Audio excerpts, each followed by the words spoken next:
The Forest of Death, Day 2, late afternoon. Silence was the first thing Naruto registered when he finally surfaced from the blackness. Not the familiar sounds of the forest, the whisper of wind high in the leaves, the cheerful trill of hidden birds, the insistent drone of insects. This was a heavy, suffocating stillness. He was sprawled on his front, cheek pressed against the damp earth, the scent of blood and burnt ozone stinging his nostrils. A dull throb radiated from his ribs, and his shoulder ached with a persistent, deep pain. His forehead protector, knocked askew, rested against his chin, tethered by a frayed scrap of cloth. His body offered no argument to the quiet. Part of him just wanted to stay there, letting the world and its hurts drift away. But the memory of what had happened was a relentless tormentor.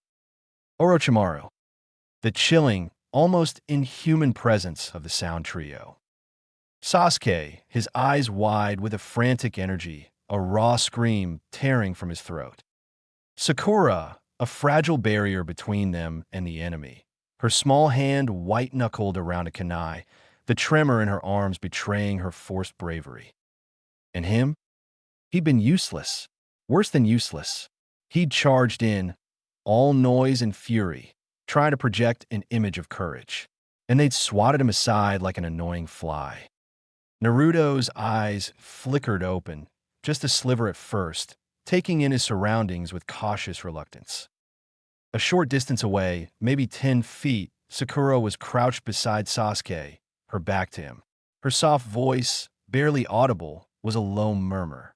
Her hands trembled as she carefully rebandaged Sasuke's left arm, the fabric already stained with a fresh bloom of red. Sasuke was leaning against a tree trunk, head tilted back, eyes shut tight. His breathing was even, but it lacked the rhythm of true rest. The skin on his shoulder, where the curse mark had been branded into him, was still disturbingly discolored, a faint, ominous pattern of dark lines creeping outwards from his collarbone. He looked older, not in years, but in the set of his jaw, the weary slump of his shoulders.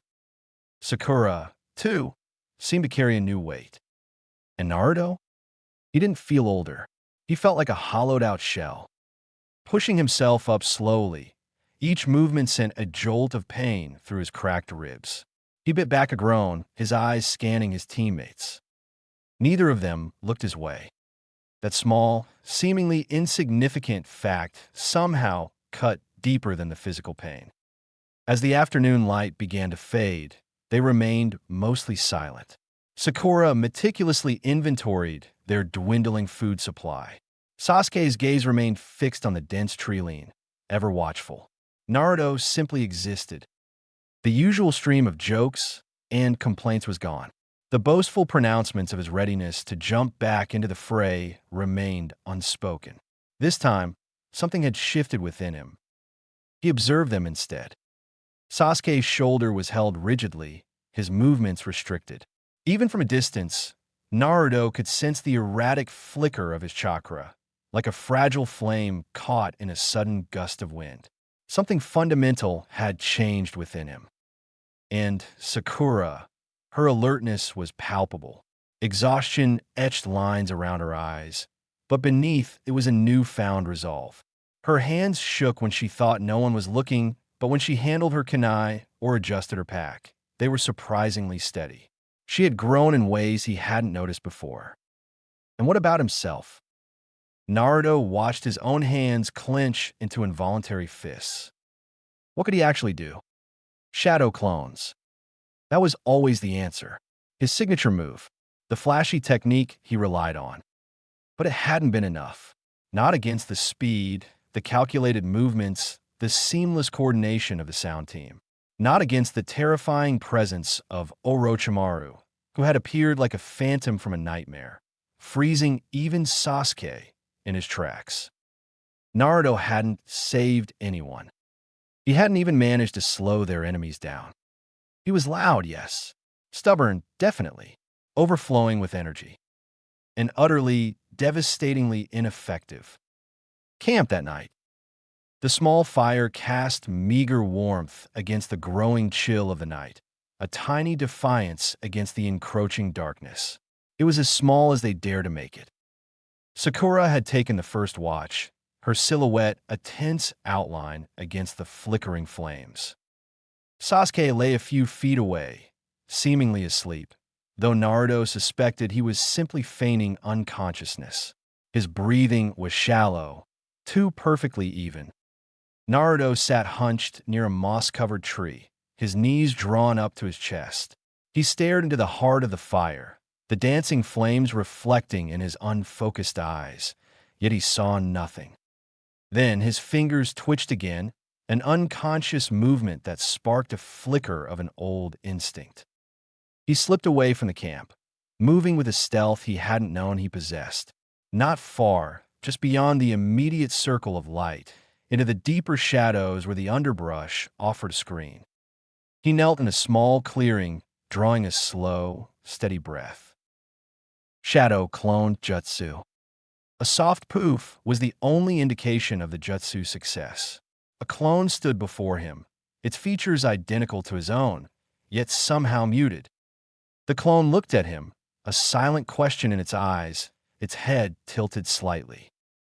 Naruto met its gaze. "I want to try something," he murmured. The clone nodded, its usual boisterous energy absent. "Walk a small circle," Naruto instructed, his voice low. 10 feet across. Try to keep the same pace the entire time. Focus on your balance, where your feet land. Listen to the ground beneath you. The clone didn't question his unusual request. It simply obeyed, stepping into the darkness. Naruto remained still, his senses focused on the subtle sounds of the clone's movement. The faint rustle of leaves, the almost imperceptible shift of weight with each step. 2 long minutes passed in silence before the clone dispersed in another soft puff of smoke. Naruto flinched, a strange sensation washing over him. Not a thought, not a clear memory, but a visceral feeling. Uneven pressure on the third step. The turn on the right side felt tighter, the arc less smooth than the left. A subtle wobble in balance with each rotation. He blinked, surprised. He could feel it, really feel it, as if he had been the one walking the circle. No, it was more than that. He had done it, through the clone's experience. His mind began to race, a spark of excitement igniting within the hollow ache. What if he did it again? What if each clone could focus on a single aspect of training, storing that physical memory, then feeding it back to him upon its dispersal? Could he learn like this? Train 100 times faster? The thought was both exhilarating and almost unbelievable. Was it even possible? Or was it just a desperate fantasy born from his earlier humiliation? He summoned another clone. "Tree walking," he commanded, the words barely a whisper. Short bursts. Focus on the exact moment your chakra falters. Dispel after 5 attempts. The clone nodded silently and vanished into the dense woods. Naruto returned to the meager fire, resuming his previous position, his mind buzzing with anticipation. 5 tense minutes crawled by. Then, without warning, the clone vanished. This time, the feedback was more intense, a sudden rush of sensory information flooding his awareness. The rough texture of bark scraping against his fingertips. The precarious slide of his foot on a damp patch of moss during the 4th attempt. A burning ache in his calf muscles. A sharp spike of chakra during the 2nd try. Naruto gasped softly, his eyes widening. But a slow grin spread across his face. It worked. He immediately summoned another clone. "Run 50 feet, he instructed, his voice gaining a hint of excitement. "Stop suddenly. Pay attention to how your balance shifts. Then dispel. Pop. Gone." A moment later, another wave of data crashed into him. The jarring impact of the sudden stop. The slight delay in his foot's repositioning. The almost imperceptible tension in his ankles as he fought to regain stability. He didn't reach for his parchment yet, but his brain was already categorizing the information, filing it away with a newfound precision. Entry 001, Clone Feedback Theory. Shadow clones return full muscle memory upon dispersal. Each clone can specialize in a single, focused task. Acquired knowledge integrates at an instinctual level.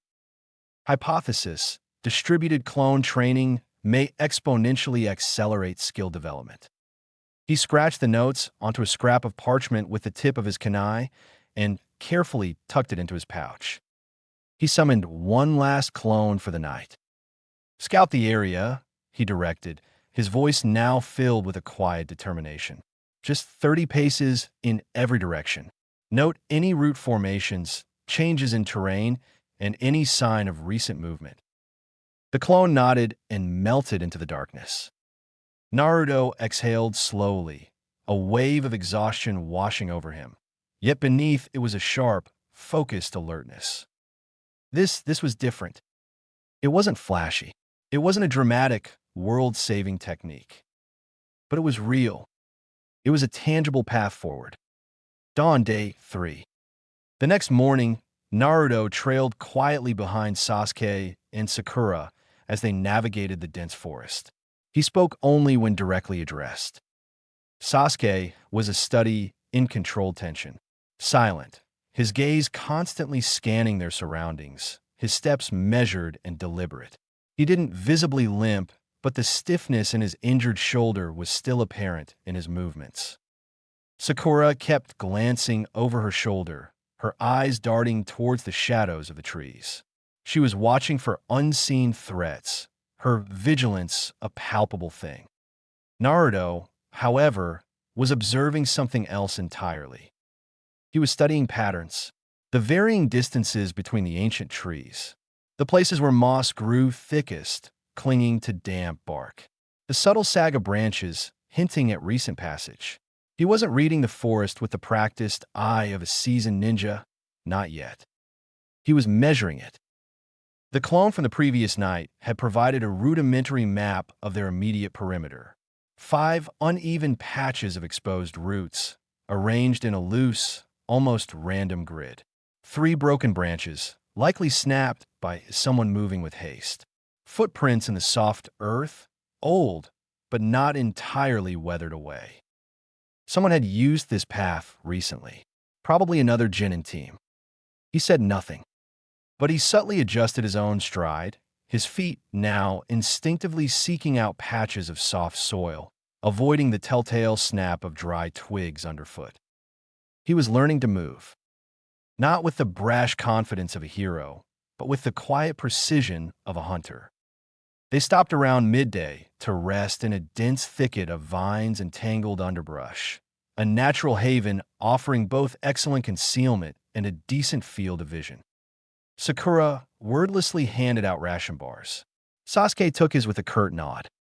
Naruto sat slightly apart from them, eating slowly, his mind still processing the information gathered during the night. Sakura noticed him scratching something into a piece of loose bark with the edge of his kunai. "What are you doing?" she asked, her curiosity piqued. Naruto didn't look up from his task, charting the spacing of the trees. "I think there might be a pattern." Sasuke's gaze flicked over to him, a hint of suspicion in his dark eyes. "Since what do you care about trees, dope?" Naruto simply shrugged, his attention still fixed on the bark. "I don't, but I care about who might have been near them." They both stared at him, a silent question hanging in the air. Naruto offered no further explanation. He simply summoned a single clone with a silent hand gesture and whispered a quick instruction.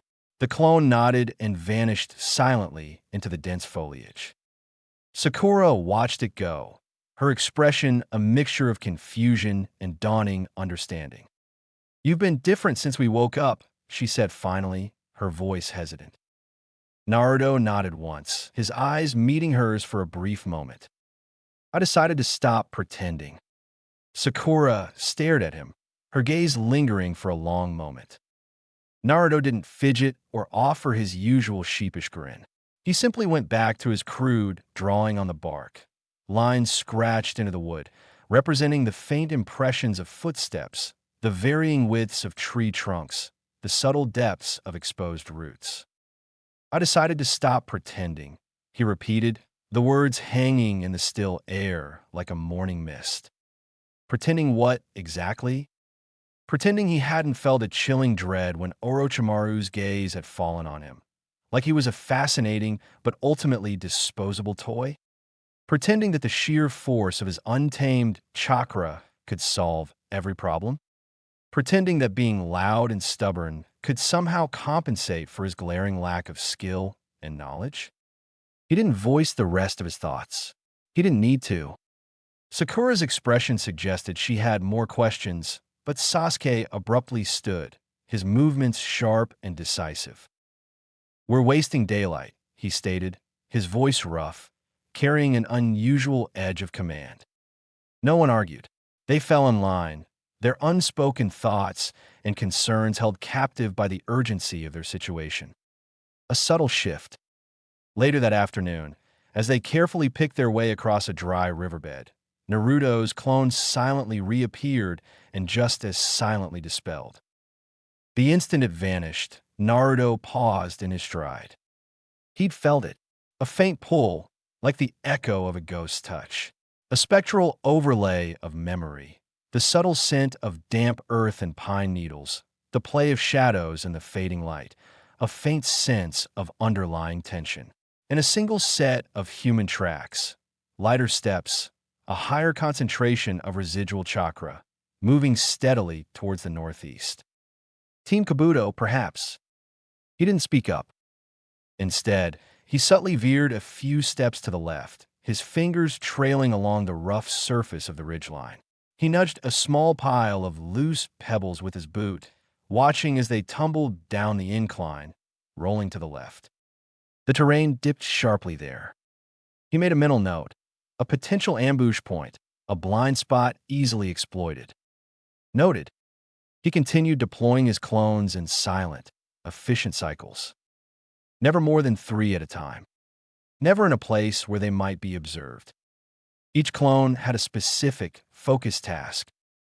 Clone A, mapping local wildlife patterns, identifying areas with minimal activity, potential safe zones. Clone B, practicing meticulous chakra control while walking, focusing on smooth, even flow. Clone C, repeating basic taijutsu forms from memory, pushing until the movements became sloppy and imprecise, then dispelling. One cycle completed every 90 minutes, a silent, relentless training regimen unfolding around them. Each instance of feedback now felt more natural, less like a jolt, and more like distant memories settling into their proper place. His body began to make subtle compensations without conscious thought. His footwork, once clumsy and erratic, began to find a natural balance. He started instinctively stepping from his toes instead of his heels, a small adjustment that conserved energy and improved his agility. He said nothing about these changes, but Sakura noticed he wasn't tripping over roots nearly as often. Evening, Sector 12 Ridge. They reached a high, rocky shelf overlooking the seemingly endless expanse of the treeline. Excellent visibility in all directions. Minimal signs of animal movement. A quiet place to rest, if such a thing truly existed within the forest of death. They built no fire, the risk outweighing the comfort. Sakura meticulously set up their perimeter, her movements practiced and efficient. Sasuke, equally silent, placed a tripwire attached to a kunai 40 feet down the most likely approach path. Naruto, without a word, created 3 clones and sent them off in different directions, each melting seamlessly into the surrounding landscape. This time, Sasuke watched him, his gaze sharp and assessing. "You use those a lot now," he commented, his tone neutral. Naruto nodded, his attention still focused on the dispersing clones. "They're useful." Oomph. But Sasuke didn't offer his usual dismissive scoff. Not this time. Instead, he observed as Naruto jotted something down on a half-torn scroll, his strokes calm and precise. Sasuke settled down a few feet away, arms crossed, his dark eyes never leaving Naruto. He didn't speak again, but he didn't look away either. Internal journaling, clone log, entry 004. Chakra control status. Tree walking improved. 67% retention of grip post-impact. Burst movement. Clones report increased calf fatigue after 12 repetitions. Clone feedback quality degrades significantly when more than 3 are active simultaneously. Feedback noise at 4 units. Strategy note. Don't think of clones as disposable soldiers. Think of them as controlled experiments. Single purpose, narrow focus trials. Observation. Data clones equals invaluable information scouts. Muscle clones equals rapid proprioceptive development. Prediction clones? Insufficient data, not ready for testing yet. He added a final line to his notes, underlining it twice for emphasis. Stop chasing raw power. Start meticulously mapping patterns. That night, internal reflection. Sleep was a long time coming. Not because he was gripped by fear. The raw terror he'd felt in Orochimaru's presence had receded, replaced by a different kind of focus. He wasn't afraid, not in the same way. He was alert, not wired with nervous energy, not teetering on the edge of panic. Just deeply, intensely awake. The kind of alertness a builder might feel when the foundation of a massive structure has finally been laid, and they can begin to envision the towering form it will eventually take. He sat cross-legged, his fingers forming the rat seal loosely, not actively channeling chakra, but simply breathing with a slow, rhythmic precision. He didn't know the intricacies of Uchiha training. He had no idea what Kakashi would say if he could see this unconventional approach. He didn't even particularly care. Because for the first time, Naruto didn't feel like he was desperately trying to mimic the greatness of others. He felt like he was painstakingly engineering something entirely his own. Day 4, observation begins. Their small group passed 2 old ambush sites that morning, silent testament to the brutal reality of the Forest of Death. The first site was marked by a scattering of broken kunai and dark, dried bloodstains on the parched earth. Naruto knelt briefly, tracing the curvature of the scuff marks in the dirt. Wide-angle, scattered impact. Teamly? Possibly. The second site yielded no weapons, only flattened grass pressed into a distinct V shape and 2 splinter branches. Naruto's latest data clone had already calculated the likely angle of approach based on the pressure points and the exposed root systems. Conclusion: a team fleeing in haste, possibly pursued. He subtly adjusted their own pace, his movements now carrying a quiet purpose. Sasuke, ever observant, noticed the slight change in their rhythm. "You're tracking?" he asked, his voice low. Naruto nodded once, his eyes scanning the subtle disturbances in the undergrowth. From the ground? Without the Byakugan or the Sharingan. Sasuke's tone held a hint of disbelief. "Using math," Naruto replied simply. Sasuke looked away with a faint snort, but it lacked its usual mocking edge. It sounded almost impressed. Almost. They moved through a thin grove of pale, slender trees, their trunks unnaturally smooth. Naruto slowed his pace, his gaze drawn to the bark. He reached out a hand, his fingertips brushing against the cool surface. "Fresh cuts," he murmured, more to himself than to his teammates. Sakura turned, her brow furrowed with concern. "What kind?" "Shallow, like a blade scraped across it. Maybe a kunai." Sasuke stepped closer, his keen eyes examining the markings. "Anyone could have done that." Naruto turned to him, pointing to a specific mark high on the trunk. "Not from that height. See the angle?" Sasuke followed his line of sight. A thin scrape, roughly 6 feet above the ground, angled sharply downwards, running diagonally across the pale bark. Naruto pointed further along the line of the scrape. Short person, leaping from right to left, weapon raised, off balance. They didn't land cleanly. How can you be so sure? Sakura asked, her voice laced with curiosity. Clone felt the tension in the bark last night. The wood fibers are still stressed. It's fresh. Sasuke raised a single eyebrow, a flicker of genuine surprise in his dark eyes. And for once, he didn't offer an argument. Late afternoon, ahead of schedule. We're getting close, Sakura announced, her finger tracing a line on her worn map. Naruto nodded, his internal calculations aligning with her assessment. 1 day ahead of schedule, according to my projections. Sasuke let out a soft exhalation, a hint of something unreadable in his expression. Too fast. Naruto tilted his head slightly. You want to slow down? I want to survive, Sasuke retorted, his tone sharper this time. Then we camp early and rotate watches planned. We move before first light tomorrow. Sakura blinked, surprised by his decisive tone. Sasuke glanced at Naruto again, a question in his gaze. That your idea? Just logic, Naruto replied, his voice even.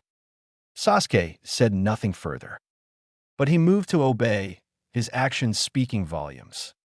That night, unspoken acknowledgement. When Naruto took his designated watch, Sakura approached him, her steps hesitant. You okay? She asked softly, her eyes searching his face. He nodded, his gaze fixed on the surrounding darkness. You've really changed, Naruto. Trying to be useful, he replied, his tone quiet and devoid of its usual bravado. She looked at him, really looked, her gaze stripping away the familiar layers of his usual antics. Not as a teammate simply fulfilling his duty, but as someone observing a different person entirely, a person subtly but fundamentally transformed.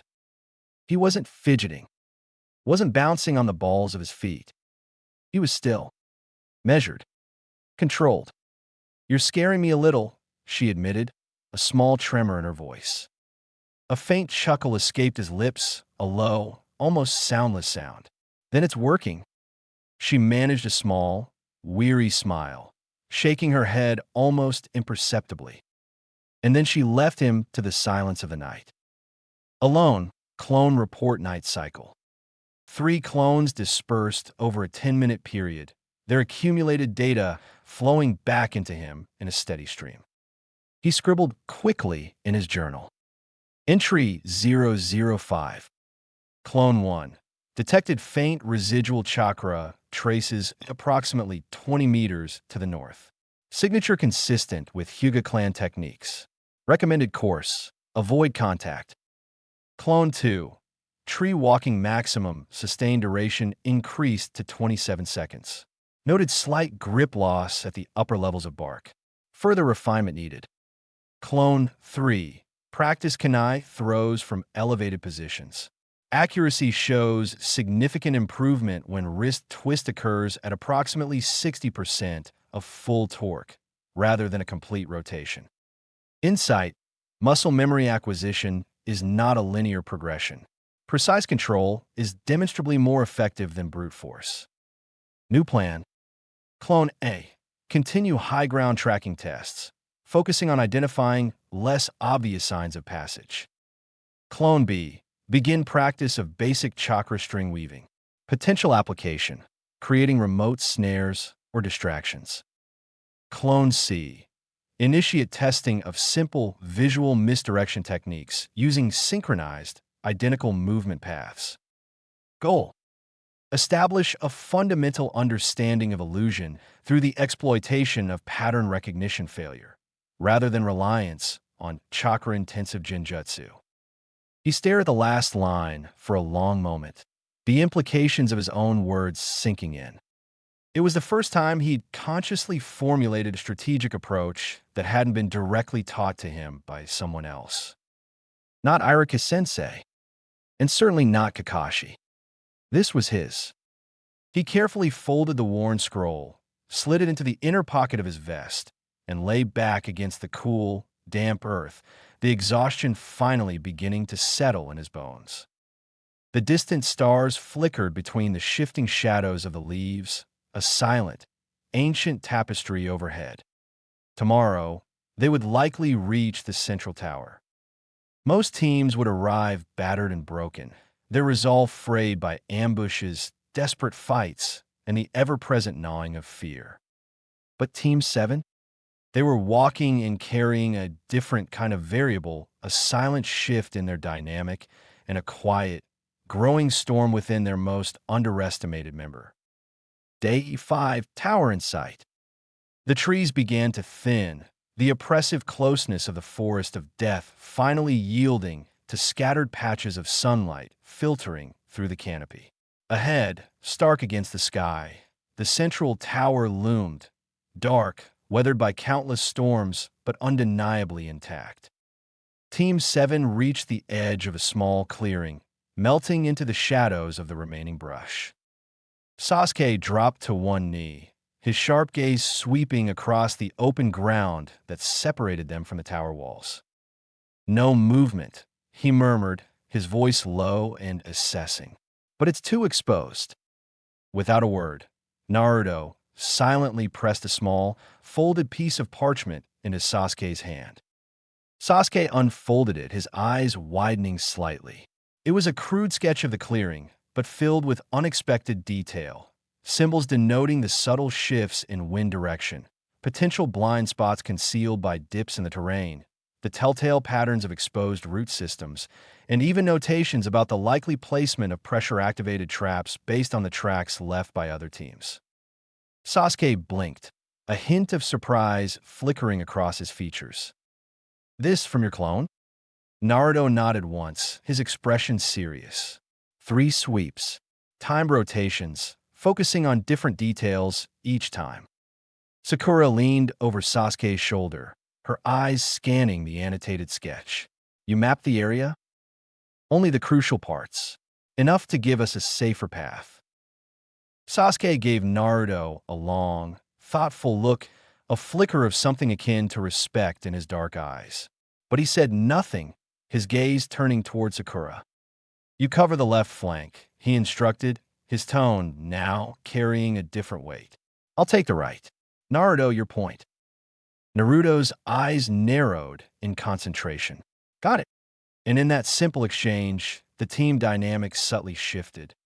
He wasn't the loudest voice anymore, but he was the first they instinctively trusted to take the lead. The crossing. Their dash across the open clearing to the tower was surprisingly uneventful. That very fact, however, sent a prickle of unease down Naruto's spine. No obvious signs of an ambush. No sudden spikes of hostile chakra. But the forest of death rarely relinquished its secrets without a fight. Naruto's gaze flickered upwards, scanning the dense canopy above. He noticed the birds. They were moving away from the tower, their flight patterns indicating a subtle warning. "Drop!" he hissed, his voice urgent. The team reacted instantly, hitting the ground just as a flurry of kunai whistled overhead, embedding themselves into the tower walls with sharp, metallic thunks. Sasuke growled, his eyes already pinpointing the source of the attack. Northwest. Sakura instinctively pulled a smoke bomb from her pouch and tossed it towards their attackers, a cloud of concealing gray billowing around them as they retreated behind a thick, gnarled stump. Naruto was already forming a shadow clone. "Flank wide to the left," he muttered, his voice barely audible above the rustling leaves. The clone nodded and vanished into the dense undergrowth. He created a second clone, sending it to the right. He remained low, his hand pressed against the damp earth, his senses straining to detect any telltale vibrations. His eyes traced the almost imperceptible tremors through the loose soil. 2 figures, light, agile steps, moving with above-average speed and a disturbing level of coordination. Naruto's lips curled into a tight line. They're used to working as a pair. He held his position, waiting for the opportune moment. The clone on the left engaged first, its sudden appearance just enough to draw a quick, startled spike of chakra from one of the attackers. The clone dispersed instantly. A rapid burst of data flooded Naruto's mind. Male. Prefers heavy kunai. Right leg dominant. exhibits a tendency to overcorrect in midair. Noticeable instability in lower body. The second clone engaged on the right, a blur of movement. It dodged 3 expertly thrown kunai, feinted a forward attack, and scattered a handful of dry leaves, creating a brief moment of confusion. Another wave of sensory input. Female. Primary focus on projectile attacks. Effective at long range. Minimal skill in close quarters taijutsu. Naruto slowly rose to a crouch, his mind racing. They weren't sounding, and not the rain team either. The telltale sign was their grass pattern headbands. Hidden amongst the foliage, he could just make out the markings. One of them was injured, attempting to conceal their discomfort. He subtly conveyed a series of hand signals to Sasuke. 2 confirmed enemies, 1 unknown, positioned on our right flank, approximately 30 meters out. Sasuke nodded, his Sharingan activating, the crimson tomo swirling in his eyes. On it, they moved with a newfound synchronization, a silent understanding passing between them. Naruto didn't directly engage in the fighting. He managed it. He read the subtle shifts in the terrain, predicted their evasive maneuvers, and used the precise, calculated movements of his clones to funnel both enemies into a deadly crossfire between Sakura's carefully placed traps and Sasuke's lightning-fast attacks. 3 minutes later, it was over. 2 Grassneen lay unconscious on the forest floor. The third was revealed, attempting to crawl away, her ankle twisted at an unnatural angle. Naruto tossed a simple seal tag in her path, stopping her progress. He waited until she met his gaze, a mixture of fear and resignation in her eyes, then gave a small, almost imperceptible nod. "Retreat," he murmured, his voice surprisingly devoid of malice. The girl blinked, nodded once in silent agreement, and vanished into the dense trees. Tower interior, check-in room. They entered the imposing tower without another word, the weight of the forest of death finally lifting from their shoulders. Naruto handed in their battered and dirt-stained scrolls. The proctor behind the counter looked up, a flicker of surprise in his eyes at their relatively unscathed appearance. Inside the large waiting chamber, filled with the hushed anticipation of other surviving teams, they found a quiet corner and sat in comfortable silence. Sakura finally let out a long, shaky exhale. "We actually made it." Sasuke offered a curt nod, his gaze still distant, processing the recent events. Naruto remained silent, his mind still replaying the encounter. He pulled out his worn notebook instead. He quickly jotted down his observations. Clone log, entry 006. Clone reconnaissance during engagement proved highly effective. Pattern mapping confirms distinct chakra signatures are revealed upon clone impact. This can be used to bait and identify sensor-type ninja. Tactical note: utilize clones not merely as distractions, but as tools for comprehensive enemy profile cataloging. Sakura and Sasuke's combat rhythm is showing signs of adaptation. An implicit synchronization is beginning to form. Action required: consciously observe and learn the specific behavioral patterns of my teammates in combat scenarios. Personal note: I wasn't the strongest out there today, but I was undeniably useful. It's not the same thing, but it might actually be better. Later that night, dormitory quarters. In the Spartan dormitory, Naruto settled onto the cot farthest from the door, his worn notebook open on his lap, his hands stained with a mixture of ink and dry dirt. His body ached, a deep, bone-weary exhaustion. But it wasn't the same hopeless, empty ache from 4 days ago. This was the satisfying throb of muscles that had been pushed to their limits, of tension finally released, of a body actively learning and adapting. He stared up at the bare, unadorned ceiling, his thoughts drifting. For so long, he'd blindly assumed that becoming Hokage meant becoming the most powerful ninja in the village. Respected, feared even. But now, a seed of doubt had been planted, a different perspective taking root in his mind. What if the strongest ninja wasn't always the loudest, the most outwardly powerful? What if the one who truly shaped the village's fate wasn't standing at the forefront, basking in glory, but operating just behind the scenes, quietly making everything work? What if intricate systems and meticulous planning mattered more than raw, untamed chakra? What if true strength lay in knowing precisely where to look, what to anticipate before a single strike was even launched? He silently summoned one last shadow clone for the night. The familiar poof, a comforting sound in the quiet room. Reinforce today's memory sequence, he instructed softly. Complete battle recap. Final enemy profiles. Update the map layouts with any new information. Dispel when finished. The clone nodded, its movements precise and efficient. Then it hesitated, its gaze fixed on Naruto for a brief moment, and spoke. "You didn't get scared this time." The words were quiet, almost a question. Naruto blinked, surprised by the unexpected observation. A faint, almost imperceptible smile touched the clone's lips. "You learned something. That's more than most people manage in a lifetime." The clone dispersed, leaving Naruto alone in the deepening silence of the dormitory. He closed his eyes, the events of the day replaying in his mind. A boy, once defined by his boisterousness, now found a quiet strength in observation and meticulous planning. Not because he suddenly had nothing to say, but because he was beginning to build a language of strategy, a subtle understanding that only the sharpest minds would ever truly hear. Final notebook entry, chapter close. Naruto Uzumaki. Forest of Death, Day 5. Status, Genin. Previous goal, survival. Current mission, build a brain that sees what no one else does. Current hypothesis.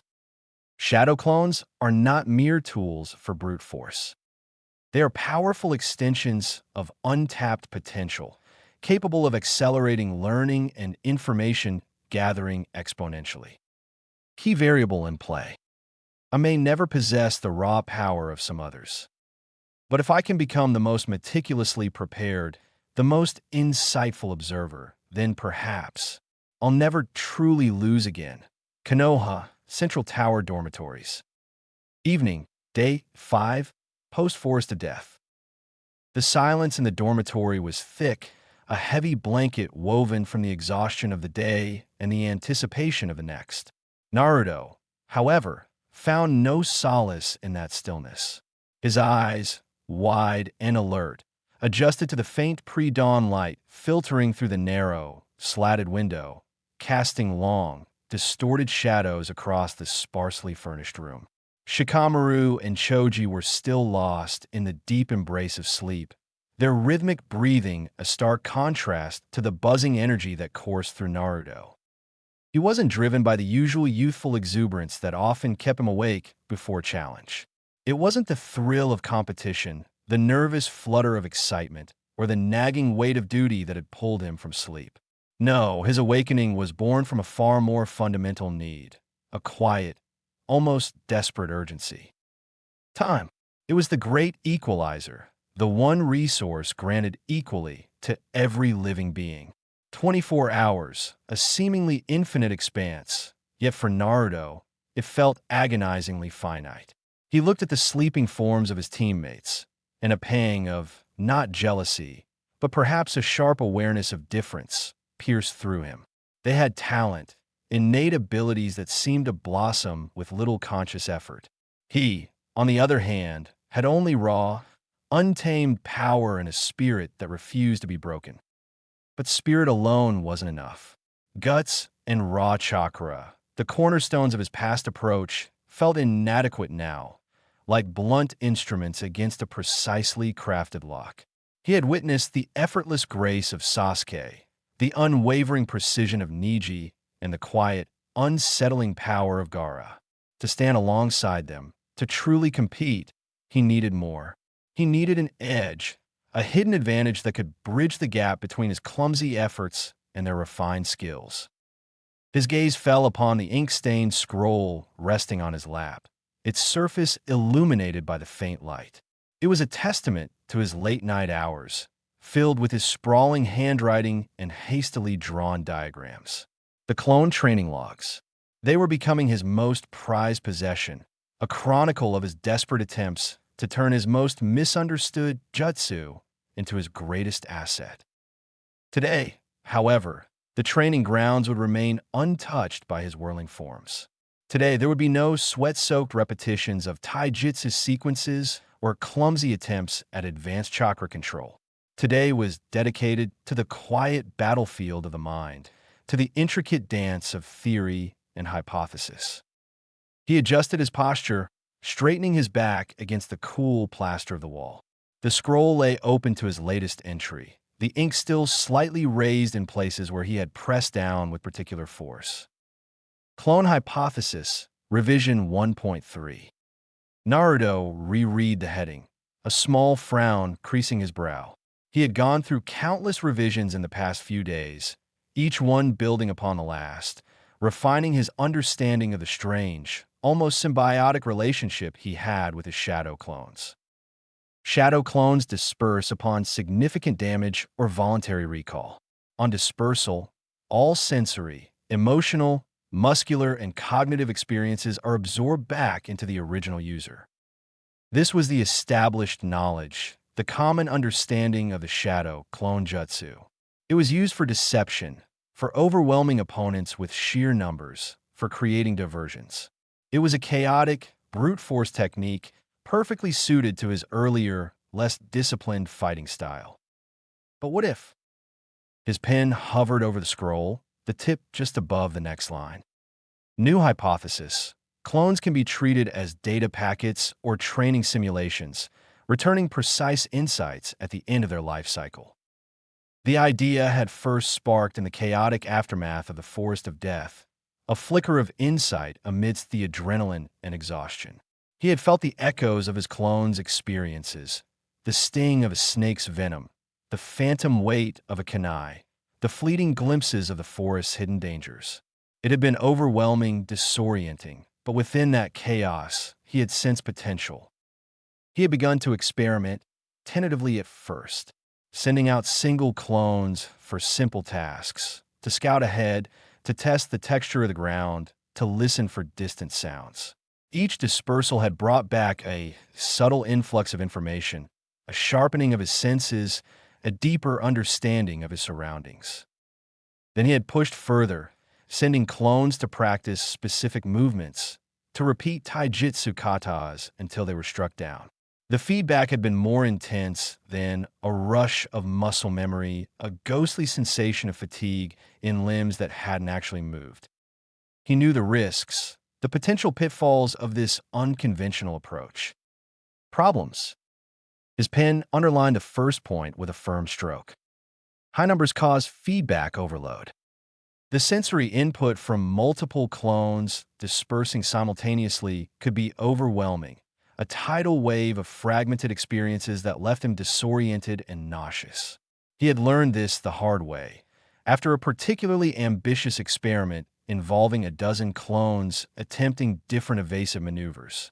The resulting feedback had left him with a throbbing headache and a lingering sense of phantom motion. Emotional clones returned stress/memory contamination. This was another crucial observation. Clones didn't just return physical and cognitive data. They also carried the echoes of their brief emotional existence. Fear, frustration, pain, these emotions were also absorbed back into him, sometimes blurring the lines between his own experiences and those of his ephemeral doubles. Emotional contamination could lead to stress, anxiety, and a confusing jumble of memories that weren't his own. Variable chakra distribution equals inconsistent quality. The amount of chakra he poured into each clone directly affected its durability, its ability to perform complex tasks, and the quality of the feedback it provided. Skimping on chakra resulted in weak, short-lived clones that offered little useful data.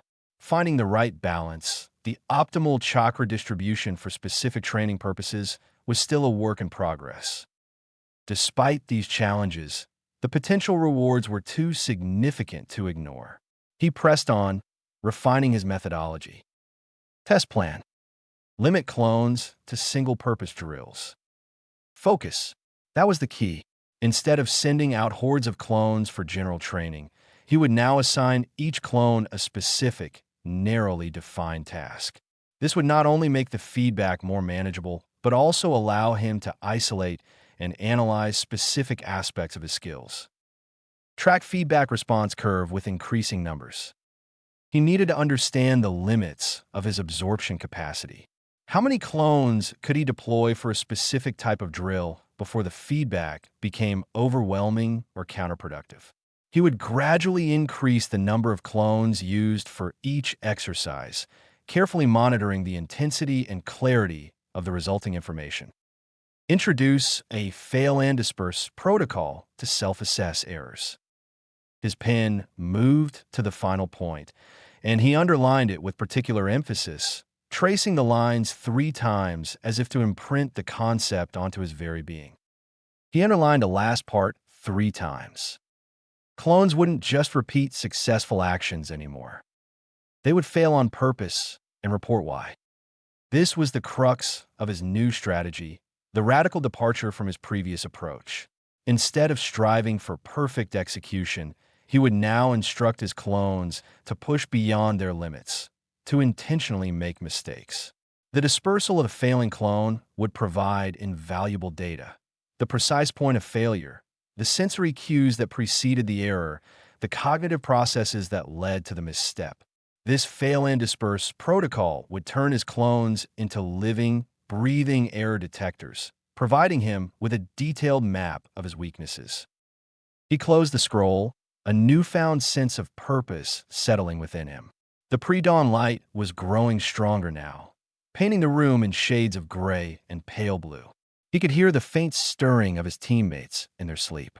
The preliminary matches were about to begin, and Naruto, armed with his unconventional theories and his army of ephemeral training partners, felt a flicker of something he hadn't felt before. Not confidence, exactly, but a quiet, steely resolve. He was ready to learn, to adapt, to evolve. The days of relying solely on luck and loud shouts were over. This was the era of the clone as a tool, as a teacher, as a mirror reflecting his own potential and his own limitations. Preliminary matches announcement, Tower Auditorium. The Tower Auditorium, usually a place of bustling activity and boisterous gatherings, held a different kind of energy this morning, a palpable tension that crackled in the air like static electricity. Genin from all the participating teams filtered in, their faces etched with a mixture of apprehension and anticipation. The boisterous camaraderie of the earlier rounds had been replaced by a quiet, almost wary respect for their fellow competitors. The Forest of Death had been a brutal teacher, stripping away any remaining illusions of ease and highlighting the deadly seriousness of the Chunin exams. Naruto, ever the outlier, chose a seat near the back of the auditorium, melting into the relative anonymity of the crowd. His arms were crossed, his shoulders slumped slightly, and the hood of his orange jacket was pulled low, obscuring his face. But despite his seemingly casual posture, his eyes were anything but relaxed. They darted around the room, sharp and observant, taking in every detail, every subtle shift in posture or expression of the other genin. He was no longer the loud, attention-seeking kid who craved the spotlight. The events of the past few days, the quiet hours spent hunched over his scrolls, the intense feedback from his clone training, they had begun to reshape him, forging a new kind of focus within his restless spirit. He was still Naruto, still capable of explosive outbursts and impulsive actions, but beneath the surface, a new layer was forming, a layer of quiet calculation and strategic awareness. His gaze swept over the familiar faces of the other teams. Team 8, Hinata, Kiba, Shino. They sat together, a picture of quiet cohesion. Hinata, as always, seemed to shrink into herself, her eyes downcast. Kiba, despite a nervous energy that made his leg bounce slightly, kept a protective arm loosely around Akamaru, who sat patiently at his feet. Shino, as inscrutable as ever, remained still and silent, his dark glasses reflecting the muted light of the auditorium.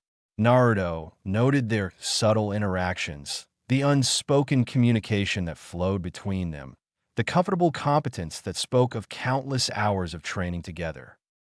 Team 10, Ino, Choji, Shikamaru. They were a study in contrasts. Ino, despite the underlying tension, still managed to project an air of confidence, her gaze sharp and assessing as she surveyed the room. Choji, seemingly unfazed by the gravity of the situation, munched quietly on a bag of chips. Shikamaru, his usual air of boredom tinged with a hint of unease, leaned back in his seat, his eyes half closed as if already anticipating the troublesome events to come. Naruto recognized their dynamic. The strategic mind of Shikamaru, the raw power of Choji, and the versatile skills of Ino. He knew their weakness too, a slow start, a reliance on Shikamaru's planning that could be disrupted by early aggression. Then his eyes fell upon Team Guy, Rock Lee, Niji, Tenten. They exuded an aura of focused intensity. Rock Lee, his youthful enthusiasm seemingly undimmed by the grueling exams, sat ramrod straight, his eyes burning with unwavering determination. Tenten, her usual collection of weaponry neatly stowed away, watched the other teams with a keen, analytical gaze. And then there was Niji. His pale eyes, sharp and piercing, seemed to see right through everyone in the room, dissecting their strengths and weaknesses with cold precision. Naruto felt a prickle of unease. Niji was dangerous. His Byakugan offered an unparalleled level of observation, and his gentle fist techniques were lethal in their precision. He radiated confidence, an almost arrogant certainty of his own superiority. Finally, his gaze settled on the sand team, and a cold knot formed in his stomach. Gaara. He sat alone, slightly apart from his siblings, Kankuro and Temari. His red hair, the color of dried blood, seemed to stand out even in the dimly lit room. But it wasn't his appearance that sent a shiver down Naruto's spine. It was his presence, the oppressive stillness that seemed to emanate from him, a silence so profound it felt like drowning. His eyes, ringed with dark circles, were wide open, yet they didn't seem to focus on anything in particular. He didn't blink, not even once.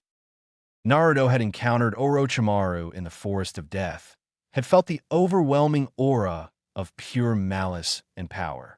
And yet, facing that legendary Sannin, he had felt a spark of defiance, a refusal to be intimidated. But Gaara was different. His power felt raw, untamed, almost accidental. It wasn't a controlled force like Orochimaru's malevolent chakra, but something primal, something hungry. It was as if a storm raged within him, barely contained, threatening to erupt at any moment. A sense of unease settled over Naruto. This felt wrong. Gaara's presence disturbed the delicate balance of the room, casting a pall of foreboding over the proceedings. He leaned slightly towards Sakura, who sat beside him, her own anxiety evident in the way she nervously fiddled with the hem of her skirt. Sasuke, on his other side, remained impassive, his gaze fixed straight ahead, but Naruto sensed a similar tension radiating from him. "Don't engage, Sand Team," Naruto whispered to Sakura, his voice low and urgent. "Let others wear them down." Sakura blinked, her green eyes widening slightly. "You think we'll fight them?" Naruto nodded grimly. Eventually, Sasuke, seated to Naruto's right, didn't turn his head, his gaze still fixed on the front of the auditorium. But his voice, low and even, cut through the quiet murmur of the crowd. "You've been watching everyone." Naruto nodded, his own gaze still fixed on Gaara. Sasuke's tone remained unreadable. "Why?" Naruto finally turned his head, meeting Sasuke's intense stare. "Because information wins wars." Preliminary format briefing.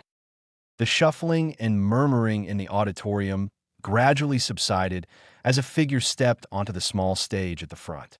Hate Gecko, the proctor who had overseen the final stage of the second exam, stood before them.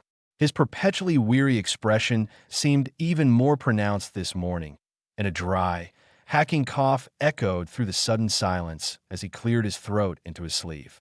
His voice, when he finally spoke, was gravelly and low, as if each word was an effort. Due to the unexpectedly high number of teams that successfully passed the second exam, Hate began, his gaze sweeping over the assembled genin.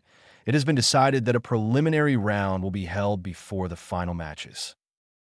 A collective murmur rippled through the auditorium. This was unexpected. The format of the Chunin exams was usually straightforward, a series of progressively difficult tests culminating in one-on-one battles.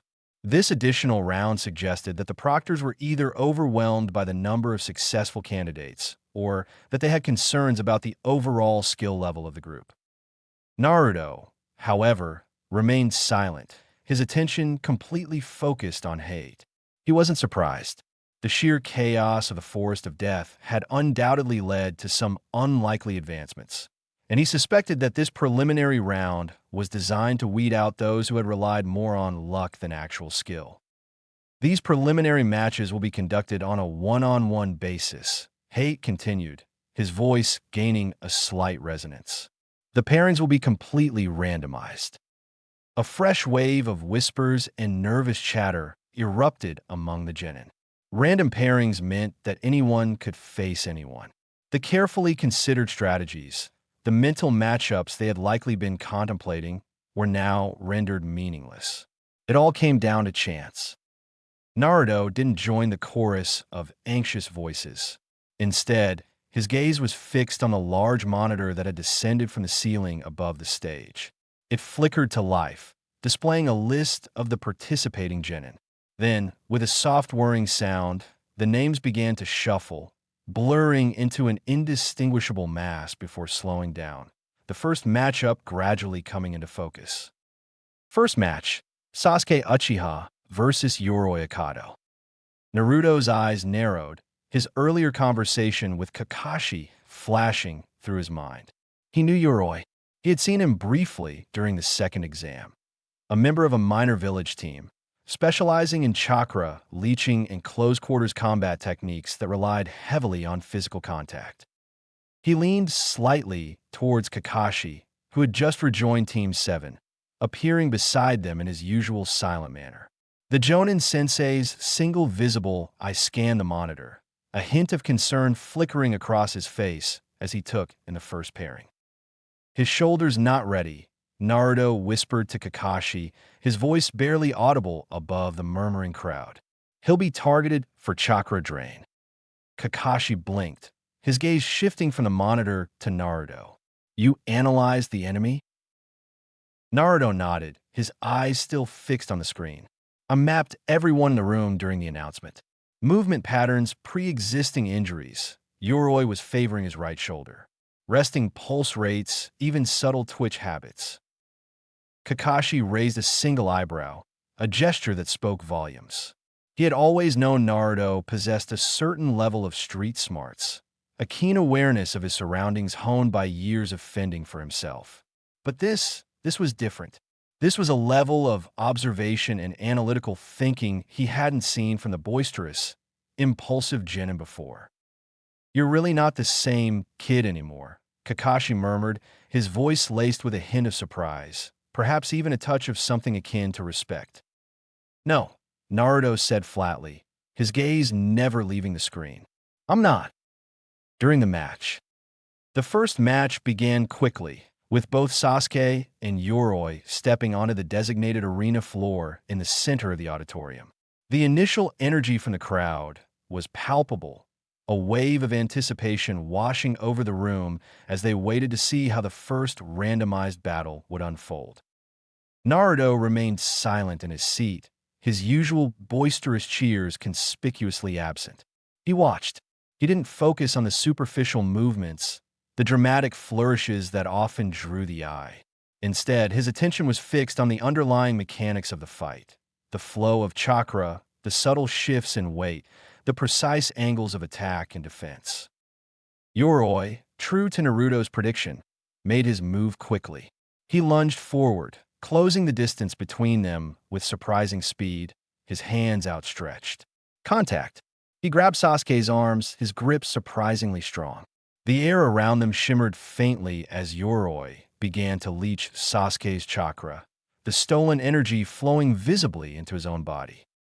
Naruto's eye twitched almost imperceptibly. Sasuke's chakra supply is still erratic from the curse mark. Drain resistance is at least 20% lower than normal. He had observed Sasuke's training sessions, the way the black markings of the curse mark would sometimes flare, causing fluctuations in his chakra control. He knew that Yoroi's chakra draining technique would be particularly effective against Sasuke in his current state. But Sasuke didn't panic. He didn't try to break free with brute force, as Naruto might have done in the past. Instead, he remained calm, his Sharingan swirling to life in his eyes, the intricate patterns a stark contrast to Yoroi's focused intensity. Sasuke was adapting. Naruto watched with a growing sense of understanding. Sasuke's movements, the way he shifted his weight, the subtle angles of his stance, they were familiar. He recognized the patterns, the almost rhythmic flow. Used movement patterns from Rock Lee's earlier Taijutsu demo. During one of the brief breaks between the second and third exam stages, Rock Lee, in his characteristic exuberance, had performed a short demonstration of his Taijutsu prowess, showcasing his incredible speed and agility. Sasuke, seemingly uninterested, had been leaning against a wall, his arms crossed, his gaze fixed elsewhere. But Naruto had noticed. He had seen the subtle flicker in Sasuke's eyes, the almost imperceptible shifts in his posture as he unconsciously mirrored some of Lee's movements. Naruto's earlier assumption was right. Sasuke had been studying even when everyone thought he was just glaring. The match ended swiftly, exploiting Yoroi's momentary overconfidence as the chakra drain seemed to take effect.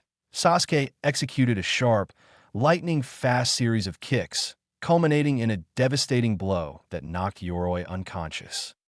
Naruto didn't applaud, didn't join the burst of surprised cheering from the crowd. His mind was already racing, processing the information he had just witnessed. He pulled a small scrap of parchment and a charcoal stick from his pouch and began to scribble rapidly, his observations taking form on the page. Observation: Sasuke adapting rapidly. Visual learning exceptionally efficient. Taijutsu improving noticeably, incorporating elements of Lee's style. Limitation: despite victory, chakra expenditure suggests he cannot sustain more than 3 to 4 high-intensity bursts without significant risk of chakra collapse due to instability from the curse mark. Solution: recommend a dedicated recovery period focusing on chakra stabilization exercises or isolated training drills specifically designed to enhance his control and minimize drain during bursts. He tore the small piece of parchment from his pad and slid it silently across the bench towards Kakashi, who watched the unfolding events with his usual detached air. Kakashi glanced down at the note, his single visible eye scanning the hastily scribbled words. He read it once, then looked at Naruto, a flicker of something unreadable in his gaze. "You're watching like a jonin," Kakashi murmured, his voice low and thoughtful. "I'm watching like I'm tired of losing," Naruto replied, his voice flat, his eyes already focused on the next match about to begin. Between matches, Clone Session 1. The brief interlude between the first and second preliminary matches was a flurry of activity. Medical Nin rushed to the arena to attend to the defeated Yoroi, while the proctors prepared for the next pairing. Most of the genin remained in their seats, buzzing with nervous energy, discussing the outcome of the first fight and speculating about their own potential opponents. Naruto, however, slipped away unnoticed. He knew he had only a few minutes, a precious sliver of time before the next match began, and he intended to use it wisely. He ducked into a deserted corridor behind the observation balcony, the cool, dim space a stark contrast to the brightly lit auditorium. Just enough time. He performed the hand signs quickly and efficiently. The familiar surge of chakra, a comforting presence. Multi-shadow clone jutsu. Instead of a large, chaotic burst. However, four distinct puffs of smoke appeared in rapid succession. He had learned to control the chakra expenditure, to tailor the number of clones to the specific task at hand. Clone A. Naruto focused his intent on the first clone. Simulate close quarters taijutsu combo, the one I keep messing up, under simulated exhaustion. Push until form completely degrades, then dispel. The clone nodded sharply and instantly launched into the sequence, its movements initially crisp and precise, gradually becoming more ragged and strained as it pushed past the point of fatigue. Clone B. His attention shifted to the second clone. Attempt chakra string weaving between fingertips, the advanced control exercise I've been struggling with. Record each point of failure, each instance of instability or misdirection. This clone held its hands out, focused intently, and began the intricate manipulation of its chakra, tiny threads of glowing energy flickering between its fingertips. Clone C. He mentally addressed the third clone. Visual misdirection drill. Test the new footwork pattern designed to obscure limb positioning during attack. Focus on fluidity and speed. This clone began to move with a series of quick, darting steps, its hands held loosely at its sides, testing the effectiveness of the new, deceptive movements. Clone D. Finally, he turned his mental gaze to the last clone. Stealth pursuit exercise. Trail a chosen genin. Say, Ino, silently through the tower and report back the moment you are detected, noting the method of detection. This clone nodded and instantly vanished, melting into the shadows to carry out its assigned task. The entire sequence took less than a minute. The clones, each programmed with a specific objective, would continue their drills until they either reached their designated failure point or were detected. The resulting feedback, though fleeting, would provide him with invaluable insights. Naruto took a deep breath, the brief exertion leaving him slightly winded. He had to get back before his absence was noticed. He couldn't risk drawing unnecessary attention to his methods. He was still an unknown quantity, and that was precisely how he intended to keep it for as long as possible. He returned to the observation balcony just as the next match was announced. Hinata versus Niji. The name echoed through the auditorium, and a collective hush fell over the crowd. This was a match many had been anticipating, a battle between two members of the Hyuga clan, the main family heiress against the prodigy of the branch family. The tension in the air was thick enough to cut with a kunai. Hinata, her usual timidity somewhat overshadowed by a quiet determination, stepped onto the arena floor. Her Byakugan was active, the faint blue veins around her eyes pulsing slightly. Across from her, Niji stood with an almost arrogant stillness. His Byakugan was also active, its gaze sharp and unwavering as he fixed his cousin. The match was brutal. From Naruto's vantage point, it was a painful display of raw power versus precise control. Niji's gentle fist techniques were devastating, each strike aimed with pinpoint accuracy at Hinata's Tenketsu points, disrupting her chakra flow and leaving her gasping for breath. Naruto's jaw tightened as he watched Hinata struggle. He didn't know her well. She was soft-spoken, awkward, often clumsy during their brief academy training sessions. He had always considered her to be timid, lacking in confidence. But now she stood. Despite the relentless assault, despite the visible pain etched on her face, despite the blood trickling from the corner of her mouth, she stood. Her movements were faltering, her stance strained, her breathing ragged. But she refused to fall. She met Niji's powerful strikes with a desperate resilience, her own gentle fist techniques clumsy in comparison, but filled with an undeniable spirit. Naruto felt a surge of something unexpected, respect. He had underestimated her. He had seen only her shyness, her lack of overt confidence, and had failed to recognize the quiet strength that lay beneath. He wanted to shout, to cheer her on, to urge her to fight harder. The old Naruto, the impulsive, loudmouth kid, would have already been on the verge of leaping down to intervene. But something held him back. The hours of self-reflection, the analytical approach he had been cultivating. They had begun to reshape his reactions, to temper his impulsivity with a layer of observation and understanding. Naruto didn't shout, didn't cry out. Instead, his gaze remained fixed on Hinata, his voice barely a whisper. Get up. Not to her. To himself. Because the part of him that would have rushed the arena, the part that reacted purely on emotion, was fading. And the part that watched and learned and stored pain like a ledger, carefully cataloging each weakness and each moment of resilience, that part was growing stronger. He was witnessing not just a fight, but a lesson in perseverance, in the quiet strength of the seemingly weak.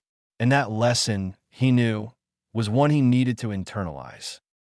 Clone report feedback that night. The sun had dipped below the horizon, painting the sky in hues of orange and purple before giving way to the deep indigo of night. Naruto sat in the same and used storeroom, the faint light from a single oil lamp casting long, dancing shadows on the walls. The influx of feedback from his 4 dispersed clones had hit him like a sudden wave, a flood of sensations and fragmented thoughts that left him momentarily disoriented. All 4 clones had dispelled shortly after sunset, their brief existences fulfilling their programmed tasks. Clone, the memory of strained muscles, the sharp ache in the left shoulder, the subtle shift in balance that led to the missed final kick, it all flooded back. Muscles tight after 5th combo. Left shoulder gave out completely on the 7th repetition. Weak angle and final kick due to compromised hip rotation. Naruto winced slightly, the phantom pain in his shoulder a vivid reminder of his physical limitations. He made a mental note to focus on strengthening his left shoulder and improving his hip rotation during his next physical training session. Clone B, the frustration of the flickering chakra strings, the inability to maintain a stable flow, the specific point where the connection broke. It was all there. Chakra weaving failed after the 3rd twist. Instability originated in the right pinky. Requires better fine-tuning of chakra channeling in the smaller fingers. He flexed his own fingers, focusing on the subtle movements of his pinkies.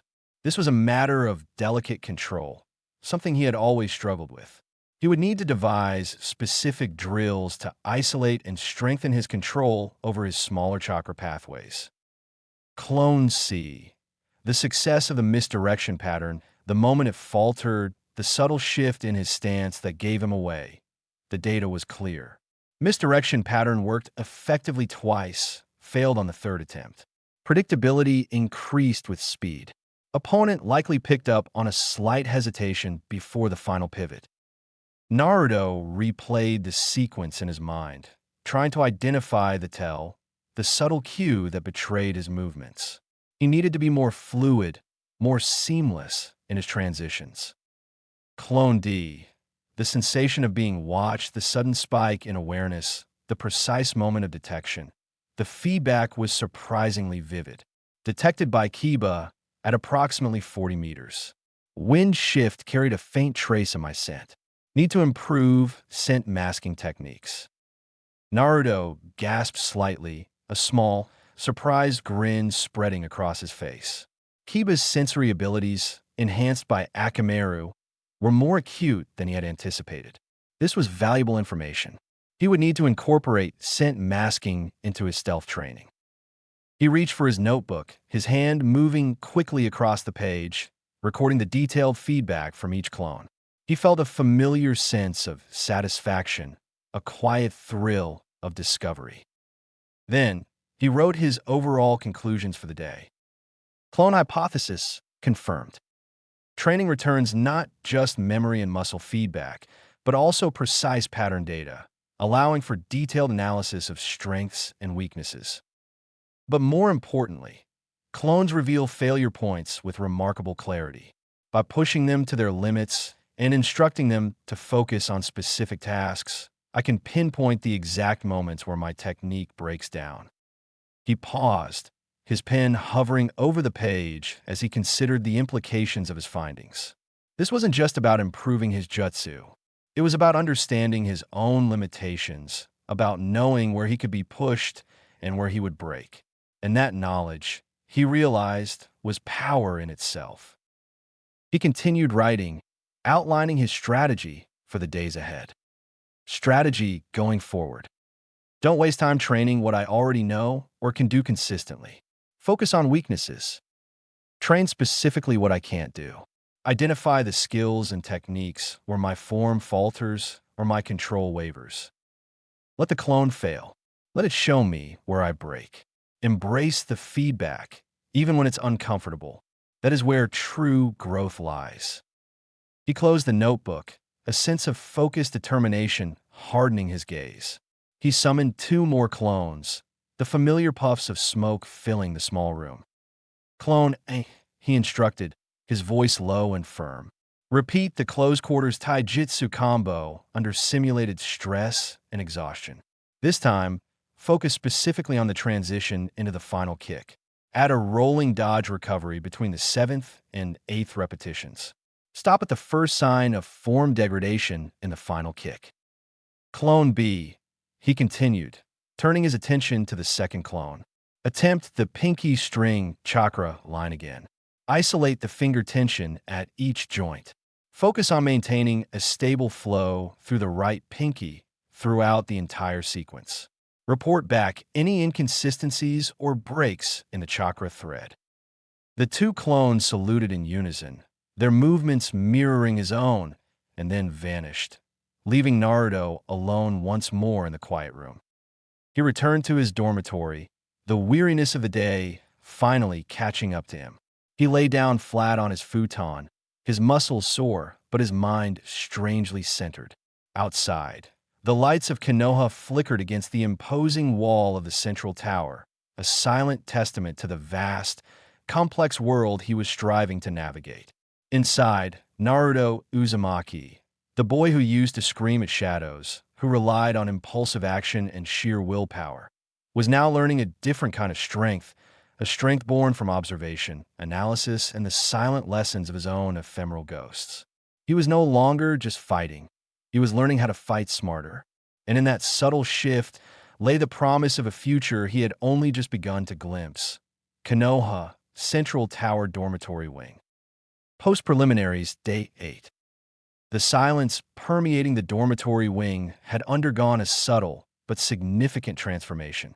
Gone was the raw, anxious energy that had clung to the air in the days leading up to the preliminary matches. The nervous anticipation, the hushed whispers of doubt and fear. Those had dissipated, replaced by a stillness that felt expectant. Only 12 genin remained, the survivors of a grueling series of tests designed to push them to their limits.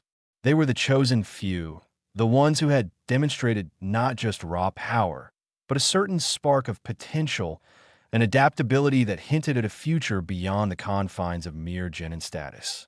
And now, as they moved through the corridors and training grounds of the central tower, a new awareness had begun to dawn within each of them. They were predators, albeit young, and still somewhat inexperienced, confined within the relatively small, glass-walled cage of the Chunin exam finals. Each glance held a new weight. Each interaction carried a layer of unspoken assessment. Naruto, in the aftermath of his unexpected victory over Kiba, had braced himself for a storm of reactions. He had anticipated the bewildered stares, the hushed whispers questioning how the notorious loudmouth had managed to defeat a skilled opponent like Kiba Inuzuka without landing a single direct, forceful blow. He had even steeled himself for open mockery, for accusations of luck or some underhanded trick. Perhaps there would be celebration from his own team, or even a grudging acknowledgement from his peers. Fear, too, was a possibility. The fear of the unknown, the unease that often accompanies a sudden and unexpected shift in the established order. But the reality had been far different, almost anticlimactic in its unexpectedness. Instead of the cacophony of reactions he had mentally prepared for, he was met with nothing. He was ignored. Utterly, completely ignored. Initially, a flicker of his old frustration had threatened to surface. Hadn't he just won a significant battle? Hadn't he proven something? But then, a quiet sense of relief had washed over him. The spotlight, the constant scrutiny, the endless need to prove himself. He was beginning to realize that those things were distractions, hindrances on the path he had chosen. Let them ignore him. Let them underestimate him. That was fine. More than fine, in fact. He had come to prefer the quiet hum of well-oiled systems over the blinding glare of the spotlights. He found a deeper satisfaction in the subtle workings of his strategies, in the intricate dance of data and feedback, than in the fleeting validation of external praise. He moved through the dormitory, his presence barely registering to the other genin who were now deeply engrossed in their own preparations. They were likely dissecting their opponents, analyzing their past performances, honing their own skills for the final, decisive stage of the exams. Let them focus on raw power and conventional tactics. Naruto had a different game to play. Training Room 3B, Control Zone Refinement. The sterile air of Training Room 3B hummed with a quiet intensity. Naruto moved through his self-prescribed drills with a focused precision that would have been unrecognizable to the instructors of his academy days. His movements were deliberate, almost meditative, each step and gesture executed with an economy of motion that spoke of a mind fully engaged in the task at hand. He moved like a blade being slowly, meticulously honed on a whetstone, each repetition shaving away imperfections, refining his edge.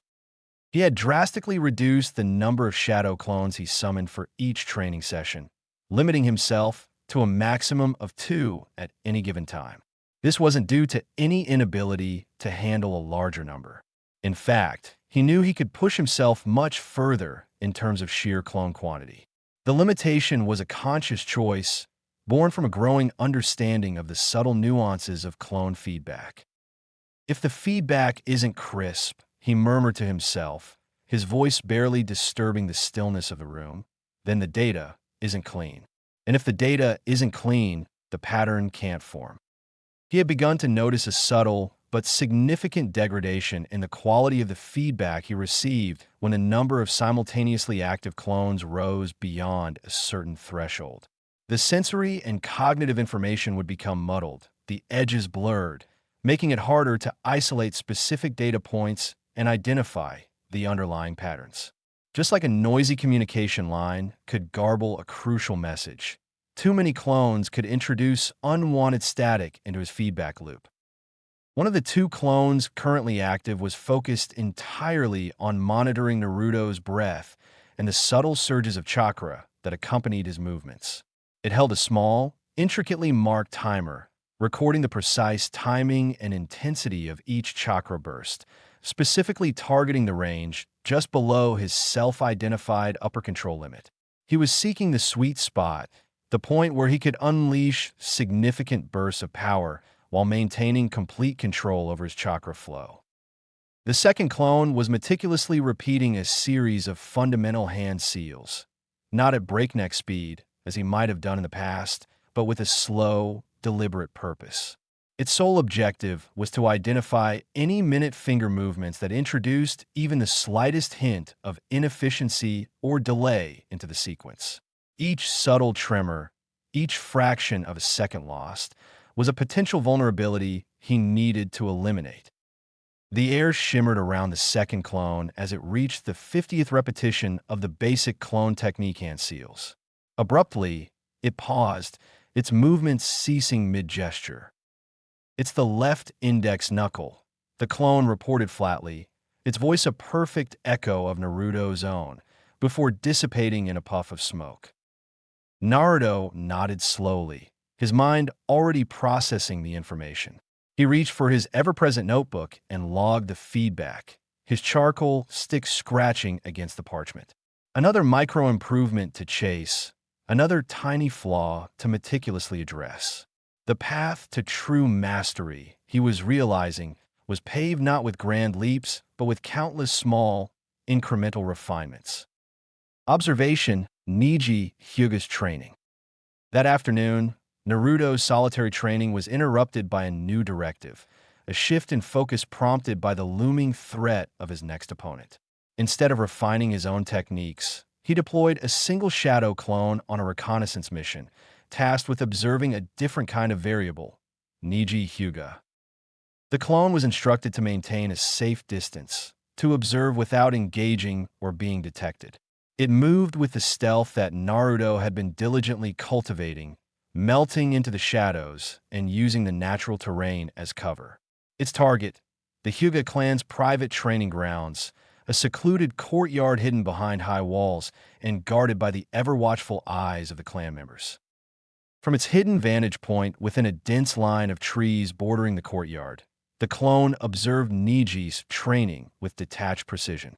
Neji was alone, his movements precise and economical as he worked with a series of meticulously placed training dummies.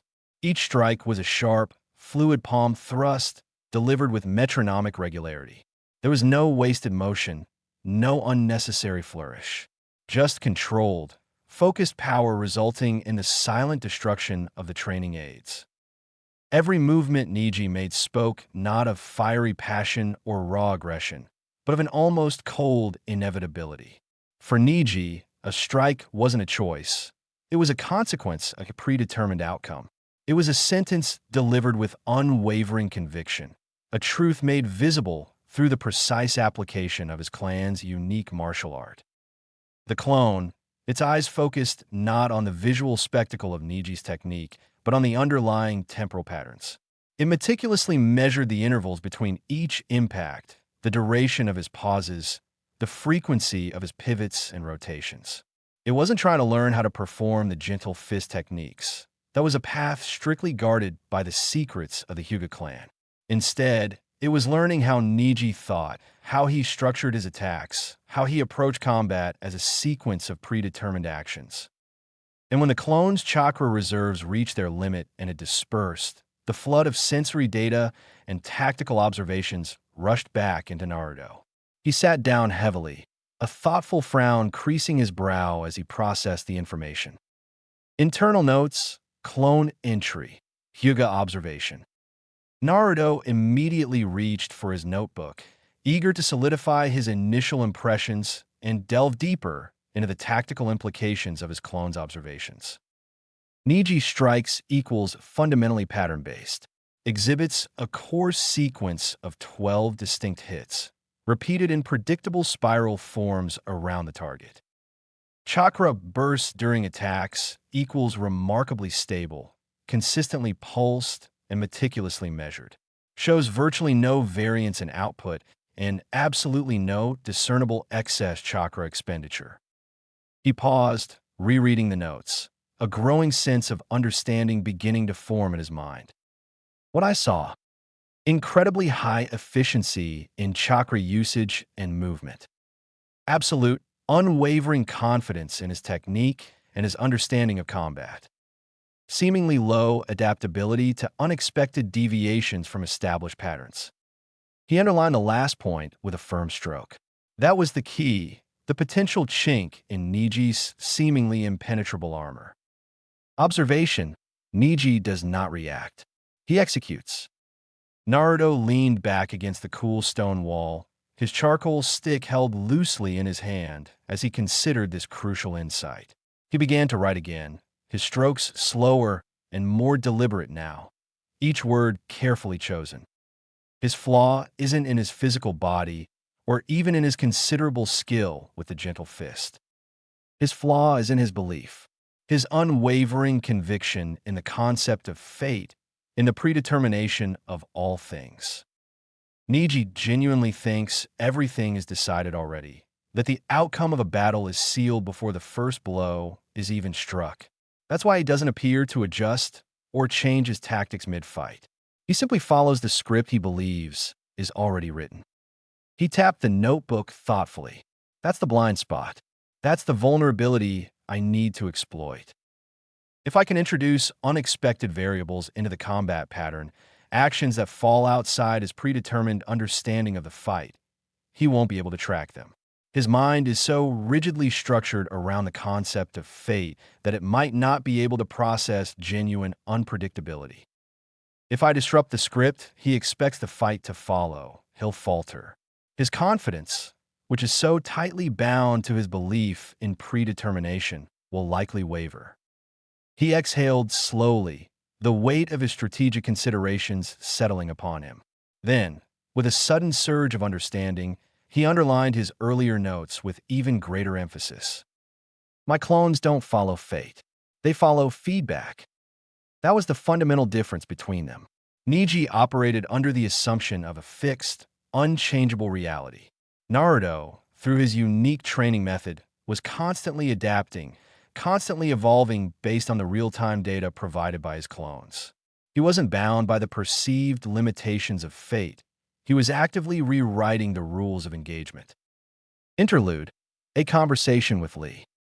Later that day, as the sun began its slow descent towards the horizon, casting long shadows across the training grounds, Naruto sought out Rock Lee. He found the perpetually enthusiastic genin in the southern courtyard, engaged in his usual rigorous and often self-destructive training regimen, relentlessly kicking at a series of thick stone pillars. "Oi," Naruto called out, stepping into Lee's line of sight. Lee, drenched in sweat, a wide, unwavering grin plastered across his face despite the obvious bruises adorning his limbs, paused his assault on the stone. "Naruto-kun," Lee exclaimed, his voice filled with his characteristic, boundless energy. "I was just practicing the fourfold leg collapse technique." Naruto raised a skeptical eyebrow. "The what now?"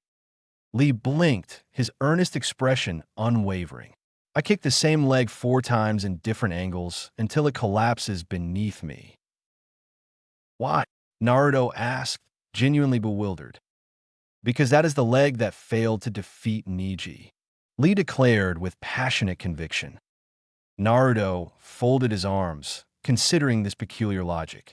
"So you're punishing your leg for being weak?"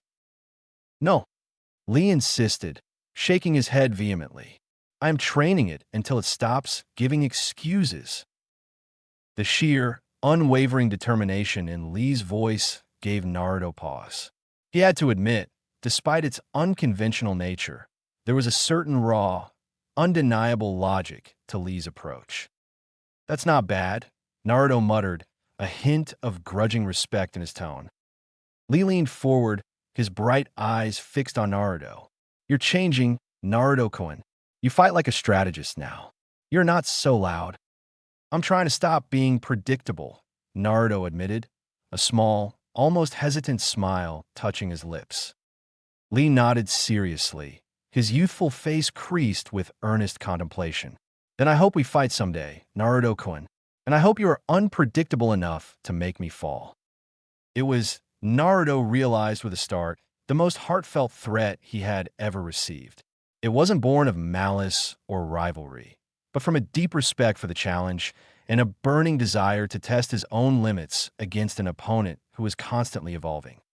Flashback: Niji versus Hinata.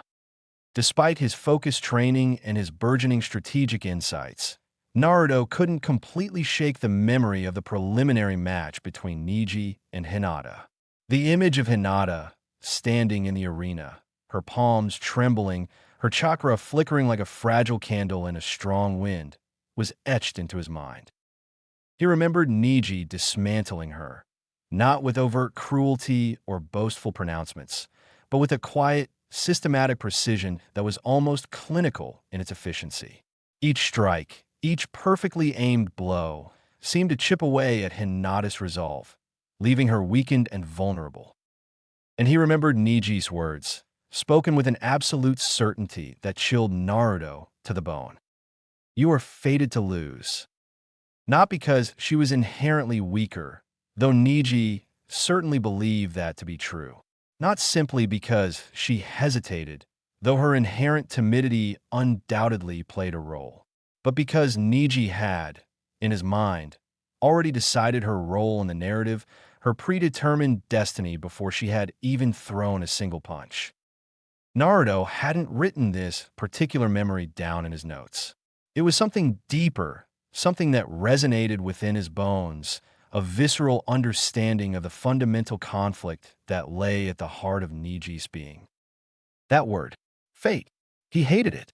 He had spent his entire life defying the expectations of others, pushing against the limitations they had tried to impose upon him. The idea that everything was predetermined, that his efforts were ultimately meaningless in the face of an unchangeable destiny, filled him with a burning resentment. Because fate, he realized, was the one thing no amount of meticulous planning or strategic analysis could truly predict. It was the ultimate unpredictable variable. Unless you broke it. Summoning scrolls and seals, the missing element. Driven by this growing aversion to the concept of fate and a burning desire to introduce true unpredictability into his fighting style, Naruto had spent the better part of 2 nights immersed in the dusty, often incomprehensible world of sealing jutsu. He had pored over beginner scrolls borrowed from the Central Tower's exam library, along with a few older, more rudimentary texts he had liberated from some forgotten storerooms within the tower. He readily admitted that he didn't understand the vast majority of the intricate diagrams and complex formulas contained within those scrolls. The advanced theories and the delicate balance of chakra and ink remained largely a mystery to him. But amidst the confusion, one core principle had resonated with him, a fundamental concept that sparked a new idea in his ever-active mind. Seals are just stored instructions, he had muttered to himself, tracing the complex lines of a basic summoning seal with his finger. A command frozen in time, triggered later, like a preloaded clone. The analogy struck him with surprising force. If he could create a seal that held the instructions for summoning a shadow clone, a clone with a predefined purpose, then he could potentially deploy these clones without having to expend his own chakra in the heat of the moment. It was a way to introduce variables into the fight, not through conscious thought, but through pre-programmed commands. He grabbed a blank tag of parchment and began to scribble with his charcoal, his brow furrowed in concentration. The ink loops he created were crude, rudimentary mimics of the complex seals he had seen in the scrolls. It was a basic trigger mechanism, a way to release the store instruction. It wasn't elegant, and he knew it was likely riddled with imperfections, but the underlying principle felt undeniably sound. If he could successfully summon a clone with a preset purpose, a specific attack, a sudden distraction, a perfectly timed feint, without having to perform the hand seals and expend his chakra in the middle of a chaotic battle, then he could effectively place decoys not just visually through illusions, but into the very fabric of reality itself. These wouldn't be mere illusions that could be easily dispelled. These would be actual, tangible clones, ephemeral though they might be, each carrying a specific instruction, a pre-recorded memory, ready to be activated at a precise moment. They would be variables introduced not by his direct action, but by the delayed activation of a pre-written command. Kakashi, a brief interruption. Naruto's clandestine explorations into the world of sealing didn't go entirely unnoticed. One afternoon, as he was meticulously taping a few of his crudely drawn seal tags under the loose floorboards of his bunk, the door to his room slid open, revealing Kakashi standing in the doorway, his single visible eye fixed on the small tag in Naruto's hand. "Where did you learn to write like that?"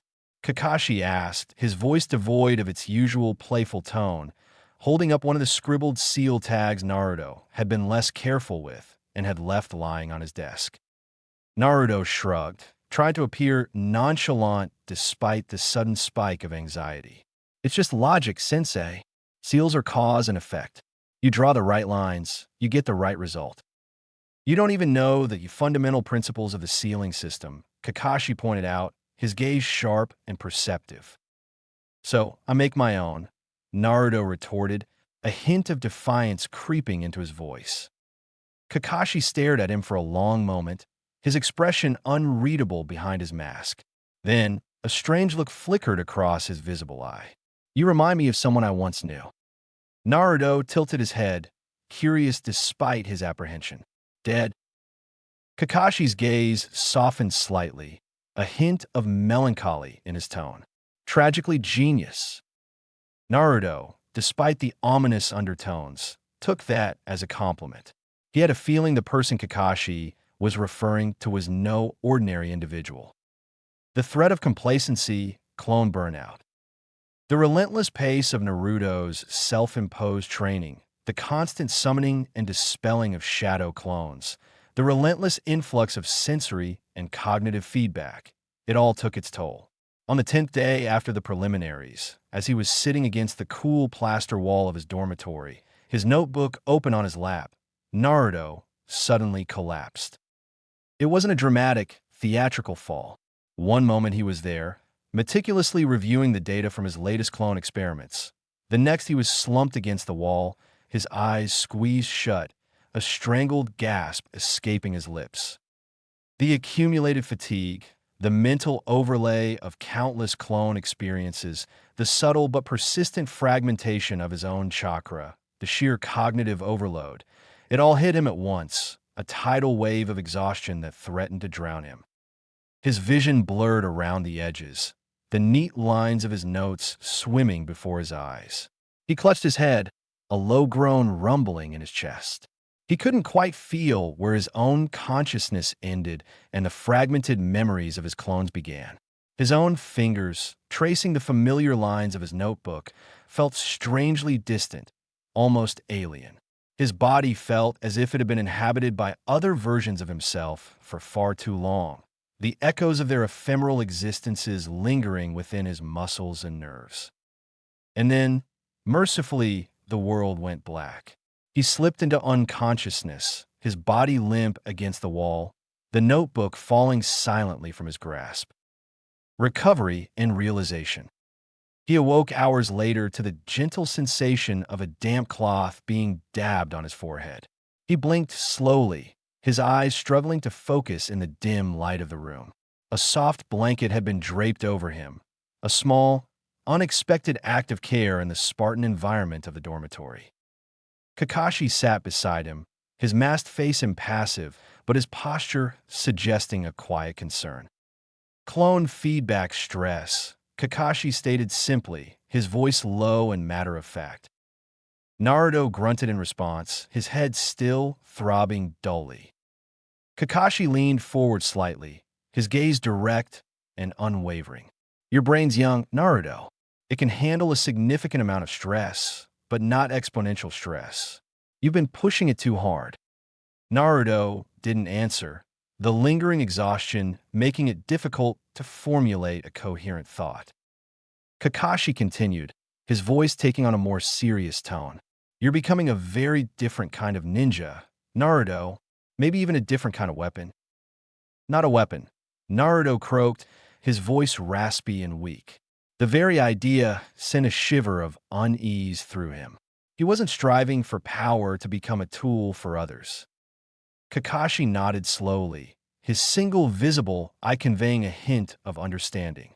Then be careful, because Konoha will try to use you as one, whether you intend it or not.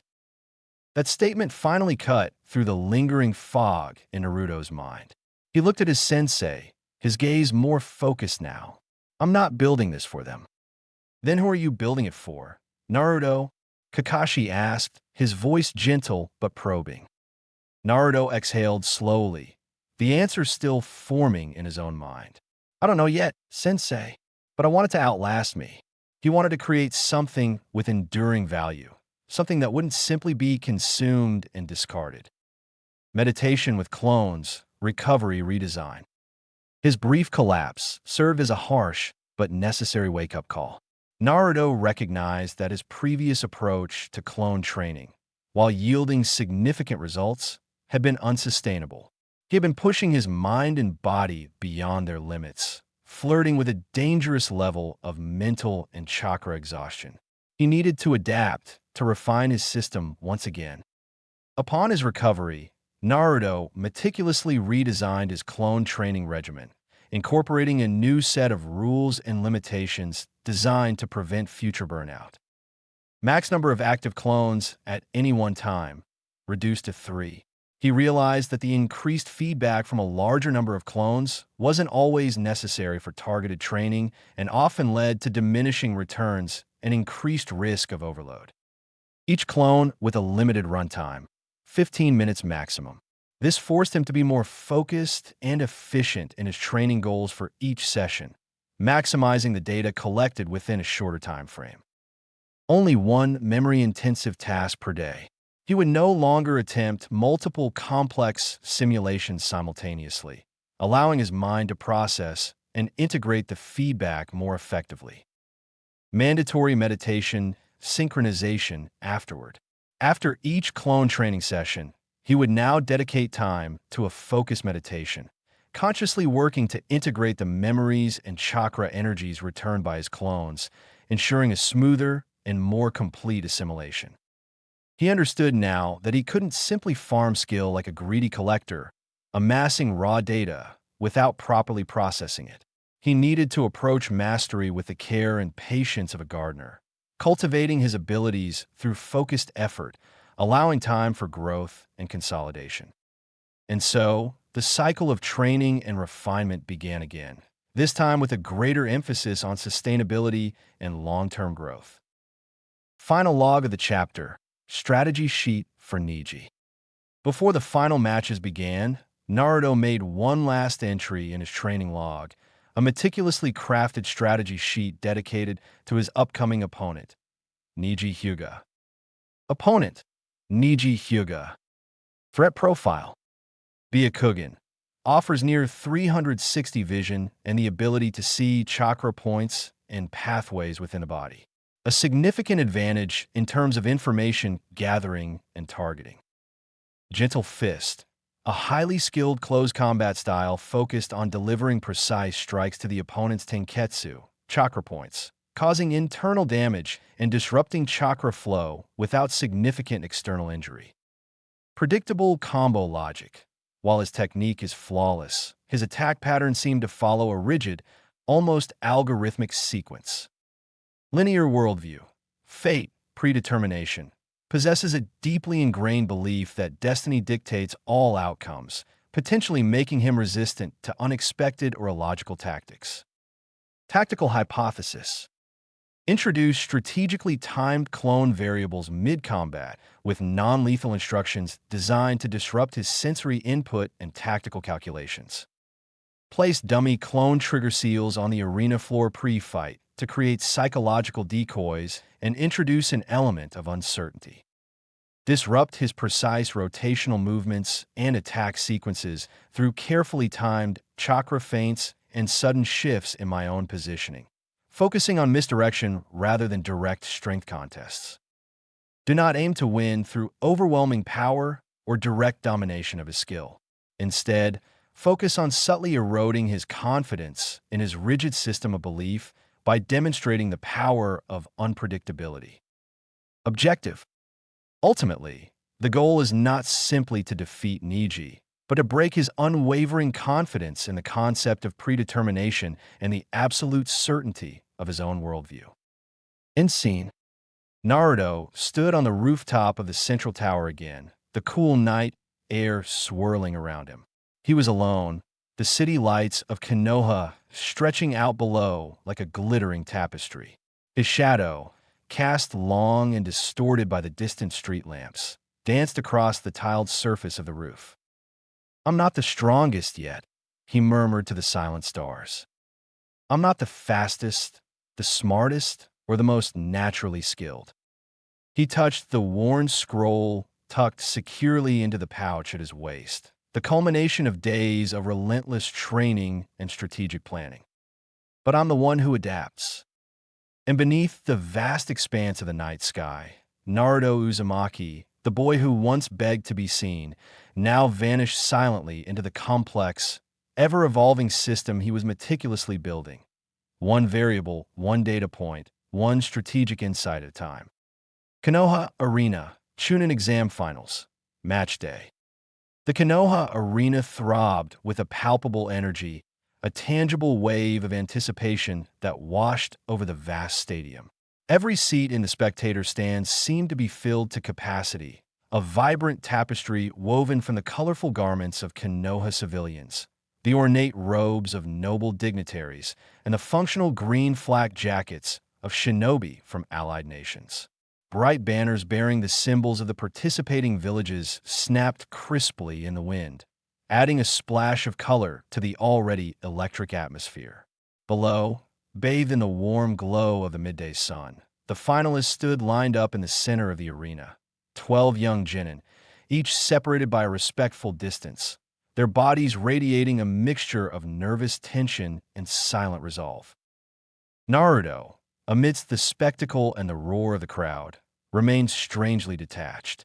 He stood still, his gaze fixed on the chalk-drawn circle that marked the boundaries of the fighting ring, his senses filtering out the surrounding noise and focusing on the task at hand.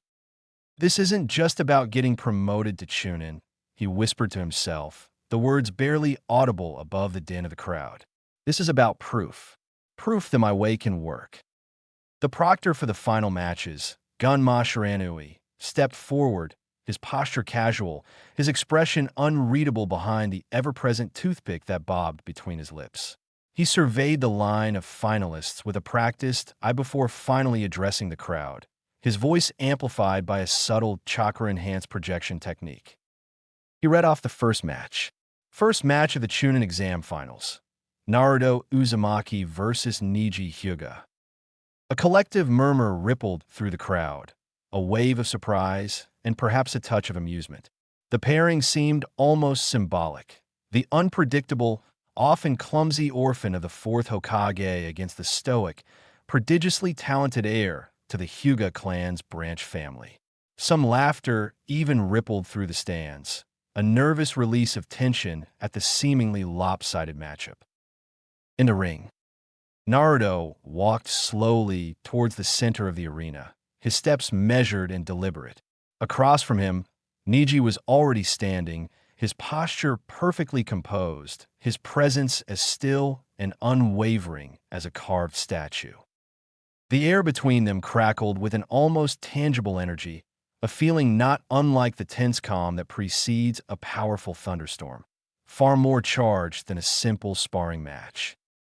Neji didn't offer a condescending smirk or launch into any pre-battle taunts. His pale, Byakugan-enhanced eyes fixed on Naruto, his voice calm and devoid of emotion as he delivered his assessment.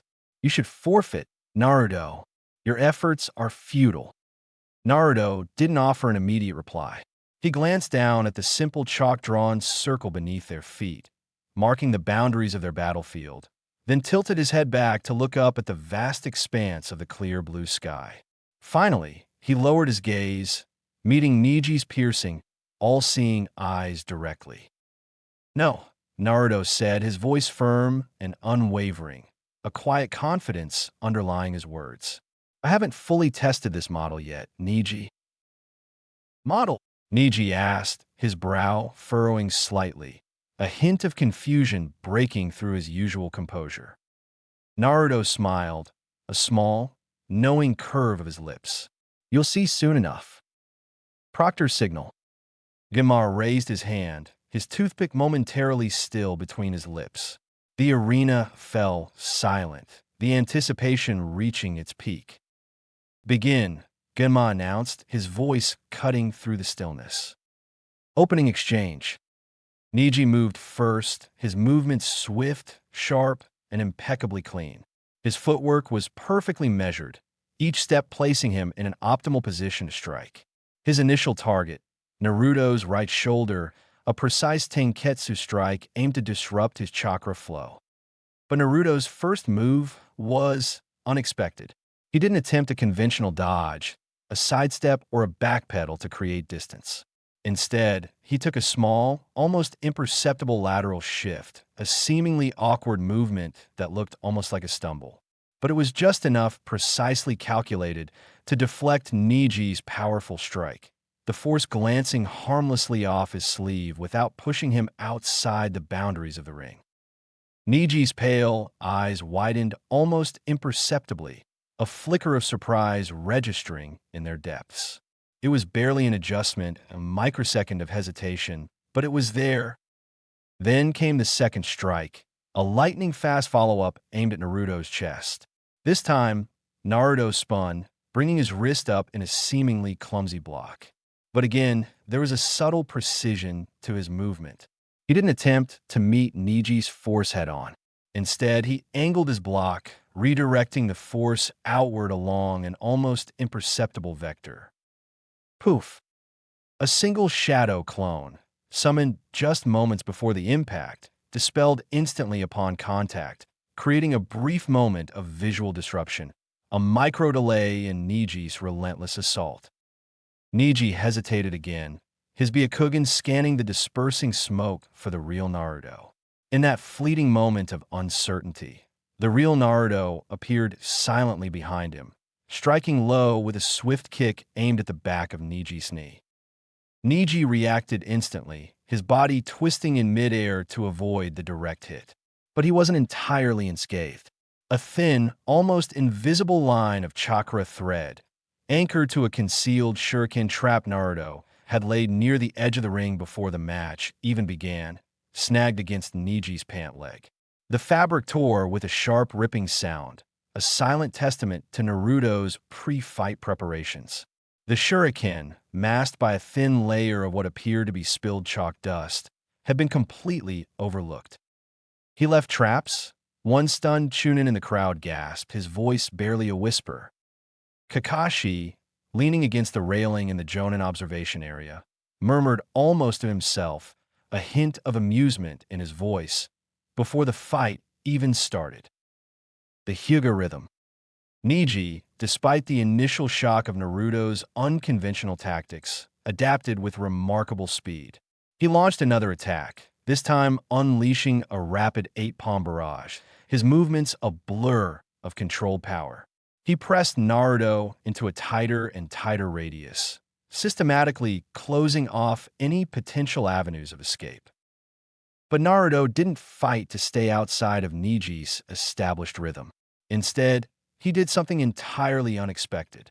He entered it on purpose, stepping directly into the heart of Niji's attack pattern. With every precisely aimed strike Niji landed, Naruto's breathing seemed to slow, his movements becoming almost languid. The rapid succession of blows began to blur together, an onslaught that would have overwhelmed most genin. Poof! Poof! 2 more shadow clones, summoned and dispelled in rapid succession, served as momentary buffers, absorbing some of the force of Niji's attacks and further obscuring Naruto's movements. Then, a flash of light as a seal tag, discreetly placed on the back of one of the dispersing clones, ignited, creating another small, visual distraction. Niji struck another Naruto, his palm passing cleanly through the dispersing form at precisely the moment the real Naruto slid into a low crouch, using the momentary confusion to his advantage. With a powerful surge of chakra, he drove his shoulder forcefully into Niji's exposed ribs. A collective gasp rippled through the crowd, followed by an eruption of surprised cheers and excited chatter. Niji stumbled backward, his composure visibly shaken. For the first time in the match, his perfectly executed, predictable pattern had been broken, thrown off balance by Naruto's unorthodox approach. Philosophy under fire. Niji landed hard, rolling to absorb the impact before flipping back upright, his breathing heavier now, a thin sheen of sweat glistening on his forehead. His pale eyes, usually so calm and controlled, narrowed with intense focus. "You're manipulating timing," Niji observed, his voice tight with a mixture of frustration and grudging respect. Naruto simply shrugged, a small, almost smug smile playing on his lips. "You manipulate chakra points, Niji. I manipulate behavioral flow. It's just a different kind of system." "You cannot rewrite fate, Naruto," Niji declared, his voice ringing with conviction. Naruto's eyes hardened, his earlier playfulness vanishing. "Maybe not fate, Niji, but I can certainly rewrite outcomes." Fueled by a surge of frustration and a bruised pride, Niji attacked again, his movements faster now, abandoning his usual composed rhythm. He was striking with more emotion, more raw momentum, trying to force the fight back into the predictable script he so firmly believed in. But in his attempt to reassert control, he had fallen directly into the next trap Naruto had carefully laid. The variable clone. One of Naruto's crudely drawn seal tags, tossed seemingly carelessly onto the arena floor minutes ago during an early, deliberately clumsy stumble, suddenly ignited with a small flash of light. Poof! A dense cloud of smoke erupted from the seal tag, obscuring the view of the arena. And then, stepping out of the dissipating smoke, was a single shadow clone of Naruto. But this clone didn't immediately attack. It simply stood there, in the center of the arena, silent and still.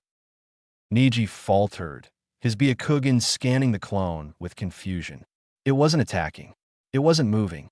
It was just there. Then, the clone performed an unexpected action. It executed a deep, formal bow towards Neji, a gesture completely out of character for the boisterous Naruto.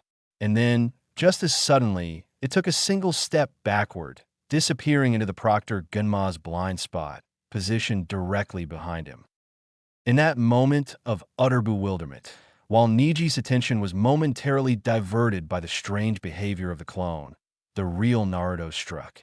He launched a swift, low kick, sliding into the attack with a deceptive fluidity, striking Niji's other knee with a surprising force using his non-dominant leg. Niji's leg buckled beneath him, sending him stumbling. "Your flaw isn't the Byakugan, Neji," Naruto said coldly, his voice cutting through the murmurs of the crowd. "It's that you treat reality like a script. You see only what you expect to see." Neji growled, the first visible crack in his carefully constructed emotional armor forming. "You're mocking destiny, Uzumaki." "No, Neji," Naruto replied, his voice low and intense. "I'm mocking your version of it. Niji's counterattack."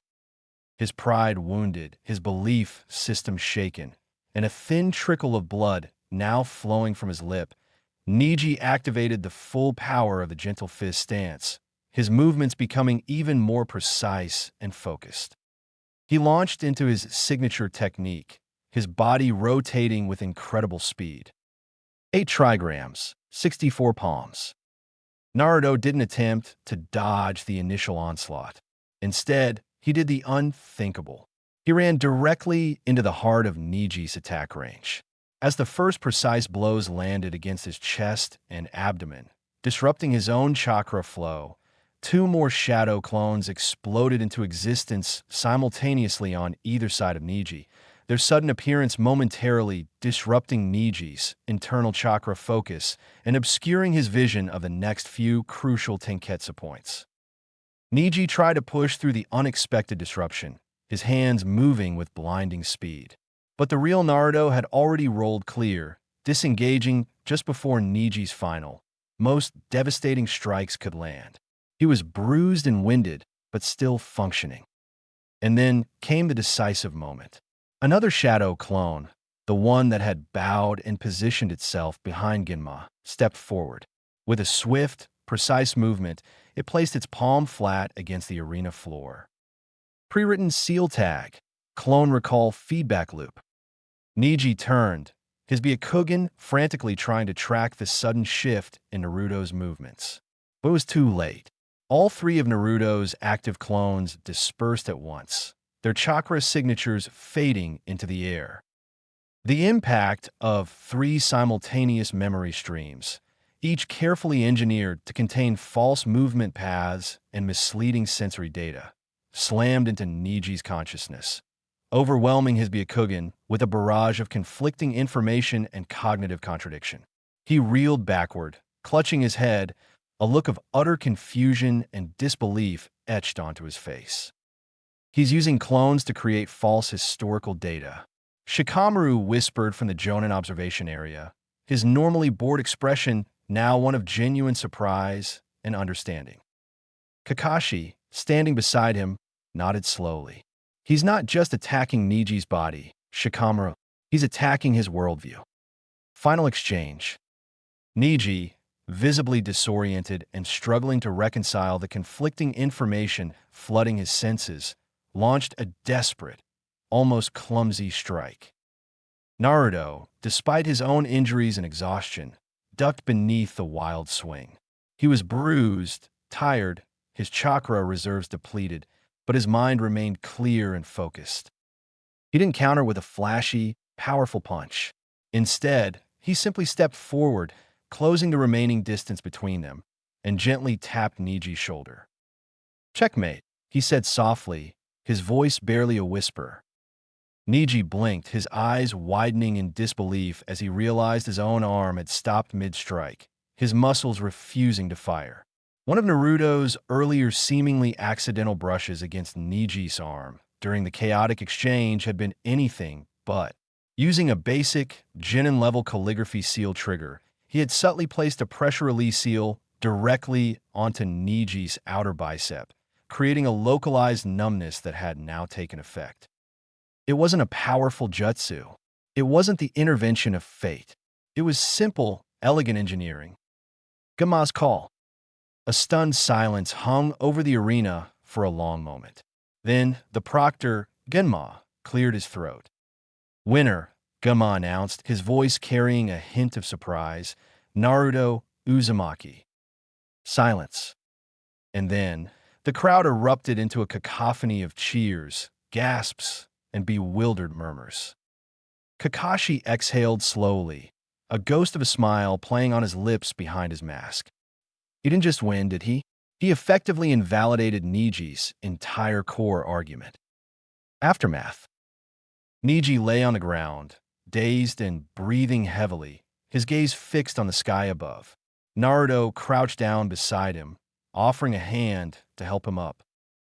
"You were right about one thing, Niji," Naruto said quietly, his voice devoid of any trace of gloating. "There's definitely stuff we can't control." Niji stared at him, a flicker of understanding beginning to dawn in his pale eyes. "But you were wrong about what that stuff is," Naruto continued, tapping his own forehead lightly. "I can't choose where I was born or what people thought I'd be." Then he tapped his chest directly over his heart. "But I choose how I respond, Niji." He stood up, offering Niji another, more insistent hand. "You want to be free, Niji? Stop waiting for fate to give it to you." And then, without waiting for a response, Naruto turned and walked away, leaving Niji to grapple with the implications of his defeat and the unexpected wisdom offered by his once ridiculed opponent. Reflection. Tower rooftop again. That night, the familiar solitude of the central tower rooftop offered Naruto a space for reflection. He sat alone, his notebook open on his lap, the faint glow of the city illuminating the pages. Match record. Niji Hyuga, victory. Strategic summary. Successfully deployed, strategically timed shadow clone feints to disrupt Niji's sensory predictions and create openings for attack. Utilized rudimentary seal tags as psychological decoys, introducing an element of uncertainty and misdirection into Niji's calculations. Focused on targeting Niji's deeply ingrained belief structure rather than solely relying on overpowering his formidable technique. Psychological objective achieved. Niji's unwavering faith in the concept of fate was his most significant vulnerability. By demonstrating the power of unpredictable actions and strategic manipulation of his expectations, I didn't break his belief system entirely, but I made him question its absolute certainty. Niji's fate was a wall he had built around himself. I didn't break it down with brute force. I simply showed him there might be another door. He closed the notebook, a quiet sense of satisfaction settling within him. He hadn't just won a battle. He had conducted a successful experiment, proving the validity of his unconventional methods. The stars flickered in the night sky above, their ancient light bearing witness to the quiet revolution that was taking place within the young ninja. And Naruto Uzumaki, the once predictable, loudmouthed variable in a world that prized legacy and established doctrine, leaned back against the cool stone, the intricate workings of his evolving system humming silently beneath the surface, one carefully calculated variable at a time. Konoha, Intelligence Annex, South Tower. The atmosphere in the small, windowless room was sterile and cold, an intentional chill designed to discourage unnecessary chatter and promote a sense of formality.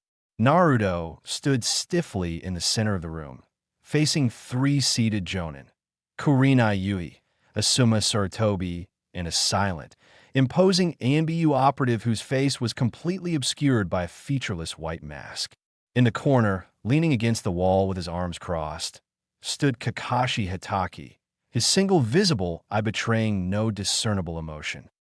On the polished wooden table before them lay a single, open scroll, one of Naruto's hastily scribbled seal notes, recovered from the arena floor after his match with Neji.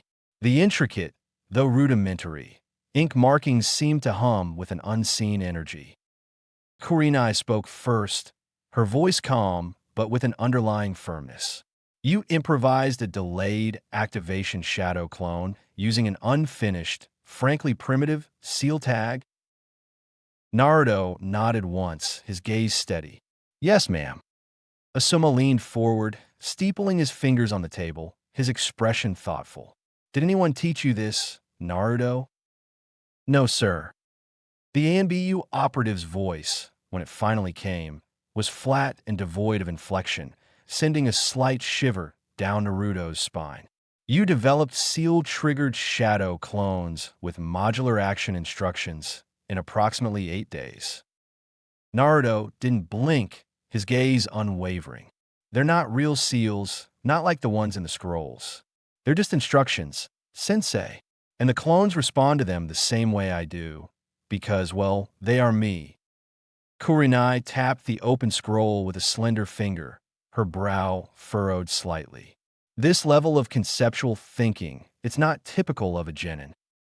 It's not really about jutsu, ma'am, Naruto replied, his voice even. It's just logic, cause and effect.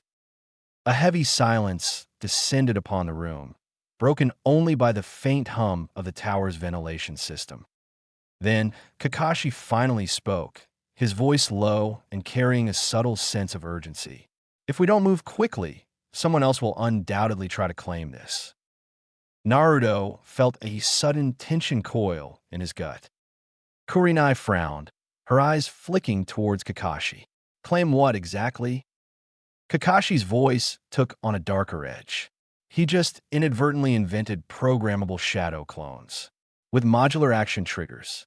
Think of the implications for espionage, assassination, defense. The possibilities are virtually limitless.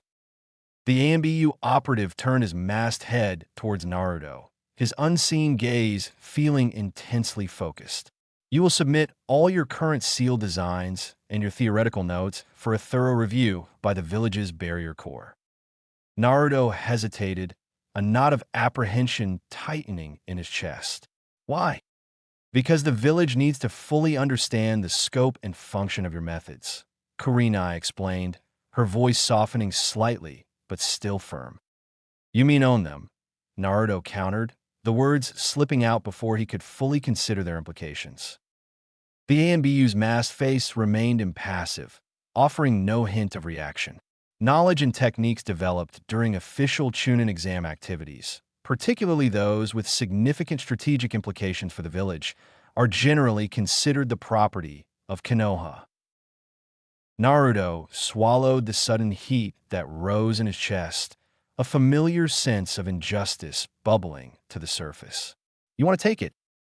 We want to protect it, Naruto, Asuma interjected, his tone attempting to be reassuring, to ensure its responsible development and application, and to protect you from those who might seek to exploit your unique abilities.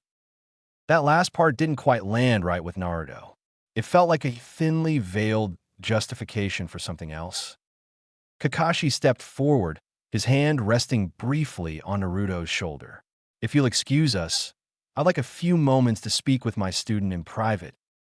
The other Jonin exchanged a brief glance before nodding their assent. 5 minutes, Kakashi. Rooftop interlude, Kakashi and Naruto.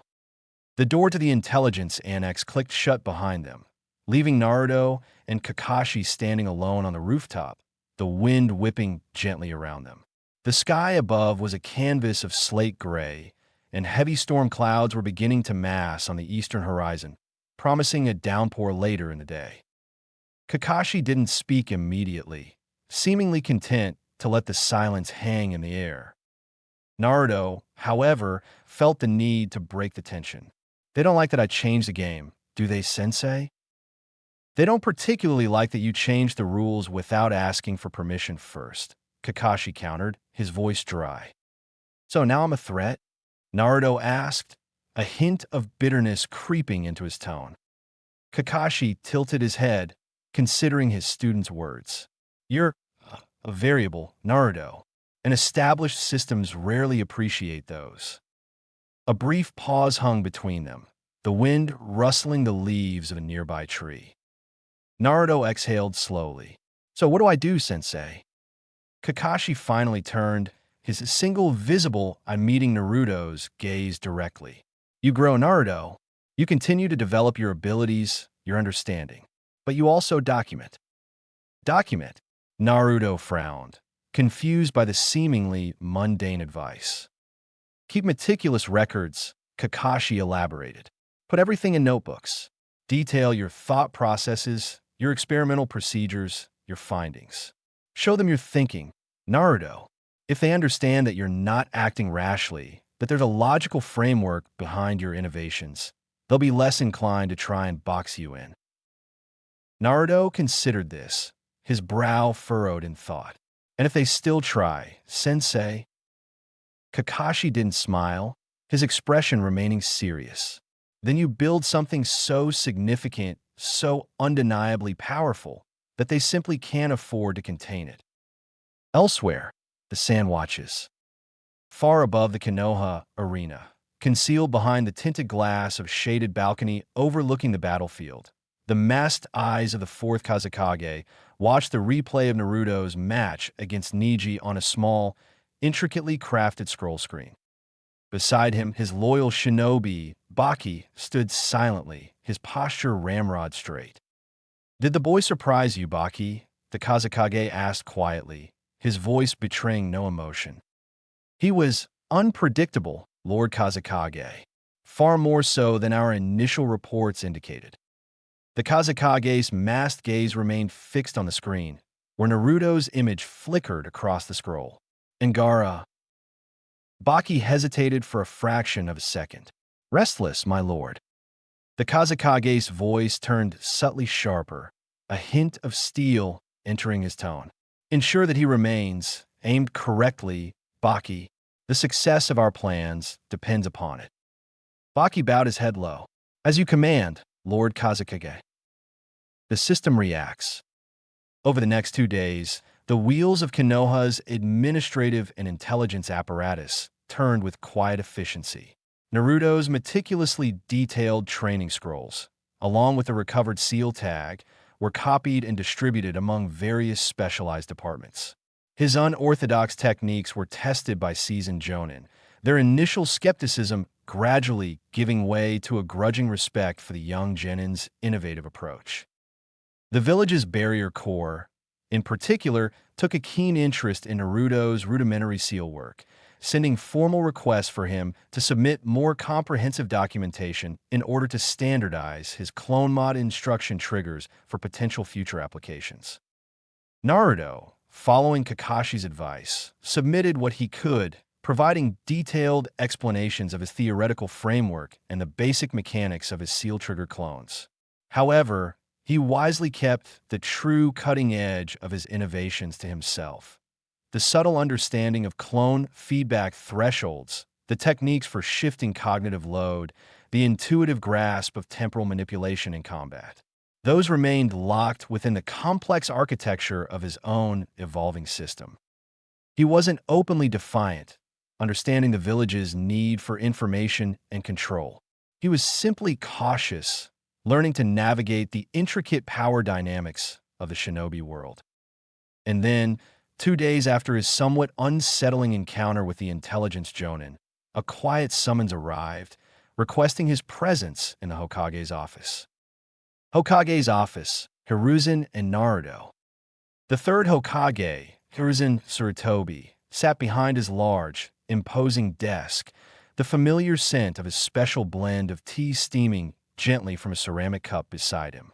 His gaze, though kind, held a weight of experience as he looked at Naruto standing before him. He didn't appear outwardly disappointed, but neither did he seem entirely pleased by the recent developments. "I've been reading your training logs, Naruto," Hiruzen said gently, his voice carrying the familiar warmth that Naruto had come to associate with the old man. Naruto stood straight, his hands clasped behind his back, a habit he had picked up unconsciously. "In your strategy scrolls, Lord Hokage, in your written reaction logs after each of your training sessions and the preliminary matches." Hiruzen paused, his wise eyes twinkling slightly behind his crescent moon spectacles. "They're impressive, Naruto, for someone of your age and experience." "Thank you, Lord Hokage," Naruto replied, a sense of pride mixed with a hint of nervousness fluttering in his chest. "But they're not childish, Naruto," Hiruzen continued, his tone shifting subtly. "They're the level of analytical depth, a strategic understanding that is quite advanced." Naruto said nothing, waiting for the Hokage to continue. Hiruzen leaned forward slightly, his gaze hardening almost imperceptibly. "Do you know what happens to ninja who become smarter, more strategically capable than the people above them, Naruto?" A moment of silence hung in the air. Then Naruto offered cautiously, "They get promoted, Lord Hokage?" Hiruzen's lips thinned slightly. "Sometimes, Naruto, but more often they get watched. Very closely." The words landed like a subtle punch, a quiet warning that resonated deep within Naruto. He didn't flinch outwardly, but the implication was clear.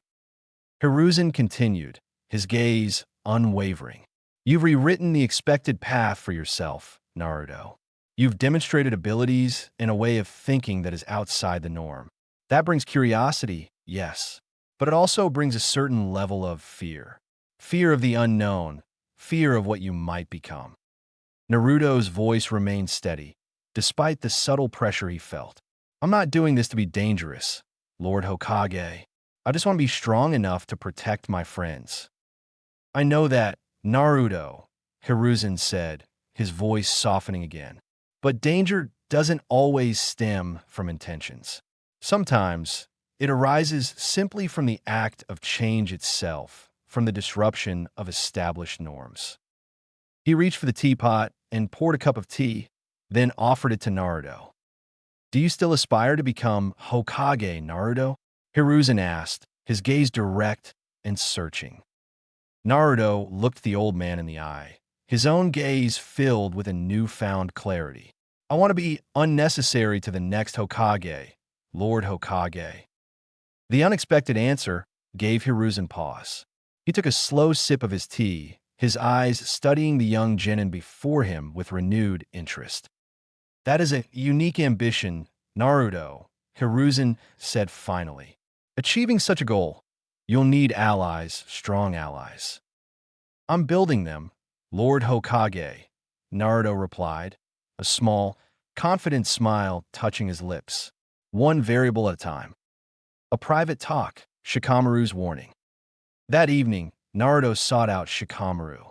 He found the Nara clan prodigy leaning against the railing of one of the training grounds, his gaze fixed on the twilight sky, a familiar air of ennui surrounding him. "You built a rather intricate clock, Uzumaki," Shikamaru said quietly, without even turning his head. "And now everyone in the village is wondering who wound it up and what time it's set to strike." Naruto stepped to the railing beside him, his arms crossed. "They want to know if I'm dangerous, right? More accurately, they want to know if you're controllable," Shikamaru corrected, his gaze still fixed on the horizon. Naruto looked away, a familiar sense of frustration bubbling beneath the surface. Shikamaru sighed, finally turning his head to look at Naruto. You're far too strategically inclined for how ridiculously loud and impulsive you used to be. That kind of sudden shift, it makes people nervous. I thought you didn't care about any of this troublesome stuff, Shikamaru, Naruto retorted, a hint of defensiveness in his voice. I don't, generally speaking, Shikamaru admitted with a characteristic yawn. But I do enjoy observing complex systems, especially when they start behaving in unexpected ways. And yours, Uzumaki, is drawing a rather significant amount of attention from some rather large pieces on the board. A brief silence hung between them. Then, Shikamaru's expression turned slightly more serious. You need to build a failsafe, Naruto. Naruto blinked, genuinely surprised by the unexpected advice. A failsafe? A clone, Shikamaru elaborated, his gaze thoughtful. One that doesn't automatically obey your commands. A counter system within your system. Naruto frowned, considering the implications. What if it turns on me? Shikamaru smirked, a hint of his usual lazy amusement returning.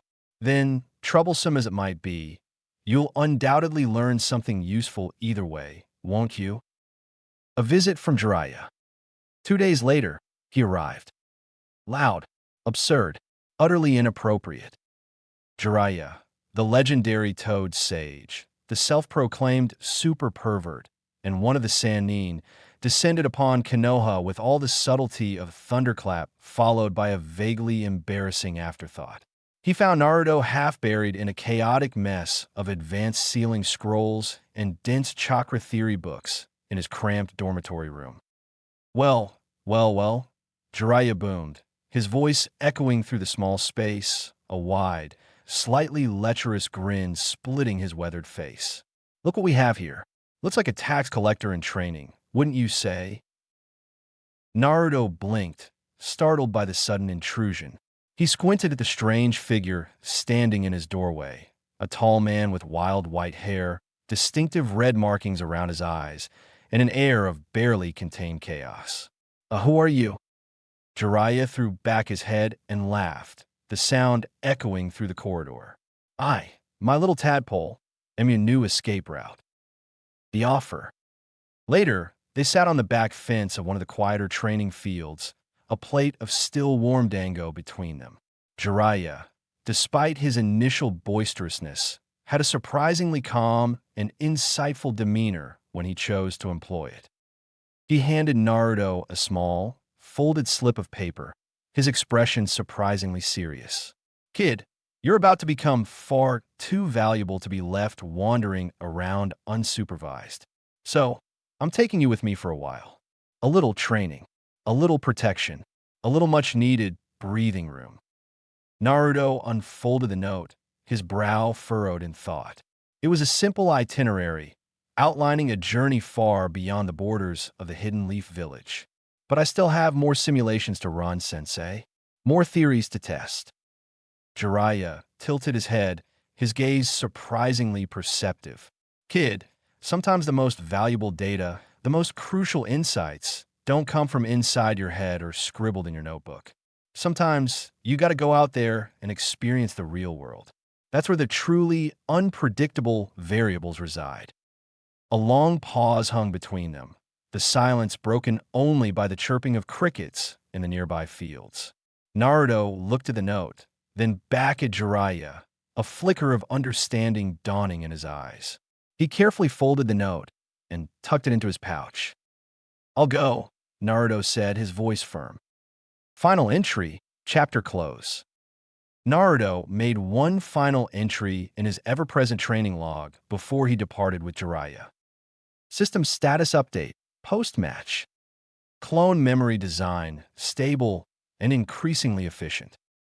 Overall chakra efficiency during clone deployment and recall has increased by approximately 14% through refined channeling techniques. Predictive reaction modeling based on opponent behavioral analysis has shown significant improvement. External risk index elevated. Observations. Confirmed Jonin level surveillance following the final match. Likelihood of internal tracking of my training activities and theoretical developments is high. The village, particularly certain key figures, now views me as a growing asset with significant potential, but also as a potential variable requiring careful management. Solution: align myself with mentors who operate outside the direct control and established protocols of the village. Jiraiya's unpredictable nature and vast experience make him an ideal candidate.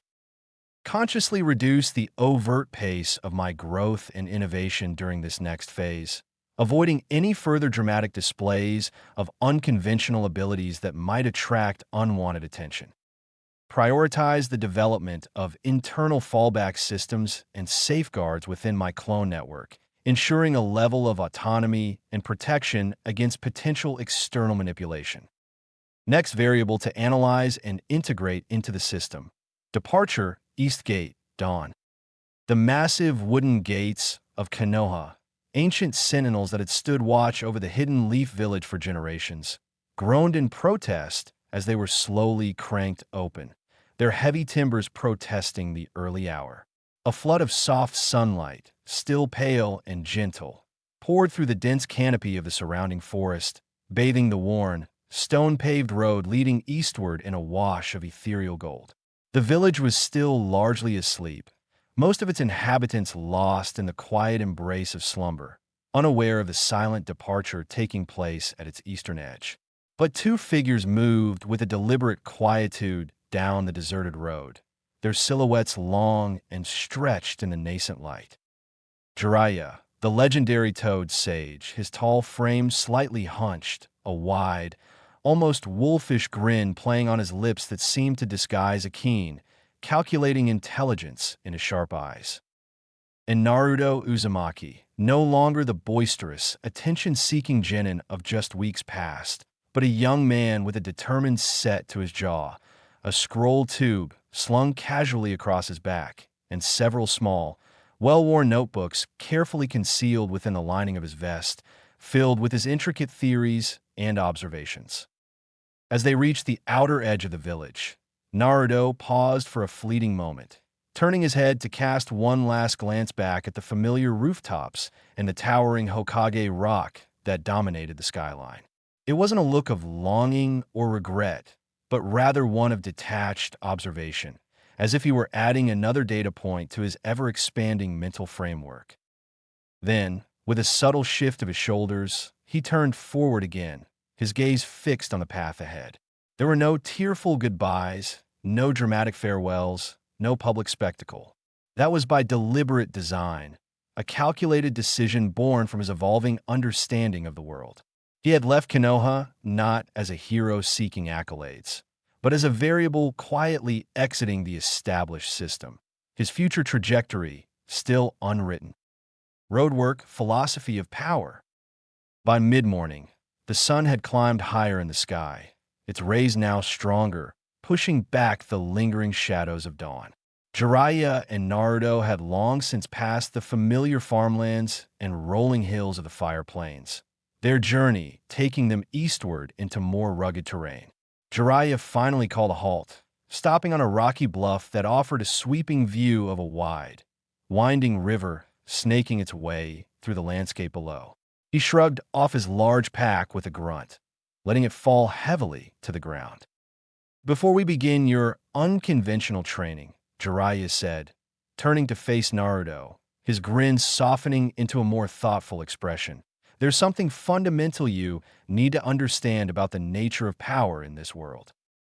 Naruto, equally travel-worn despite his youthful energy, dropped his own lighter pack beside Jiraiya's and waited patiently, his blue eyes fixed on his enigmatic mentor. Jiraiya turned to fully face him, his gaze intense. "There are two distinct kinds of ninja in this world, Naruto." Naruto raised a questioning eyebrow, prompting Jiraiya to elaborate. "There are those who fight simply to win the immediate battle, to secure victory in the moment," Jiraiya explained, gesturing with his hands for emphasis. "They focus on strength, on technique, on outmaneuvering their opponents in the here and now." He paused, letting his words sink in before continuing. And then there are those who fight to change the entire board, Naruto. Those who look beyond the immediate conflict and aim to alter the fundamental dynamics of power itself. Naruto considered this, his mind already racing, drawing parallels to his own evolving strategies. Which one are you, sensei? Jiraiya's grin returned, wider and more mischievous than before. Well, in my younger days, I was definitely focused on being the first kind.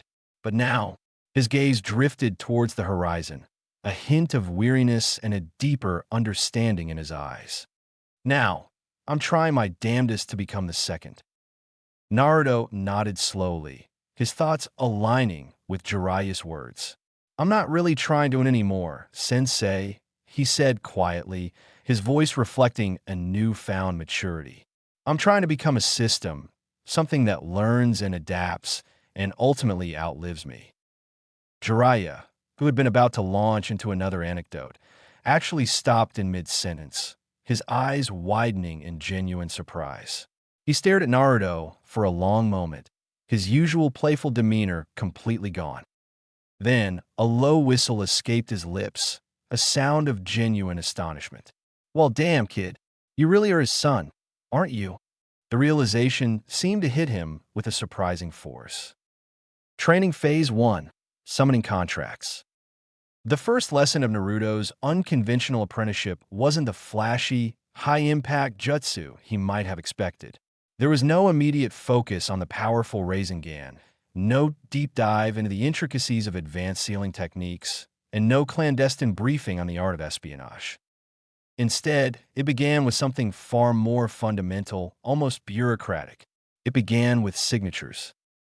Jiraiya unrolled an enormous scroll, its ancient parchment crackling with age and covered in intricate, unfamiliar script.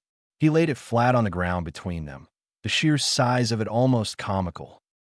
This, my little toad pole, is the Toad Contract, Jiraiya announced with a flourish, gesturing dramatically towards the massive document. Naruto squinted at the seemingly endless lines of faded ink, his brow furrowed in confusion. You want me to sign this? To summon a giant toad? The idea felt strangely disconnected from the kind of training he had been envisioning. Jiraiya nodded, his expression surprisingly serious. Not just summon, Naruto. Partner, there's a crucial difference. You need to forge a bond, a mutual agreement. Why Toad, sensei? Naruto asked, still a little skeptical. He had always envisioned his power as something solely his own, derived from his own chakra and his own efforts. The idea of relying on an external entity felt foreign. Jiraiya chuckled, a low, rumbling sound. Because they're stubborn as hell, often surprisingly ugly, and collectively smarter than they let on. Plus, he added with a wink, they have a certain panache. Naruto continued to stare at the scroll. The concept of forming a partnership, a reliance on another being for power, sitting a little uncomfortably within his meticulously constructed framework. He had built a system that flowed from him outward, a self-contained engine of learning and adaptation. This felt dependent, a reliance on an external variable he couldn't fully control. But even as the initial resistance flickered within him, a more strategic part of his mind began to recognize the potential benefits. He understood the concept of vectors, of leveraging existing forces to achieve a greater outcome. Toad summoning, he realized, was a pre-existing, incredibly powerful parallel system, one that he simply couldn't replicate or build himself from scratch. It offered access to a unique set of abilities and a wealth of experience he couldn't acquire on his own. So, with a decisive nod, he bit his thumb, drawing a bead of blood, and firmly pressed his fingerprint onto the designated space on the ancient scroll, adding his signature to the long list of legendary shinobi who had forged a contract with the great toads of Mount Myaboku. And then, under Jiraiya's guidance, he began the arduous task of learning the intricate hierarchy and the unique personalities of the various toads within the contract. Framework notes, summoning theory. That night, after their first day of exploring the Toad Contract, Naruto retreated to his notebooks, his mind buzzing with new concepts and potential integrations for his evolving system. Observation. Summons function as chakra vectors, creating a temporary link to sentient, memory-bearing creatures residing in extra-dimensional realms. The summoning contract itself appears to be a logic-bound agreement, with specific hand seals acting as an activation code to initiate the link. Hypothesis. Can I embed the activation sequence for Toad summoning within my existing seal tags, creating a pre-programmed summoning trigger? Is it possible for my shadow clones, utilizing their stored chakra reserves, to execute the summoning jutsu on a delayed basis, triggered by a specific condition or signal? If both of these hypotheses prove correct, it could potentially lead to a powerful battlefield strategy involving the delayed deployment of both clones and summons, creating unexpected tactical advantages. Crucial variables to test. The rate of chakra residue decay within a pre-programmed summoning seal over time. Will the stored chakra retain sufficient potency to successfully initiate the summoning after a delay? The willingness of the toads to accept a delayed summoning, particularly if the initial chakra signature is not directly originating from the contracted shinobi. The possibility of memory synchronization across multiple summoned toads. Can a toad summoned by clone relay information back to the original Naruto, creating an extended sensory network? He underlined the final point with particular emphasis. Toads appear to possess remarkably stable and long-term memories. This could potentially allow them to become an integral part of my feedback loop, providing a persistent source of historical battlefield data and strategic insights. He grinned to himself in the darkness. Even this initial foray into the seemingly unrelated world of summoning was already revealing new avenues for expanding and enhancing his core system. Jiraiya's worldview. The breaks during their initial phase of training were anything but restful. Instead of quiet contemplation or physical recuperation, Jiraiya filled the time with his seemingly endless supply of stories. But these weren't the tales of heroic deeds and glorious victories that Naruto had sometimes heard in the village.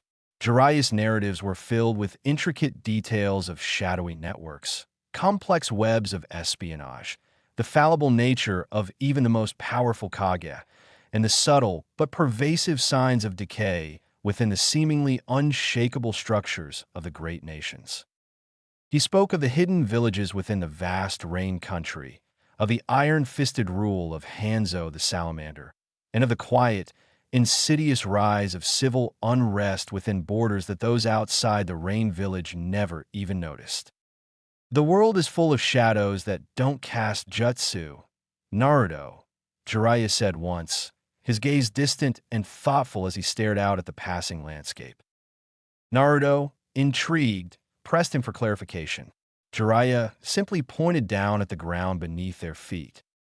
When true power moves in silence, when it operates through unseen channels and hidden networks, even the eyes of a Hokage can't always see it coming. Naruto, his notebook always close at hand, diligently took notes, recognizing the valuable insights hidden within Jiraiya's seemingly rambling tales. He was beginning to understand that true power wasn't always about raw strength or flashy techniques. Often, it resided in the unseen currents of information and influence that flowed beneath the surface of the shinobi world. Field test, first summoning failure. Their first attempt at a solo summoning took place in a desolate field of shale and moss, not far from the well-traveled Tanzaka Trail. Jiraiya, after explaining the basic hand seals and the necessary chakra focus, had instructed Naruto to try and summon a toad on his own. Naruto, his brow furrowed in concentration, meticulously went through the sequence of hand seals, channeling his chakra with focused intent and shouting the activation command with a surge of youthful enthusiasm. And then poof. In place of the expected giant amphibian, a tiny, brown tadpole appeared in a small puff of smoke. It blinked its minuscule eyes, let out a single, rather pathetic-sounding burp, and then promptly vanished back into the ether. Jiraiya, who had been watching with a mixture of anticipation and amusement, burst out laughing, the sound echoing across the otherwise silent field. Naruto, however, didn't share his mentor's mirth. He crouched down beside the fading wisp of smoke, his expression thoughtful and analytical. Wrong distribution ratio, he muttered to himself, his mind already dissecting the failure. Too much upfront chakra, not enough sustained control on the tail end of the surge. Jiraiya, still chuckling, shook his head. You're talking like a scientist, kid. I'm thinking like a system architect, sensei, Naruto replied, his gaze intent. Identify the failure point, analyze the variables, and adjust the parameters for the next iteration. Jiraiya nodded slowly, a hint of respect replacing his amusement. Then architect again, my little toad pole. Second test, Gamakichi arrives. 2 days later, Naruto adjusted his approach, meticulously controlling his chakra flow using precisely timed breath intervals, a technique he had refined through countless cycles of meditation with his shadow clones. He focused his intent, went through the hand seals with deliberate precision, and shouted the summoning command once more. Summoning jutsu. A much larger plume of smoke erupted this time, filling the air with the pungent scent of the summoning realm. And when the smoke cleared, a small, but definitely not tadpole-sized, orange toad blinked up at him with a curious expression. Yo, the toad croaked, its voice surprisingly casual. Naruto grinned, a genuine sense of accomplishment washing over him. You're Gamakichi, right? He remembered Jiraiya's description of the various toads within the contract. The toad sniffed the air, its large, golden eyes sizing Naruto up. Yeah, that's me. You the one who called me. I am, Naruto confirmed. You gonna help me out? Gamakichi shrugged his small, orange shoulders. I don't hate ya. You got a kinda interesting smell. Not as annoying as some of those other humans. Jiraiya, who had been observing from a nearby tree, a smirk playing on his lips, chuckled softly. Looks like you've got rapport, Naruto. More like compatible software, Naruto replied dryly, still slightly surprised by the casual demeanor of the summoned toad. Jiraiya, who had been in the middle of taking a bite of his rice ball, promptly choked, sputtering and wheezing as he nearly dropped his meal. Message intercept, Rain Country perimeter. They were resting in a small, damp cave, taking shelter from sudden downpour, when a small, lithe figure wearing a fox-shaped ANBU mask appeared silently at the entrance. The agent approached Jiraiya, offering him a sealed scroll marked with a distinctive red hawk insignia. Jiraiya unsealed the scroll with a practiced flick of his wrist, his brow furrowing slightly as he read the contents slowly and deliberately. When he was finished, he passed the scroll to Naruto without a word, his expression grave. The message was brief and to the point. Intel, Orochimaru has been sighted moving within the outer perimeter of Rain Country. Akatsuki remnants are suspected to be operating in the same general area. Mission: proceed north with extreme discretion. Observe only. Do not engage under any circumstances. Naruto scanned the message quickly, his eyes lingering on Orochimaru's name. Orochimaru. The name still carried a weight of unease and a flicker of unresolved anger, despite his attempts to move beyond the desire for revenge. Jiraiya watched him carefully, his gaze intense. You're not ready for him, Naruto. Not yet. I don't want revenge, sensei, Naruto replied, his voice surprisingly calm. I want patterns. I want to understand how he operates. That response clearly piqued Jiraiya's interest. His eyes narrowed slightly. You want to know how he thinks, how he manages to evade capture time and time again. Exactly, Naruto confirmed. I want to know why he keeps getting away with it. What are the underlying principles of his survival? Meditation with summons, internal sync. Following their successful summoning of Gamakichi, Naruto began incorporating a new element into his nightly meditation routine. He wasn't just focusing on chakra control and mental clarity anymore. Now, he was also consciously exploring how the summoned toads processed and retained memory. He discovered, through focused mental probing during their shared meditative states, that Gamakichi possessed a surprisingly detailed and long-term memory. The young toad could vividly recall battlefield locations from years past, could replicate the formations of enemy shinobi he had encountered in previous summons, and could even relay subtle smell data that Naruto himself had never consciously registered during those events. This led to a new, intriguing hypothesis for Naruto. If a shadow clone creates a specific memory through an observation or an action, and then summons a toad while that memory is still fresh in its ephemeral consciousness, could that memory be transferred, or at least accessible, to the summoned toad through the chakra link that binds them? If this is possible, then a summoned toad could potentially retain and report back crucial scouting data even after the original shadow clone has dispersed, effectively extending his intelligence-gathering capabilities beyond the limited lifespan of his clones. He eagerly added this new line of inquiry to his ever-growing scroll of theories. Summons equals potential extended sensory cache. He grinned to himself in the darkness of their makeshift campsite. Even his initial fumblings in the world of summoning were now yielding valuable insights, feeding directly into the ever-evolving architecture of his personal system. Political undercurrent, Jiraiya's warning. Late one evening, after a long day spent practicing summoning and refining his chakra control, Jiraiya lit a small, crackling fire. He sat down beside Naruto without saying a word, his gaze fixed on the dancing flames.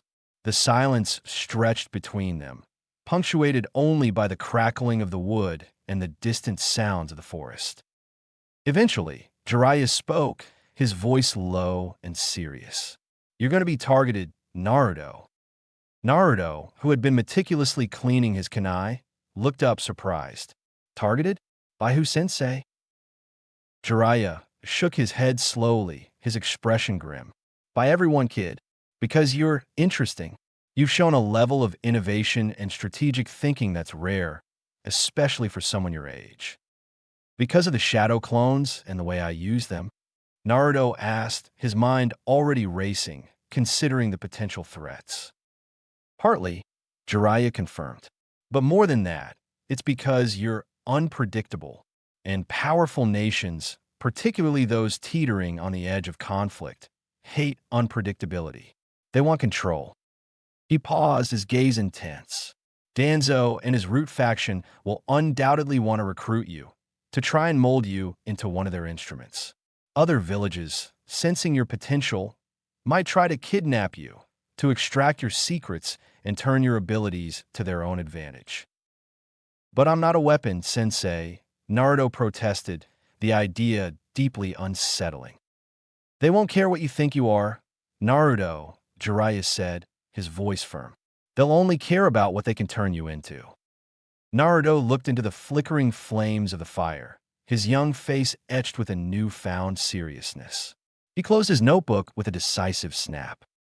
"Then I'll just have to become too complex for them to copy, sensei," Naruto declared, his voice filled with a quiet determination. Jiraiya snorted, a hint of a smile finally returning to his lips. "You're already too complex for the damn paperwork, kid." Return path. Unexpected encounter. Near the end of their first circuit north, as they began their journey back towards the Fire Country border, they set up camp on a high, rocky ridge that offered a panoramic view of the surrounding forest. Naruto was going through his usual routine of solo shadow clone drills when he suddenly felt a distinct, almost palpable chakra pulse in the air. It wasn't overtly hostile, no immediate threat registered, but it felt wrong, somehow out of sync with the natural flow of energy. A figure moved through the dense woods below with an unnatural, almost inhuman speed, a blur of movement against the green foliage. And then, in the blink of an eye, the figure materialized, standing silently about 20 feet away from their camp. "Itachi Uchiha." He was cloaked in the familiar dark robes of the Akatsuki, his presence radiating a quiet intensity. His crimson Sharingan eyes, visible even from the distance, were as unreadable as ever.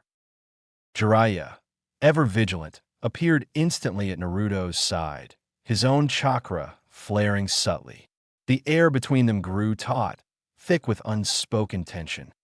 But Itachi raised a hand slowly, a gesture of peace. "I'm not here to fight, Jiraiya-san."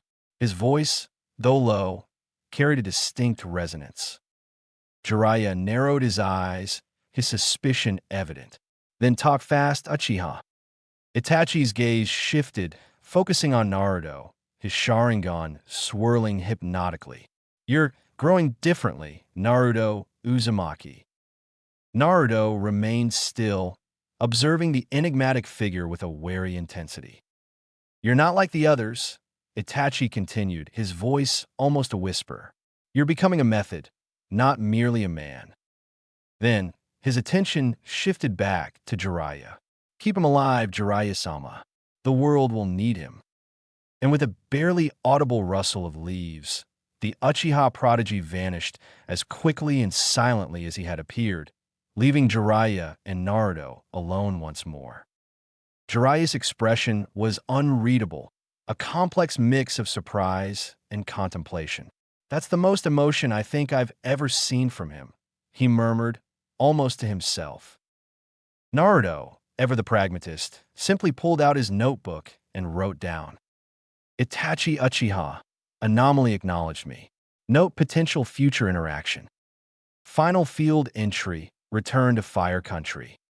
As they neared the familiar border of Fire Country once again, Naruto's collection of scrolls had grown significantly.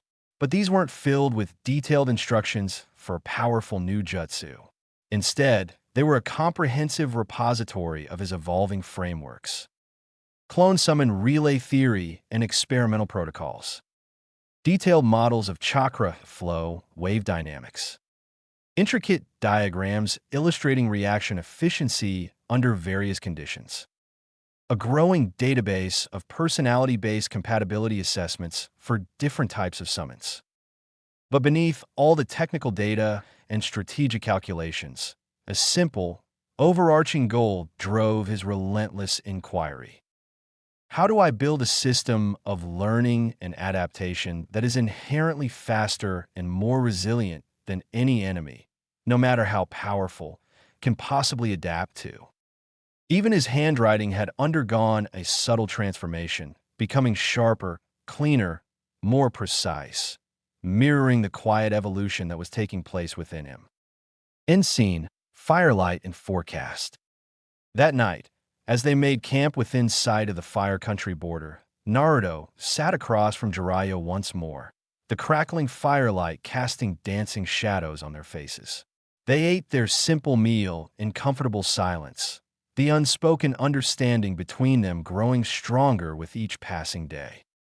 Finally, as the flames began to die down, Jiraiya spoke, his gaze thoughtful. "All right, my little system architect. Next lesson, chakra, nature manipulation. Elemental transformation?" Naruto asked, a spark of excitement igniting in his eyes. This was a fundamental skill that every high-level shinobi needed to master. Jiraiya nodded slowly. "That's right. But I'm warning you, Naruto, it'll slow you down. At least initially." Naruto surprised him with a faint, almost knowing smile. "Good." Jiraiya blinked, taken aback by the unexpected response. "Good. If I appear to slow down, even just a little, they'll likely assume I've plateaued, that I've reached the limits of my current growth," Naruto explained, his blue eyes gleaming with a hint of strategic cunning. Jiraiya considered this for a moment, a slow smile spreading across his own face. The kid was definitely thinking several steps ahead. Naruto unrolled a fresh scroll, the blank parchment illuminated by the flickering firelight. And at the very bottom of the page, below his detailed notes on chakra flow and summoning protocols, he wrote a new heading. Phase 2 begins. Nature's law versus man's logic. Chakra nature begins, fire, Wind and the knife. Chakra has a nature, Naruto, Jiraiya said, holding out a handful of leaves he had gathered from different trees across the forest, each one unique in its texture and shape.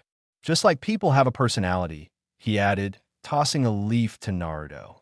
Some chakra cuts like a blade. Some burns like fire. Some overwhelms like a raging flood. Yours. Naruto caught the leaf, its surface slightly rough against his palm. He focused his chakra, feeling its familiar warmth coursing through his veins. Wind, he replied instinctively. The leaf in his hand immediately crumbled into dust, a fine powder slipping through his fingers. "You're sharp, kid," Jiraiya observed, a hint of admiration in his voice. "And not just in the head, it seems." Naruto picked up another leaf, focusing his chakra with more control this time, channeling it through his fingertips. The leaf fluttered in his palm, twitching slightly, then bent unnaturally down the middle, a sharp crease forming along its spine. "Close," Jiraiya said, watching intently. "But wind isn't just about power, Naruto. It's about precision. It's about the effortless application of focused force." Naruto nodded slowly, the concept resonating with his understanding of his own strategic approach.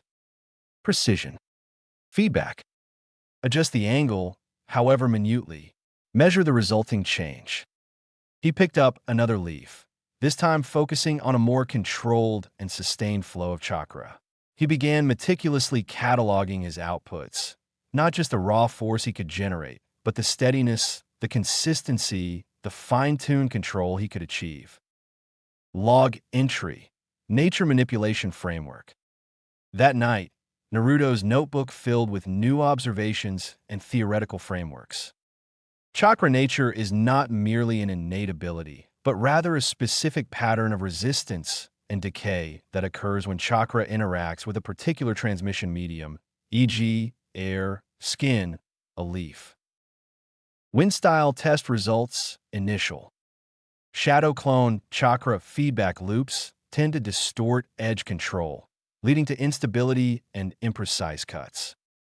Variance in control is significantly higher under conditions of mental fatigue or distraction. Control and precision are noticeably stronger and more consistent following focus meditation, particularly when combined with a single-purpose shadow clone dedicated to chakra control and breathwork. He drew a line beneath these observations. Wind-style success equals clean mental separation between the channeling process and the influx of clone feedback. He underlined that statement twice, recognizing its crucial importance. Experimental clone designs, nature-based roles. With Jiraiya's permission and his characteristic amuse tolerance for Naruto's increasingly complex experiments, Naruto began deploying a series of modified shadow clones, each preloaded with a highly specific and singular directive. Clone A, solely dedicated to intensive chakra control breathwork exercises. Clone B, exclusively focused on practicing wind-style manipulation on various objects. Clone C, assigned the task of continuous meditation and thorough memory integration and cleaning.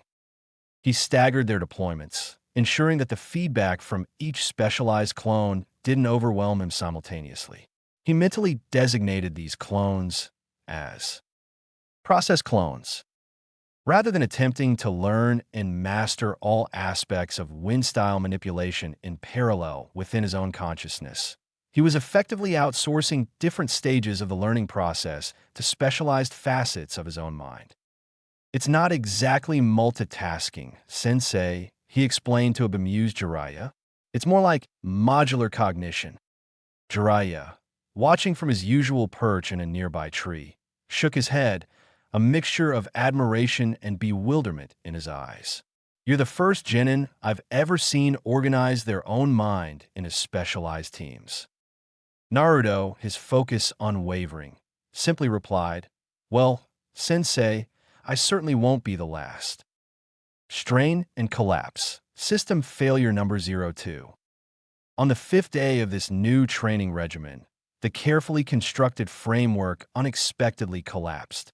Within a span of mere minutes, all three process clones simultaneously dispelled, sending a jarring, chaotic tidal wave of fragmented memories crashing back into Naruto's consciousness. The sensation of countless leaves being sliced, the intricate flow of wind chakra, the rhythmic cadence of focused breathing, the serene stillness of meditation. Every sensory thread, every cognitive process slammed into him at once, an overwhelming sensory overload. His body seized, his muscles spasming uncontrollably. A blinding pain erupted in his head, pounding behind his eyes with brutal intensity. He stumbled behind a nearby tree, vomiting violently, and nearly lost consciousness before Jiraiya reached his side. Jiraiya knelt beside him, his expression concerned as he wiped Naruto's mouth with a damp cloth. "You're pushing too many subroutines at once, Naruto. Your mind can only handle so much parallel processing." Naruto groaned, his body still trembling. "It was almost stable, Sensei. I thought I had it." "You're not a machine, Naruto," Jiraiya reminded him gently. "I'm trying to make myself one," Naruto retorted, his voice weak but his determination unwavering. "You're a person, kid," Jiraiya insisted, "and even the most perfectly designed systems can crash under too much load." Naruto blinked through the lingering nausea, his mind already analyzing the failure. "Then I need to incorporate error handling into the system, Sensei." New protocol, clone partition limits. Immediately after his recovery, Naruto meticulously revised his clone protocols once more, incorporating the lessons learned from his recent system crash. He rewrote the core parameters. Maximum parallel processes, active clones reduced to 2, to minimize the risk of overwhelming his cognitive processing capacity. Individual clone lifespan, capped at 90 minutes to prevent excessive memory accumulation and feedback strain. Memory reintegration buffer. A dedicated meditation clone will now be required after each wind-style training session to ensure a smoother and more complete assimilation of feedback. Tag. Added a new internal marker, fusion pending, mark for comprehensive chakra nature synchronization test. Contingency protocol. Implemented a failsafe. Individual clones are programmed to self-dispel if feedback degradation exceeds a critical threshold of 8%, indicating potential system overload. He also attached a new conceptual scroll tag to his internal framework. Error handling clone. Designated process clone acts as a dedicated observer, constantly monitoring feedback integrity and possessing the authority to immediately cancel all other active process clones if signs of system overload begin to manifest.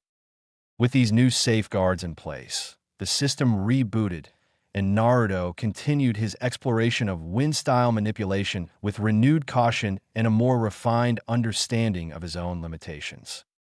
Jiraiya's correction, human element. One tranquil evening, as the last rays of the setting sun painted the sky in hues of vibrant purple and soft orange, Jiraiya dragged Naruto away from his intensive training to a secluded hilltop overlooking a serene lake. The water's surface was smooth as polished glass, reflecting the colorful sky like a perfect mirror. Jiraiya picked up a flat stone from the shore and skipped it expertly across the water. It glided in perfect arcs, creating a series of gentle ripples that spread outwards across the still surface. "You're building beautifully, Naruto," Jiraiya said, his voice surprisingly gentle as he watched the stone dance across the lake. "But," Naruto prompted, sensing the unspoken reservation in his mentor's tone. Jiraiya nodded slowly. "But you're building entirely without instinct, kid.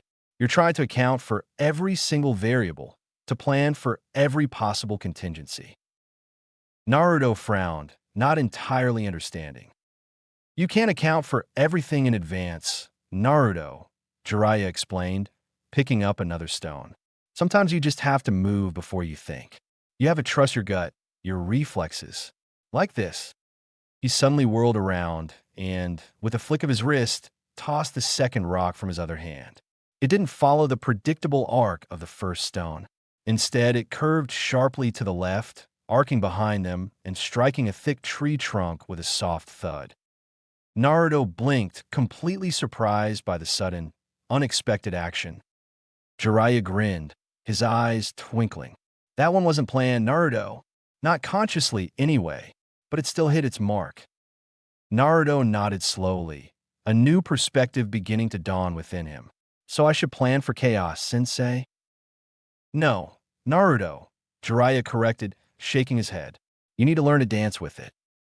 The knife and the cut, wind breakthrough.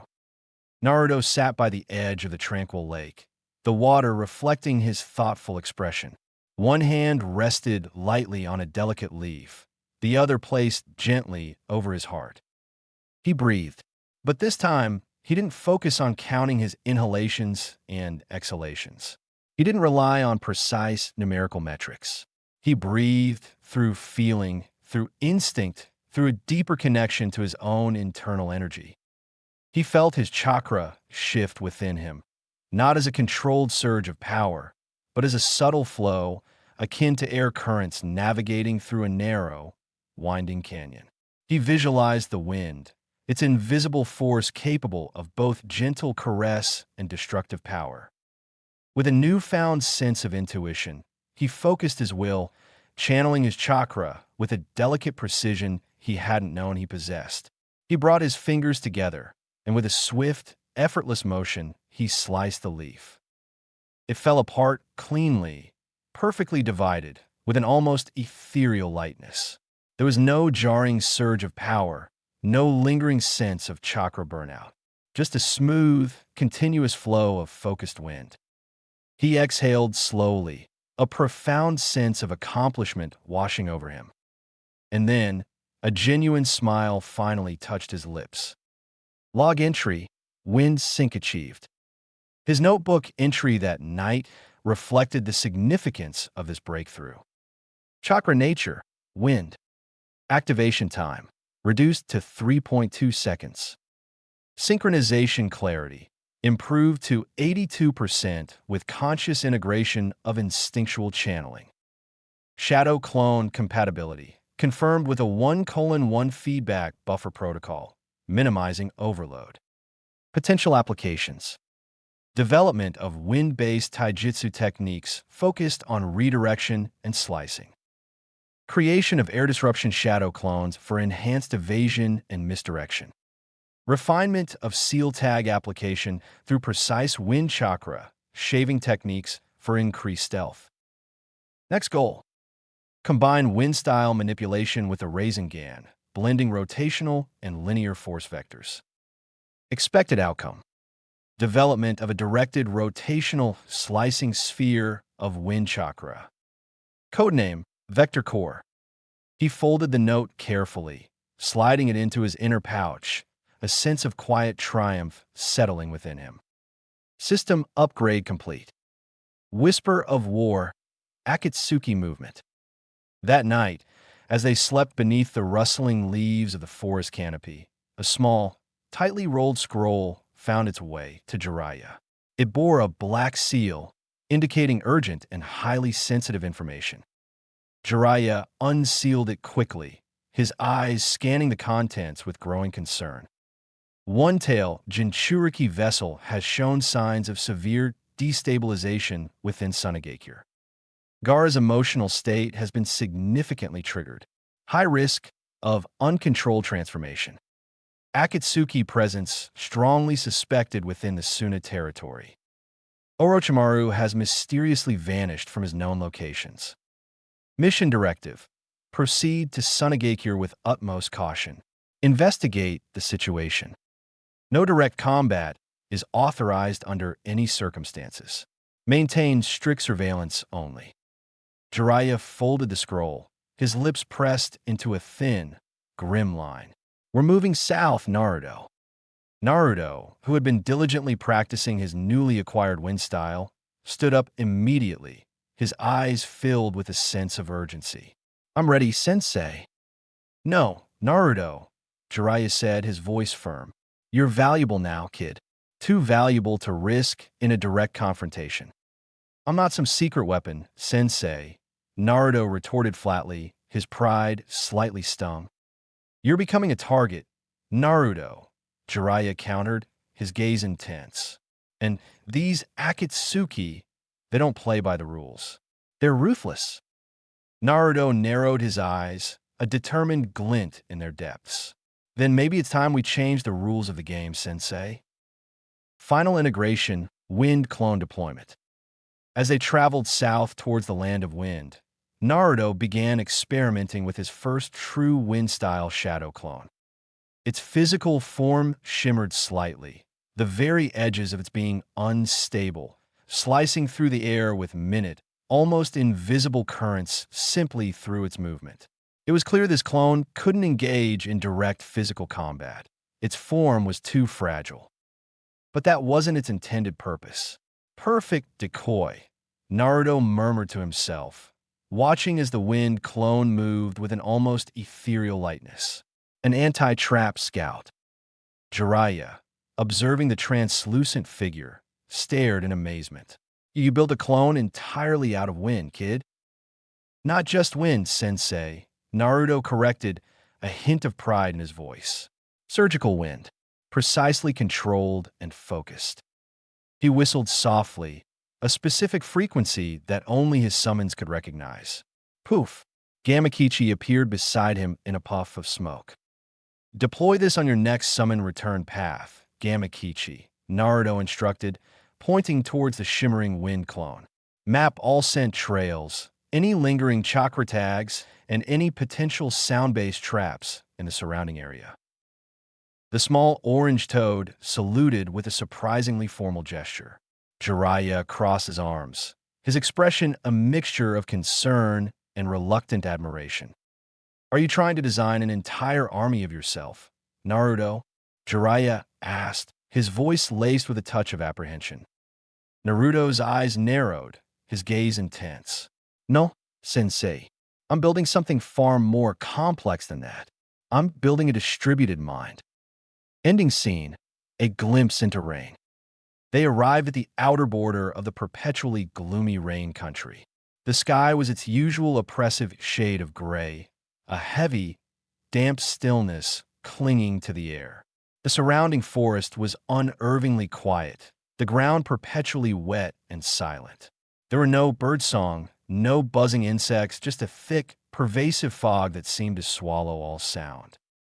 Naruto crouched beside a sluggish-moving stream, testing the moisture in the air for subtle traces of chakra density. He found it almost immediately. Residual signatures, faint echoes of power. But it wasn't Orochimaru's familiar, oily chakra. This was something else, something darker. He turned to Jiraiya, his blue eyes serious. There's another player on this board, sensei. Jiraiya didn't respond immediately, his gaze fixed on the oppressive landscape. Then, he nodded slowly, a grim understanding in his eyes. They call themselves Akatsuki. And what do they want? Naruto pressed, a sense of foreboding washing over him. Jiraiya's gaze met his, a hint of sadness in their depths.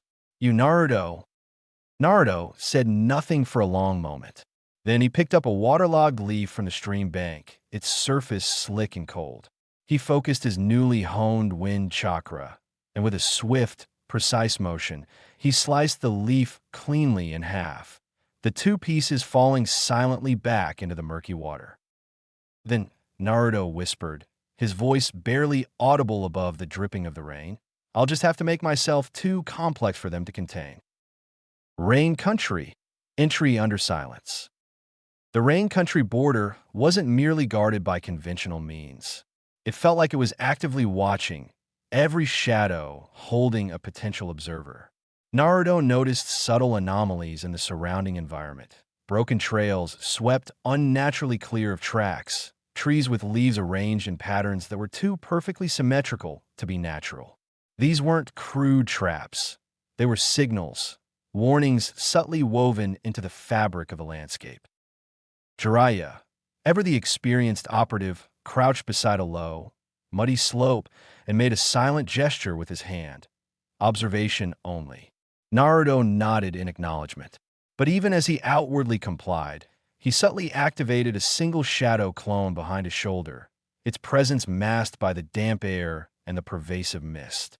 This clone was specifically programmed for silent reconnaissance, unmarked and untraceable, with a predetermined memory cap of only 6 minutes to minimize the risk of detection. It's not just about simple surveillance anymore, Naruto thought to himself as the clone slipped silently into the surrounding foliage. It's about data extraction through proxy cognition. I can experience this environment through the eyes of my clone, gather information without directly exposing myself. Dissecting the city. The Rain Village itself felt strangely artificial, a meticulously constructed stage set rather than a living, breathing city. The streets were unervingly clean, almost sterile. The windows of the tall, imposing buildings reflected nothing but the monotonous gray sky. The people moved with a peculiar, almost robotic gait, their eyes darting around as if constantly under surveillance. Naruto walked under the cover of a hooded cloak, his presence unremarkable as he moved side by side with Jiraiya, maintaining a deliberate silence. But beneath the surface, his internal analytical engine was running at full capacity, his mind dissecting every detail, identifying every subtle pattern. No birds, he noted mentally. No stray animals. A city with only human inputs is inherently a filtered system designed for maximum control. He frowned, a sense of unease settling over him. This place, it has no entropy, sensei, no natural randomness. They ducked into a narrow, deserted alleyway, the silence amplifying the sound of the persistent drizzle. Jiraiya leaned close, his voice a low whisper. We observe, Naruto. We gather intel, and then we leave. No direct interference, understand? Naruto looked up at the towering, uniform buildings that seemed to pierce the perpetually overcast sky. Do they even know what they are, sensei? Jiraiya blinked, taken aback by the cryptic question. Who, Naruto? These people, Naruto clarified, gesturing subtly towards the figures moving in the street beyond the alley. Do they know they're living in a simulation? That their every move is being watched and analyzed? Underground network. Contact with Whisper Agent. Following established protocols, Jiraiya made contact with a Rain Village informant known only as Yarui, an ex-spy who had fallen on hard times, now living in the dimly lit basement beneath a popular noodle shop. Yarui was a twitchy, nervous individual, his eyes constantly darting around the small, cramped room. They're calling a god now, Yarui whispered hoarsely, his voice trembling slightly. It walks in the rain. It hears everything. Nothing happens in this city without it knowing. Naruto leaned forward, his curiosity piqued. Who, Yarui-san? Who are they calling a god? Yarui looked around the small, cluttered room, his eyes wide with a mixture of fear and paranoia. A leader who never speaks. A man with eyes like whirlpools, sucking everything in. Jiraiya's jaw tensed, a flicker of recognition in his eyes. Nagato. Yarui shook his head vehemently. No, not Nagato. Pain. They all call him Pain. Naruto quickly scribbled a single word in his notebook. System override. Then a follow-up question formed in his mind. Is this a second, entirely different architecture, sensei? Another complex system operating alongside the established political structures. Clone rewind, pattern disruption.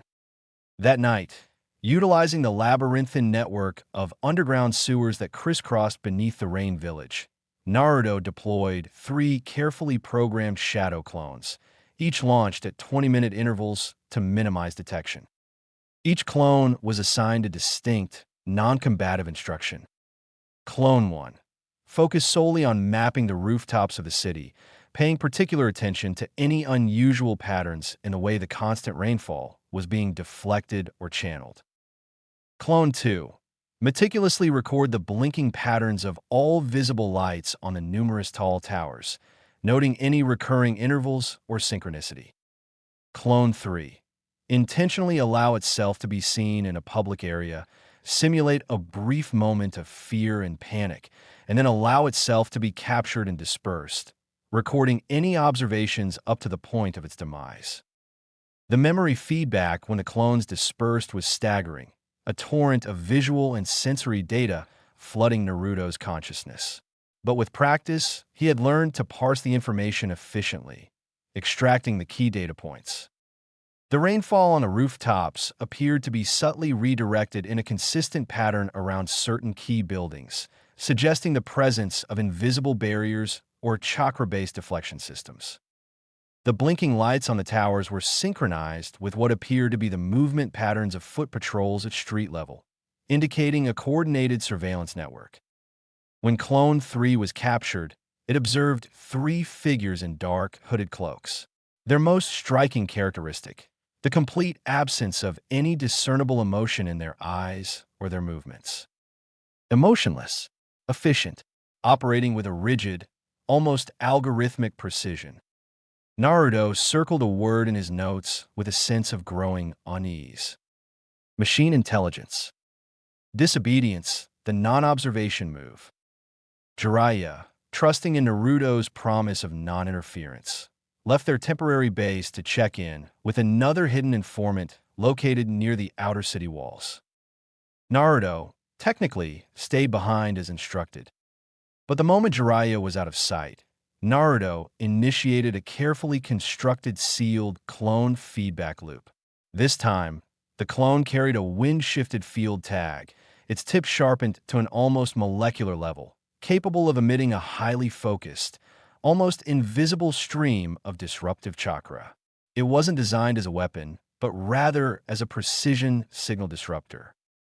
Under the cloak of a hastily crafted illusion, a nondescript merchant hawking imaginary wares, Naruto ventured into one of the more heavily guarded districts of the city, masking his own chakra signature completely. "I'm not attacking," he whispered to himself, his heart pounding slightly in his chest. "I'm just probing the system." He approached one of the marked towers identified by his earlier clone reconnaissance. With a swift, almost imperceptible movement, he pressed the tip of the wind-shifted field tag against the cold, damp stone of the tower's base. And for a single, fleeting second, the entire rooftop signal array, the source of the coordinated light patterns, flickered and briefly went dark. Then, just as quickly as he had arrived, Naruto melted back into the anonymity of the crowd, disappearing as silently as a shadow in the rain. Result: enemy response logged. Exactly 40 seconds later, as his internal timer ticked with precise accuracy, a figure appeared atop the targeted tower. Dark cloak, the unmistakable, swirling pattern of the Rinnegan in its eyes. Utterly still, Naruto watched from his hidden vantage point 5 rooftops away, concealed within the confines of a large, empty water tank. The figure on the tower said nothing, made no overt movements. But a distinct signal, a brief flare of concentrated chakra, emanated from a metallic rod affixed to its back. And within the span of a single minute, 4 other cloaked figures appeared, seemingly out of thin air, converging on the rooftop with unsettling speed. Naruto, hidden in his water tank, meticulously took notes in the damp darkness. Shared signal network connecting all observed individuals. Near instantaneous relay of information and coordination. Physical mobility appears to be directly linked to the intensity and proximity of the shared signal spike. He whispered to himself, his mind racing. They're a distributed system too, just like mine. But unlike my fragmented, learning-based architecture, their memory and processing seem to be centralized. He exhaled slowly, a new, dangerous idea forming in his mind. If I can somehow identify and disrupt their central relay node, would their entire network collapse? Return, Jiraiya notices. Back at their secluded base, a small, hidden alcove beneath an overhanging bridge, Jiraiya returned, his brow furrowed in a deep scowl. "You moved, Naruto," he stated flatly, his gaze sharp and accusatory. Naruto didn't deny it. He had anticipated Jiraiya's reaction. "You disobeyed a direct order," Jiraiya continued, his voice low and dangerous.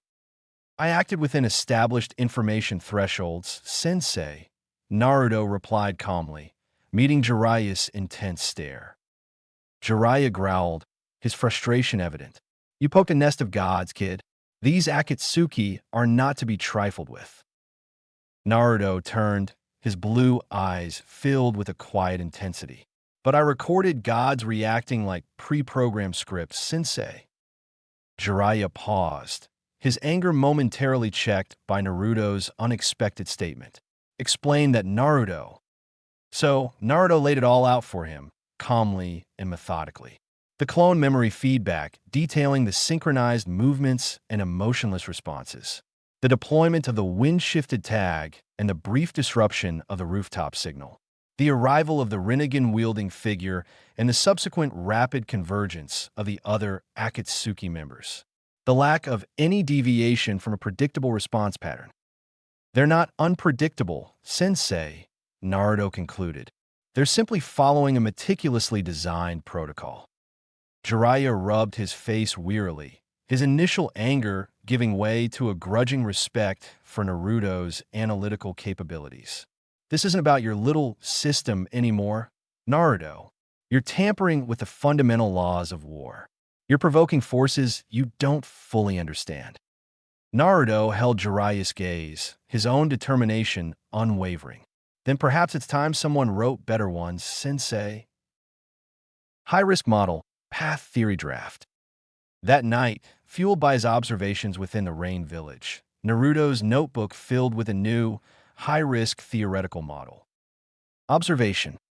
The individual members of Akatsuki encountered appear to act less as discrete, autonomous agents, and more as shared perspectives of a singular entity. Asterisk. Hypothesis. Multiple physical hosts, but a single, centralized consciousness controlling their actions. Asterisk. Tentative theory. These are not 6 independent people operating in a coordinated manner. They are 6 distinct output terminals of a single, powerful input engine. Asterisk. Codename for this theoretical structure, path system. If their collective memory and processing power are indeed centralized within a single point, then any significant desynchronization or disruption at that core could potentially lead to the collapse of the entire system. Next, investigative objectives. Identify the precise location and nature of the path system's central synchronization point. Track the origin and flow of the relay signals connecting the individual hosts. Map the potential error propagation window within the system. How long does it take for disruptions at one point to cascade through the entire network? He paused, his brow furrowed in intense concentration. Then, he wrote a stark, insightful observation. "This path system, it is my complete opposite. Where I deliberately fragment my consciousness and experiences through shadow clones to facilitate learning and adaptation, they appear to fragment their control across multiple hosts to achieve maximum reach and coordination. We are essentially running the same fundamental code, but in reverse." Message Intercept 2, Orochimaru Rumor. Just before they prepared to leave the oppressive atmosphere of Rain Country, a final, intriguing whisper reached them through their contact, Yarui. Orochimaru. He passed through the outer corridors of the city just 2 nights ago. But the intel was frustratingly incomplete. They say he was meeting with someone cloaked in black robes, Yarui had whispered, his eyes wide with a mixture of fear and speculation. But no one knows who. Naruto's heart skipped a beat, his mind instantly connecting the dots. He stared at Jiraiya, a question forming in his eyes. If Orochimaru is making contact with Akatsuki? Jiraiya shook his head slowly, his gaze thoughtful. "No, Naruto. I don't think so. Orochimaru doesn't form alliances. He seeks control. He's playing a deeper game, something far more intricate. Naruto frowned, still troubled by the information. Then who, sensei? Who is orchestrating this vast, controlling system behind these paths if it's not Nagato, and apparently not Orochimaru?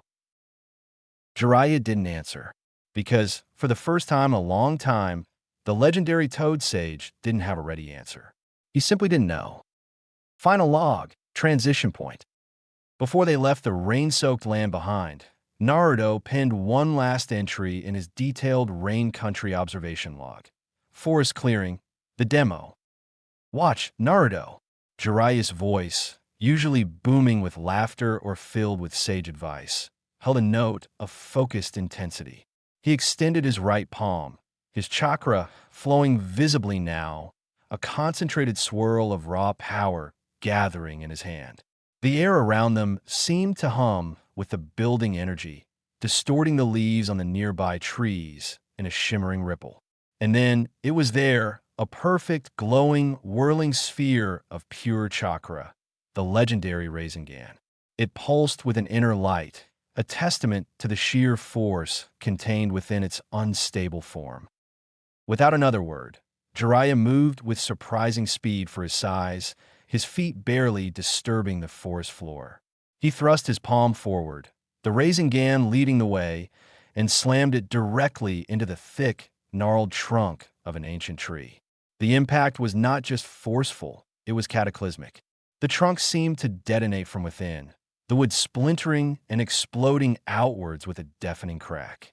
Bark, thick as a man's arm, flew in every direction, accompanied by a spray of viscous, pale sap that coated the surrounding foliage.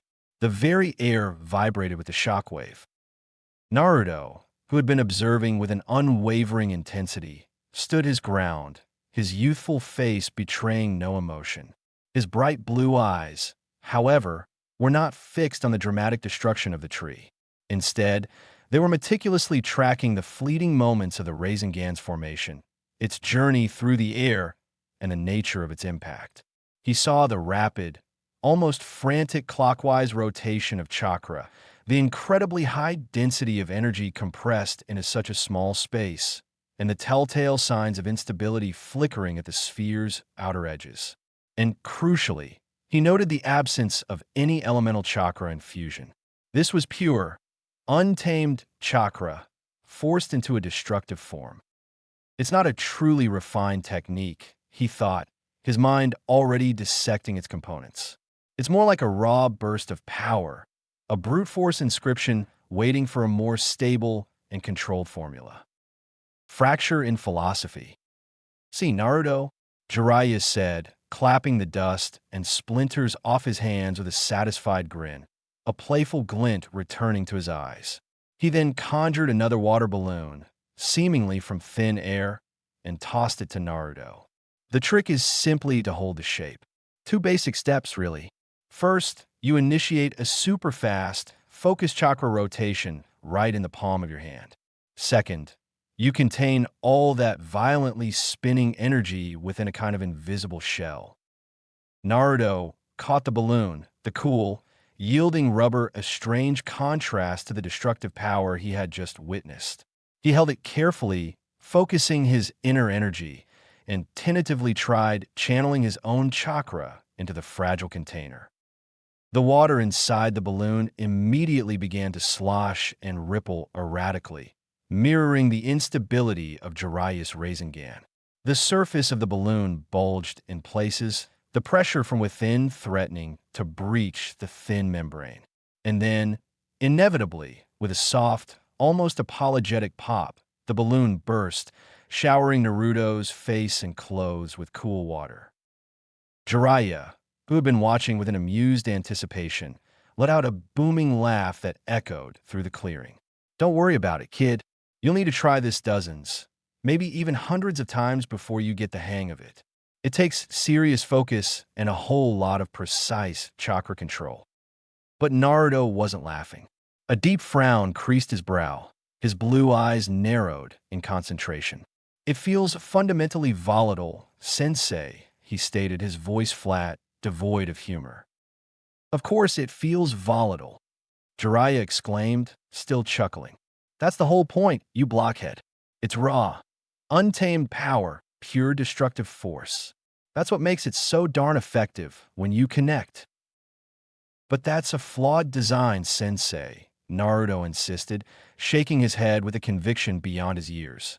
A truly efficient inscription should be stable, predictable, not constantly threatening to unravel itself. Jiraiya raised a questioning eyebrow, his amusement fading slightly as he recognized the stark difference in their fundamental approaches to jutsu. It's designed to smash things, Naruto, to inflict maximum damage upon impact. What's flawed about that? Exactly, Naruto said, his gaze unwavering. And that's precisely what feels wrong about it to me. A moment of contemplative silence fell between them, the only sound the gentle rustling of leaves in the canopy above. Jiraiya finally sat down beside Naruto on a moss-covered log, his usual playful demeanor replaced by a more thoughtful expression. Not everything in this world has to be pretty or perfect, Naruto. Sometimes the most direct path to achieving your goal is through sheer, unadulterated power. Naruto looked at his mentor, his blue eyes earnest and filled with conviction. Then such a technique, it shouldn't originate from me, sensei. My understanding of jutsu, of chakra flow, of inscription, it demands a certain level of refinement. Clone Lab, the rotational blueprint. Back in the relative seclusion of their makeshift training alcove, Naruto immediately set about his task, deploying 3 shadow clones with practiced ease.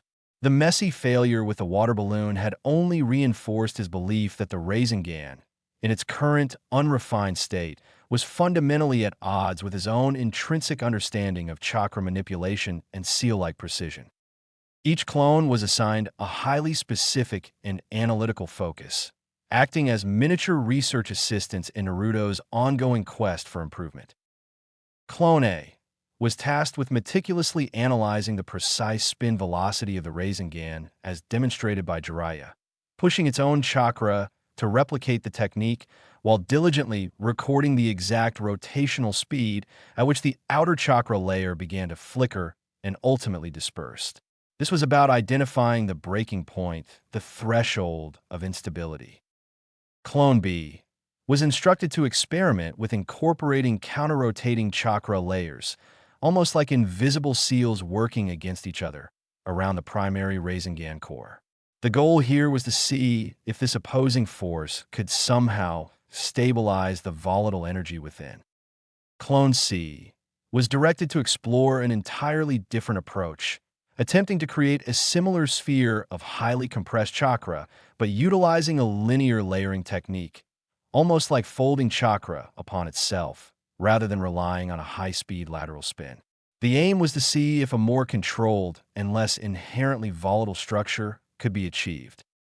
Naruto himself settled into a deep meditative state at the center of the alcove, his mind reaching out, actively absorbing the subtle streams of sensory and cognitive feedback emanating from each of his clones as they tirelessly conducted their assigned experiments. The results began to trickle back quickly. Clone A's feedback indicated a critical outer layer dispersal point occurring at approximately 4.1 seconds after the Rasengan's initial formation, starkly highlighting the technique's inherent temporal instability.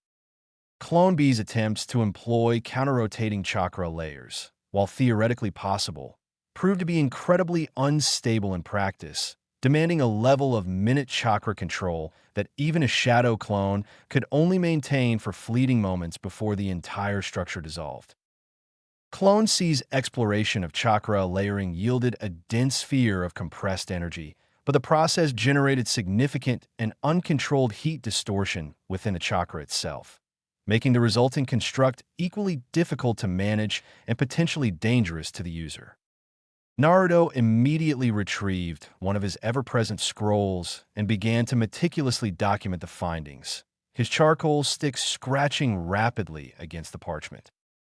Initial theory: The fundamental weakness of the current Rasengan design stems from its complete reliance on brute chakra compression achieved through an extremely high-speed rotational force, lacking any intrinsic mechanism for maintaining stable equilibrium. Proposed solution: introduce an internal axis of focused rotation within the very core of the Rasengan, conceptually similar to the stabilizing principle of a gyroscope, to actively counteract the centrifugal forces that are causing the rapid collapse of the outer chakra shell. Codename for modified technique: Vector Core V2. Philosophy session: Jiraiya's pushback. Jiraiya, his keen senses always attuned to Naruto's activities, observe his students' relentless attempts to fundamentally alter the very nature of the Rasengan.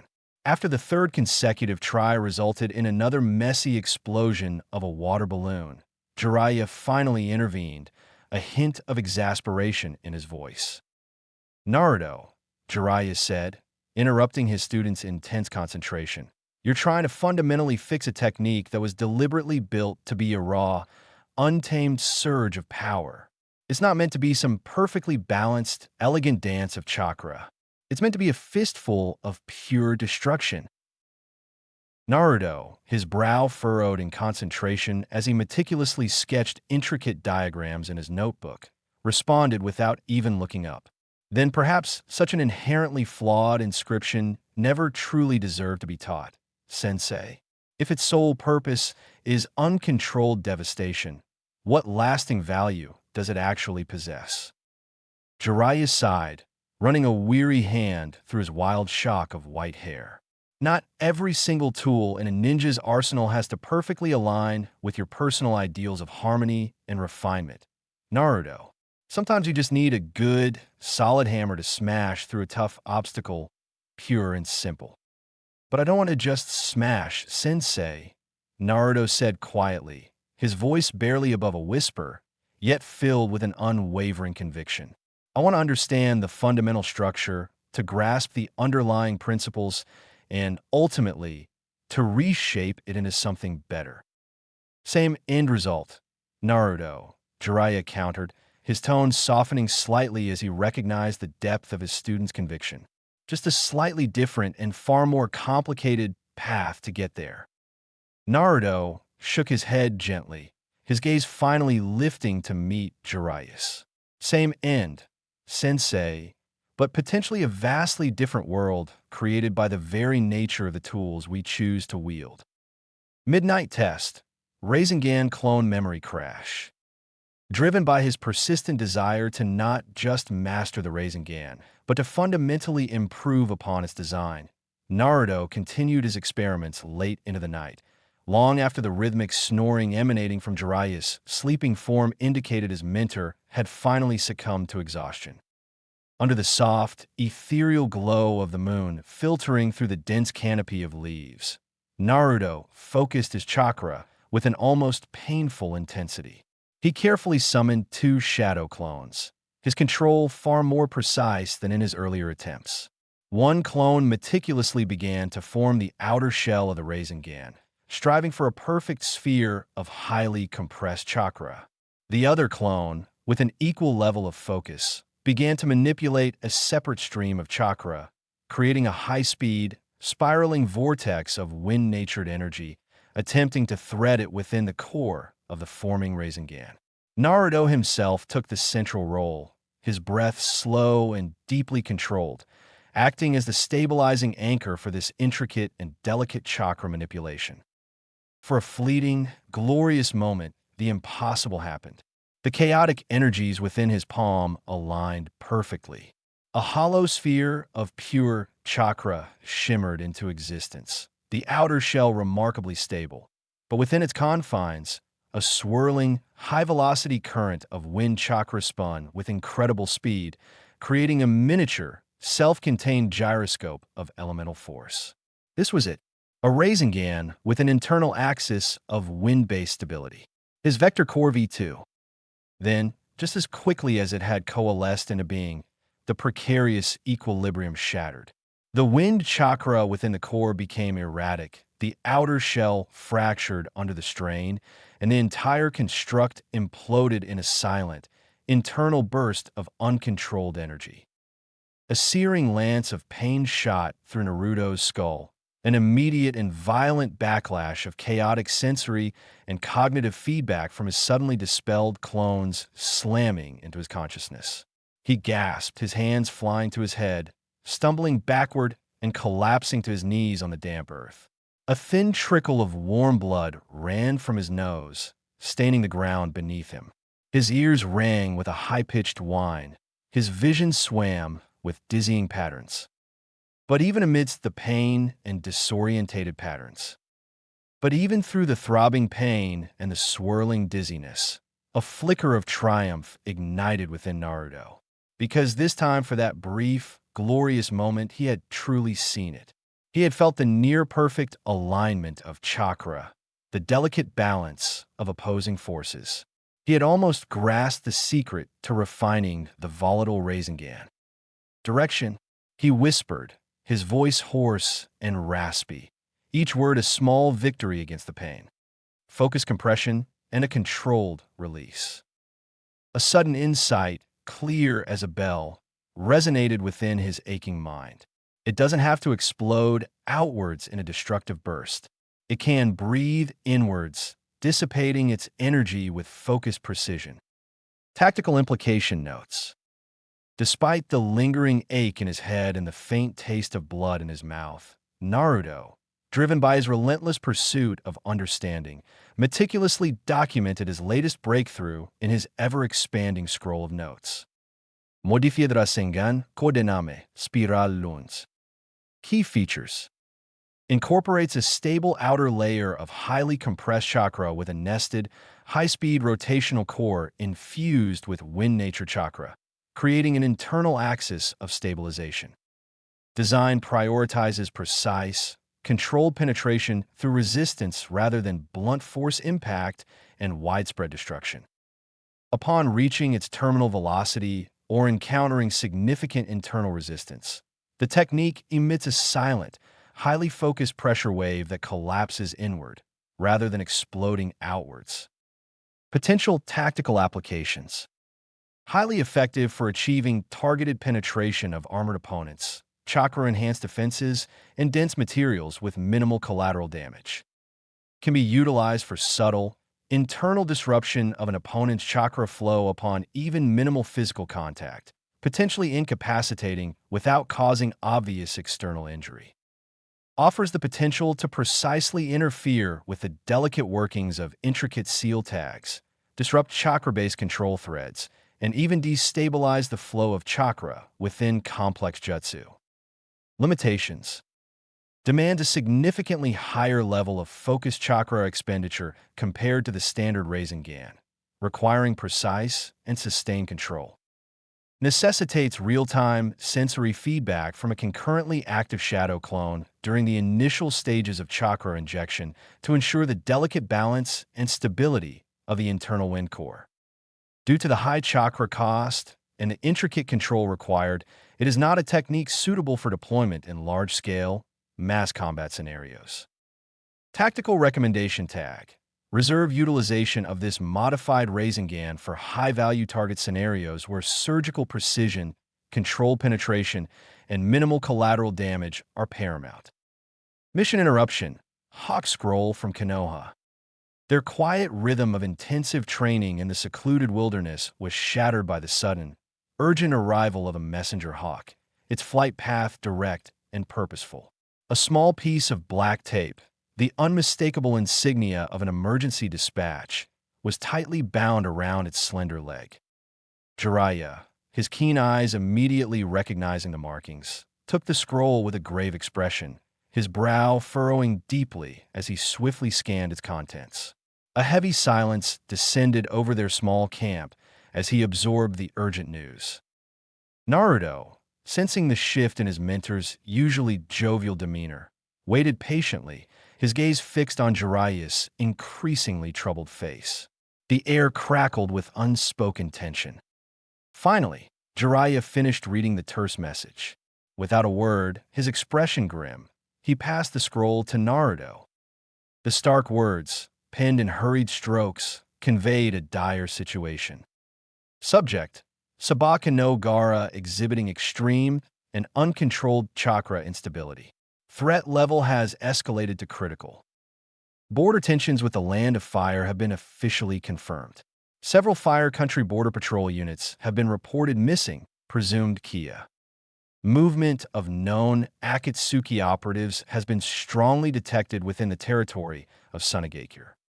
Mission Directive: all personnel are under strict orders to avoid direct engagement with any hostile forces under any circumstances.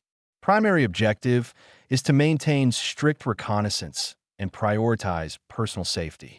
Your immediate return to Konoha is requested by the Hokage. Naruto folded the scroll slowly and deliberately, his young face hardening with a mixture of concern and grim understanding. His seal, it's finally breaking, isn't it, sensei? The vivid memory of Gaara's terrifying, untamed power during the chaos of the Chunin exams flashed through his mind, a chilling premonition of the potential devastation to come. Jiraiya nodded heavily, his gaze fixed on the distant horizon. They built that boy to be a living weapon. Naruto forced a tailed beast into him through a crude and likely unstable sealing ritual. Now, it sounds like the cage they constructed around that power is finally starting to crack wide open. Naruto looked out across the tranquil expanse of the woods, his blue eyes filled with a distant, almost philosophical contemplation. But monsters, sensei, they don't truly need to be locked away in cages. What they truly need is equilibrium, a way to find balance within their own turbulent energies. Jiraiya raised a questioning eyebrow, a hint of surprise in his voice.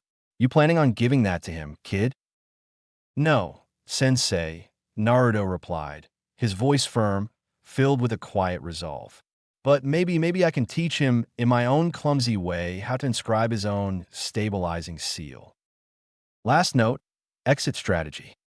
Before they reluctantly turned south, their steps now directed towards the volatile and increasingly dangerous Firewind border. Naruto meticulously penned one final entry in his current scroll, a concise outline of their immediate plans and objectives.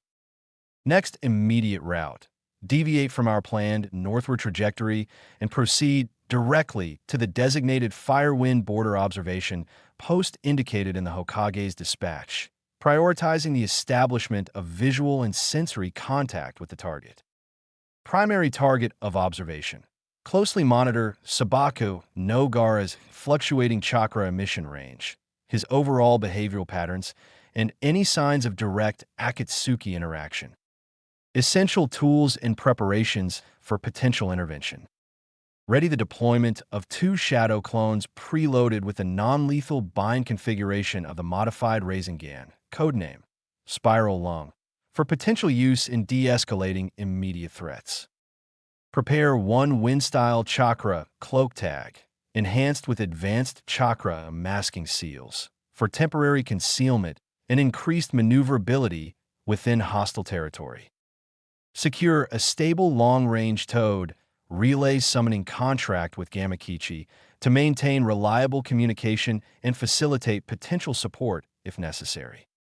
Primary observation objective: through careful observation, determine if a naturally chaotic and unstable system, such as a Jinchuriki under the immense pressure of a failing seal, can be guided towards achieving internal equilibrium through the application of structured sensory feedback and controlled intervention protocols based on my understanding of chakra and sealing principles. Fundamental lingering question: if so-called monsters are, in essence, simply incredibly powerful variables operating without clearly defined and stable parameters, can they also, given the right guidance and a framework for understanding their own power, evolve into the architects of their own inner stability? Fire, wind border, fractured sands. They reached the desolate, wind-scoured edge of the vast desert long before the first sliver of dawn broke across the eastern horizon. The wind, already a significant force, whipped across the endless expanse of sand, carrying with it a fine, gritty spray that stung their exposed skin. Small, constantly shifting dunes, sculpted by centuries of relentless winds, curled and rippled across the ancient battlegrounds that stretched as far as the eye could see. And there, barely visible in the pre-dawn gloom, half buried in the undulating landscape, lay the stark, charred remnants of a small fire country border patrol station, a grim testament to the escalating tensions. Three-leaf village Chunin, at least, Jiraiya muttered, his voice low and grim as he crouched beside the twisted, melted frame of a discarded field canteen, the metal warped beyond recognition by intense heat. No signs of survivors. Not even ashes. Naruto knelt beside a large, circular scorch mark on the blackened earth, his fingers gently tracing the strange, spiraling patterns etched into the charred sand. The burns weren't consistent with an explosive force. Instead, they spoke of a sustained, focused application of intense chakra pressure. Not Gaara, sensei, Naruto said quietly, his mind already piecing together the fragmented data, but definitely connected to him. A byproduct of his influence, his uncontrolled chakra leaking outwards. He swiftly opened his ever-present notebook, his charcoal stick moving rapidly across the coarse parchment. Shikaku chakra signature intensely spiked within the immediate vicinity. Peripheral chaotic chakra emissions are actively present and highly volatile. Analysis of the unique spiraling burn patterns reveals tuning fork-like harmonics, strongly suggesting a multi-layered chakra resonance failure within the Jinchuriki seal that binds Shikaku to Gaara. He looked up, his blue eyes troubled. His binding seal, it's not just weakening, sensei. It's actively unraveling. Analysis of the unique spiraling burn patterns reveals tuning fork-like harmonics, strongly suggesting a multi-layered chakra resonance failure within the Jinchuriki seal that binds Shikaku to Gaara. Observation ridge, Gaara in the sand. By the time the oppressive heat of midday beat down upon the parched earth, they had finally located their target. Sabaku no Gaara. He was alone, a solitary figure silhouetted against the shimmering heat haze, kneeling in the shifting sand near a dry, cracked riverbed. His small form was hunched over, his hands pressed deeply into the earth as if desperately attempting to anchor himself to the very ground, or perhaps to channel the chaotic energy that threatened to consume him. His chakra flared around him in violent, uncontrolled bursts, like a dying sun sputtering its last rays of light.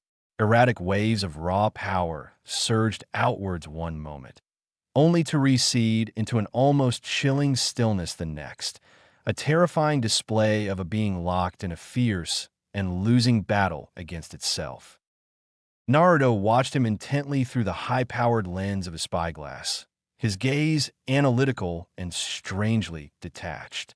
He's not just unstable, sensei, Naruto observed quietly, his voice cutting through the oppressive silence of the desert. Jiraiya, his own senses acutely aware of the volatile chakra signature emanating from Gaara, shot Naruto a sharp, incredulous look. You call that stable, Naruto? The kid looks like he's about to spontaneously combust. Naruto didn't offer an immediate reply, his focus completely absorbed by the heartbreaking scene unfolding before him. He adjusted the focus of the spyglass, studying the minute tremors in Gaara's posture, the erratic fluctuations in his chakra aura. Then, he said slowly, thoughtfully, he's not simply falling apart, sensei. He's trapped. He's caught in a self-perpetuating feedback recursion within the very structure of his seal. You mean the one tail inside him is finally talking back, taking over? Jiraiya whispered, his tone laced with a palpable concern. No, sensei, Naruto replied, his gaze unwavering. It's more like he's constantly hearing the amplified echoes of his own fear and trauma, bouncing back and forth within the flawed framework of the Shikaku seal. And he doesn't possess a stable internal inscription, a reliable system to filter out the chaotic noise, to differentiate between his own thoughts and the beast's influence. Forbidden contact, Naruto acts. Jiraiya, ever the cautious and experienced shinobi, firmly ordered Naruto to remain hidden on their rocky observation ridge, emphasizing the extreme danger of approaching an unstable Jinchuriki, especially with suspected Akatsuki activity in the area. But as the oppressive heat of the day began to wane, giving way to the cooler embrace of dusk, Naruto, driven by an almost instinctual need to understand and perhaps even to help, quietly slipped away from their concealed position. He moved silently through the rugged, uneven terrain of the ridge, his movements fluid and purposeful, honed by weeks of rigorous training. He carried no scrolls, summoned no shadow clones, his approach deliberately non-threatening. His only preparations were a subtle, internal wind chakra balancing technique focused in his feet for near-silent movement across the loose sand and a soft, almost imperceptible spiral of focused pressure around his core, a rudimentary form of instinctive chakra shielding. He approached Gaara slowly and deliberately, his footsteps barely disturbing the stillness of the desert air. The young Jinchuriki remained motionless, his small figure still hunched over, his hands pressed deeply into the parched earth. He didn't turn his head, didn't offer any outward acknowledgement of Naruto's presence. Only the sand around him stirred restlessly, reacting to the volatile, untamed chakra that churned within the failing seal. But Naruto didn't reach for a weapon. He didn't assume a combative stance. He simply stopped a few feet away from Gaara and spoke, his voice calm and even a stark contrast to the inner turmoil he sensed radiating from the other boy. "Gaara," Naruto said gently, his voice barely a whisper in the vast emptiness of the desert. "I don't want to fight you." Gaara flinched visibly at the unexpected sound of Naruto's voice, his small body tensing as if anticipating a blow. Naruto took another cautious step closer, his blue eyes filled with a strange mixture of empathy and understanding. "I want to try and help you. Organize what's going on inside your mind." Gaara's reaction, sand and silence. "You don't fear me?" Gaara's voice, when it finally came, was low and raspy, the sound like dry gravel grinding against the endless wind. The very air around him seemed to crackle with a raw, untamed energy. Naruto continued to walk slowly closer, his presence radiating a non-threatening calm. "I used to Gaara, back in the village when we first met. But now I think I understand something about what's happening to you. About the chaotic seal you carry." Gaara's small head lifted slightly, just enough for Naruto to see the whites of his wide, fear-filled eyes in the fading light of dusk. They were eyes that had seen far too much pain and betrayal for someone so young.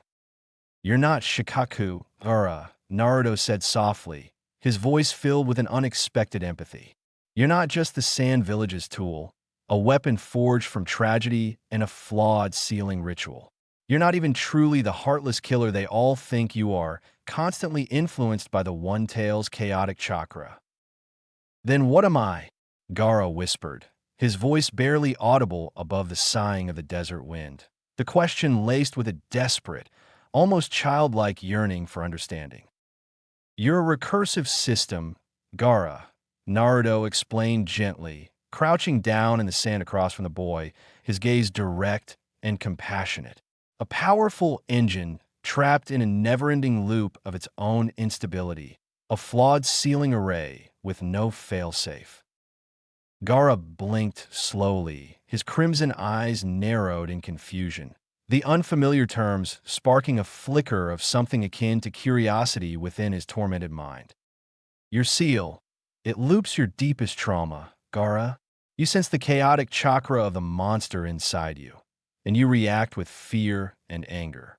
It senses your fear and reacts in turn, amplifying the chaos.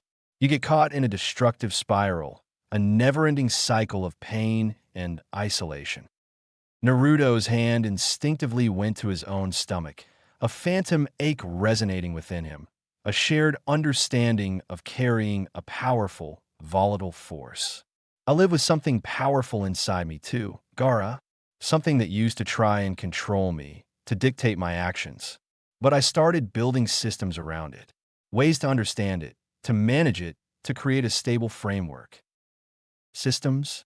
Gaara repeated, the word sounding foreign and yet strangely intriguing in his ears. Clones as sensory relays, journals as anchors for my thoughts, feedback loops to understand my limits, dispersal protocols to manage overloads. Naruto listed, his voice calm and reassuring, offering a glimpse into his own unique methods of self-regulation. Protocols? Naruto reached into his vest and carefully held out a small, intricately marked seal tag, its surface glowing faintly in the dim light. Spiral lung clone, non-lethal bind configuration. Wind chakra, synced for stability. Designed to interact with chaotic chakra. No memory echo upon dispersal. He held the tag out towards Gaara, offering it as a fragile bridge between their shared burden. Let me show you, Gaara. Let me show you how to breathe through your mind. The test, Naruto's clone inside Gaara's field. To Naruto's quiet hope and Jiraiya's later vehement fury, Gaara, in his profound isolation and desperate yearning for any form of understanding or respite, hesitantly allowed it. Naruto activated the seal tag, focusing a small, precisely measured amount of his wind-natured chakra into its intricate inscription. With a barely perceptible shimmer in the dry air, a shadow clone materialized into existence.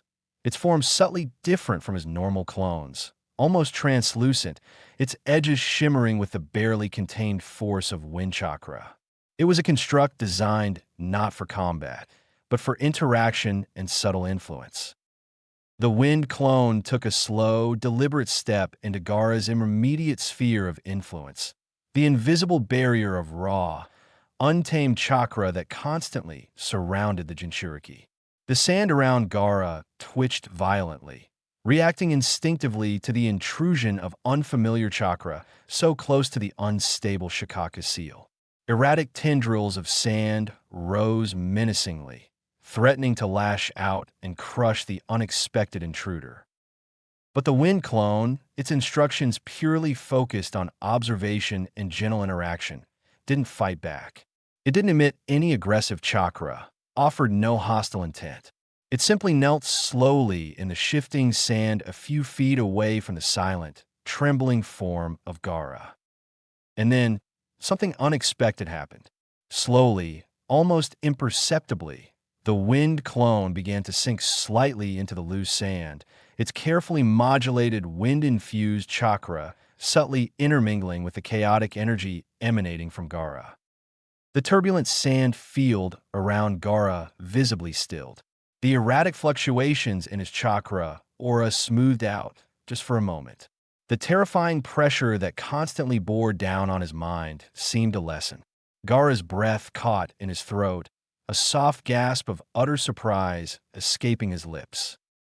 "It's quiet," Gaara whispered, his voice filled with a wonder and a sense of profound relief that he had never known before in his young, tormented life. "Because it doesn't emit panic, Gaara," Naruto explained softly, his voice carrying across the stillness. "It carries only structured chakra, focused and stable. It doesn't trigger the chaotic fear response within your seal." Gaara closed his eyes, his small body still trembling slightly, but the tension seemed to ease from his shoulders. And for one brief, precious moment, suspended in the vast emptiness of the desolate desert, the world seemed to hold its breath, as if the very sand had fallen asleep, calmed by the unexpected presence of structured chakra amidst the storm. Aftermath, a new variable. Later, huddled around the small, flickering light of their hastily built campfire, Jiraiya's face was a mask of disapproval, his arms crossed tightly over his broad chest. "Naruto," he began, his voice low and dangerous, "you've deliberately disobeyed a direct order." Naruto nodded once, his gaze steady and unwavering despite his mentor's obvious displeasure. "Yes, sensei. I felt it was necessary. You engaged a Jinchuriki exhibiting extreme chakra instability. Naruto, You put yourself in an incredibly reckless and unnecessary amount of danger. Yes, sensei, Naruto repeated, his tone calm and respectful but firm. You're incredibly lucky that boy didn't lash out and kill you instantly, Jiraiya exclaimed, his voice rising slightly in frustration. He wasn't going to, sensei, Naruto replied with a quiet certainty that surprised even himself. Jiraiya studied him intently, his single visible eye narrowed in contemplation. Why are you so sure of that, Naruto? What makes you think you could approach him like that and survive? Because I approach him not as a monster or a threat, sensei, Naruto explained, his gaze earnest, but as a complex system of interacting chakra flows and unstable seals. I try to offer a calming influence within that chaos. You keep thinking about jutsu and seals in such a strange and analytical way, Naruto, Jiraiya muttered, shaking his head in a mixture of bewilderment and a growing sense of intrigue. Naruto looked into the dancing flames of the fire, his young face serious. Maybe I'm not just a ninja who blindly follows tradition anymore, sensei. Maybe I'm starting to understand the fundamental inscriptions that govern our power in a different way. Maybe I'm rewriting the very foundation of Shinobi understanding. Jiraiya snorted, a hint of a reluctant smile finally returning to his lips. But for once, he didn't offer his usual sarcastic retort. The fire burning between them wasn't fueled by anger or frustration anymore. It was tinged with a burgeoning sense of wonder and a profound curiosity about the uncharted territories of Naruto's unique perspective. Scroll message, Konoha's next concern. A messenger pigeon, its flight even more frantic and direct than the hawk that had delivered the news of Gaara, arrived at their secluded campsite late that night. This dispatch, marked with an urgent seal, was already unsealed, indicating the critical nature of its contents.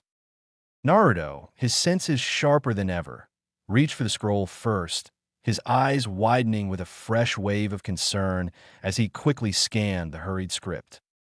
Subject: Uchiha Sasuke.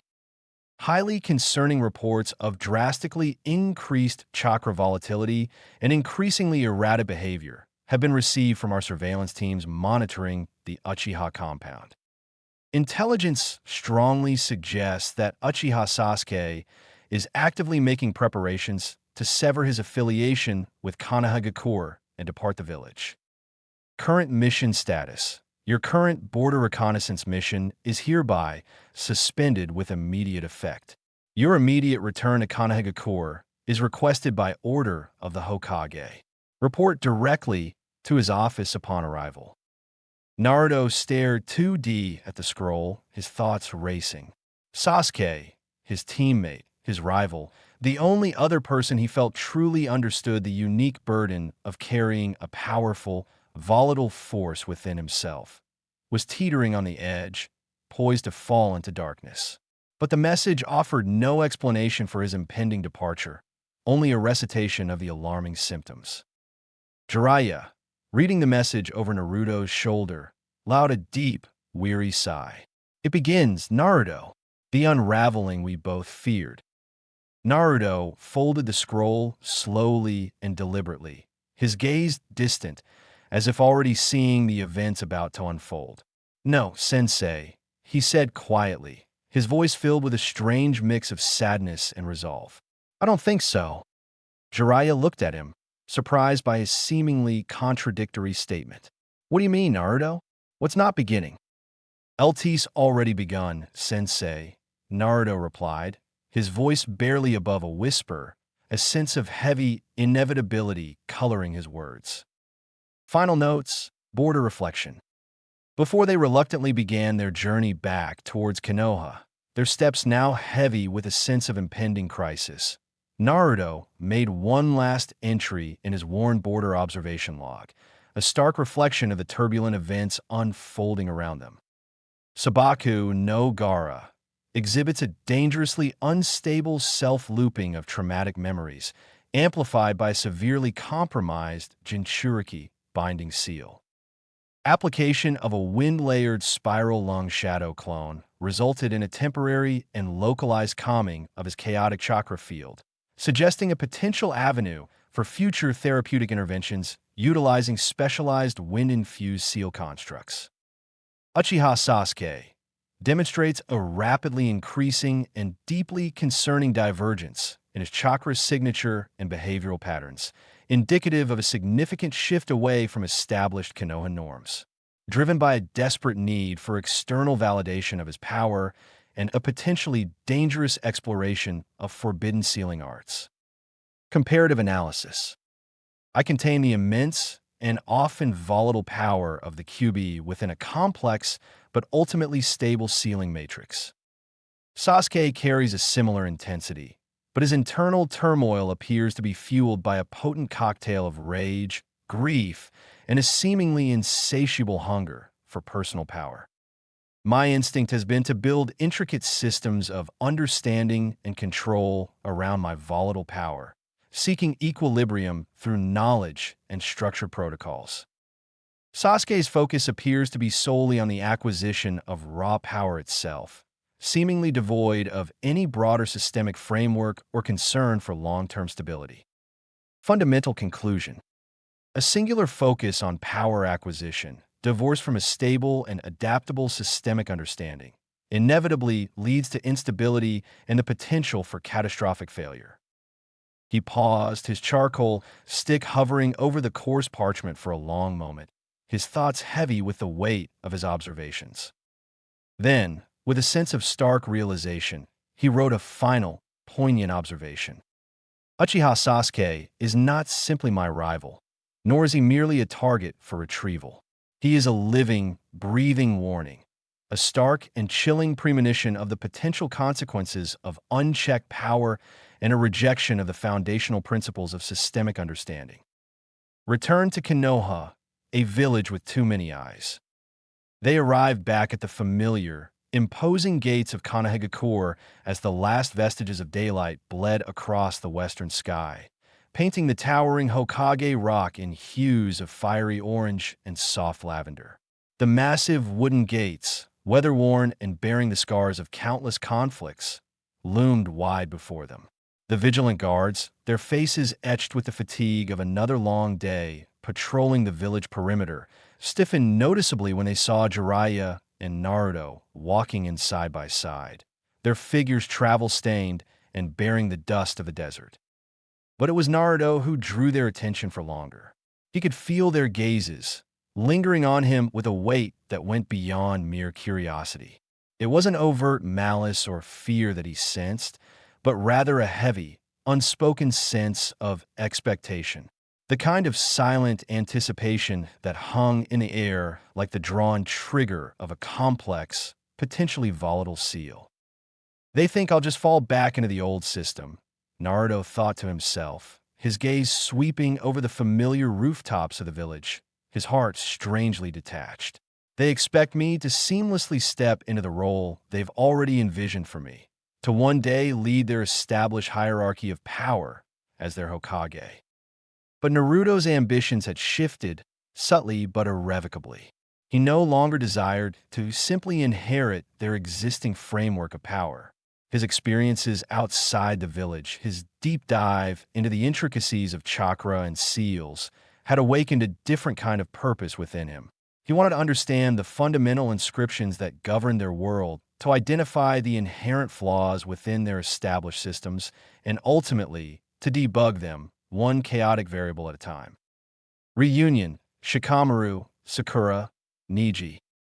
Sakura saw him first near the main training grounds, her keen eyes picking out his familiar silhouette amidst the returning villagers.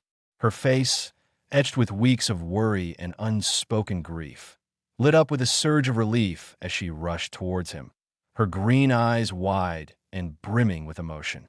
She threw her arms around him in a tight embrace, holding on for a moment longer than he anticipated, her chakra signature spiking with a powerful wave of pent-up anxiety and relief. "Naruto," she murmured into his shoulder, her voice slightly muffled by his worn traveling cloak. You're taller," she noted, a hint of surprise in her tone. Naruto, feeling the genuine warmth of her hug, replied automatically, his senses immediately noting the subtle shift in her chakra signature, a lightness that spoke of recent stress. You seem lighter, Sakura." She pulled back slightly, a playful glare momentarily masking the sadness in her eyes. Liar. Across the training field, near the familiar battered form of a practice target dummy, Niji stood observing their reunion with his usual stoic demeanor. He offered only a curt nod of acknowledgement, his pale, Byakugan-enhanced eyes briefly flaring as they scanned Naruto's returning form, silently assessing the subtle changes in his chakra flow and overall presence. But his gaze lingered on Naruto for a fraction of a second longer than usual, a hint of curiosity or perhaps even concern flickering within their depths. Shikamaru, ever the pragmatist, approached them with his characteristically lazy gait, a half-smoked cigarette dangling loosely from his lips. He dropped the butt to the ground and crushed it beneath his sandal with a sigh. "So, you actually decided to come back this time, Hadobe? Didn't think you'd last a week out there in the real world without causing some kind of ridiculously loud explosion." Naruto, a small, genuine smile finally touching his lips, walked over and sat down on the familiar wooden bench beside Shikamaru. The scent of the training ground, a potent mix of sweat, dust, and the faint aroma of burnt chakra paper, bringing back a rush of old memories. "What's the word, Shikamaru? What have I missed while I've been gathering data?" Shikamaru looked up at the towering form of the Hokage monument, his gaze distant and thoughtful, a hint of worry etching lines around his eyes. "Sasuke's been a mess, Naruto. A complete and utter drag. He shut himself off from everyone. Not talking, not training with us. Kakashi-sensei's not even trying to reach him anymore.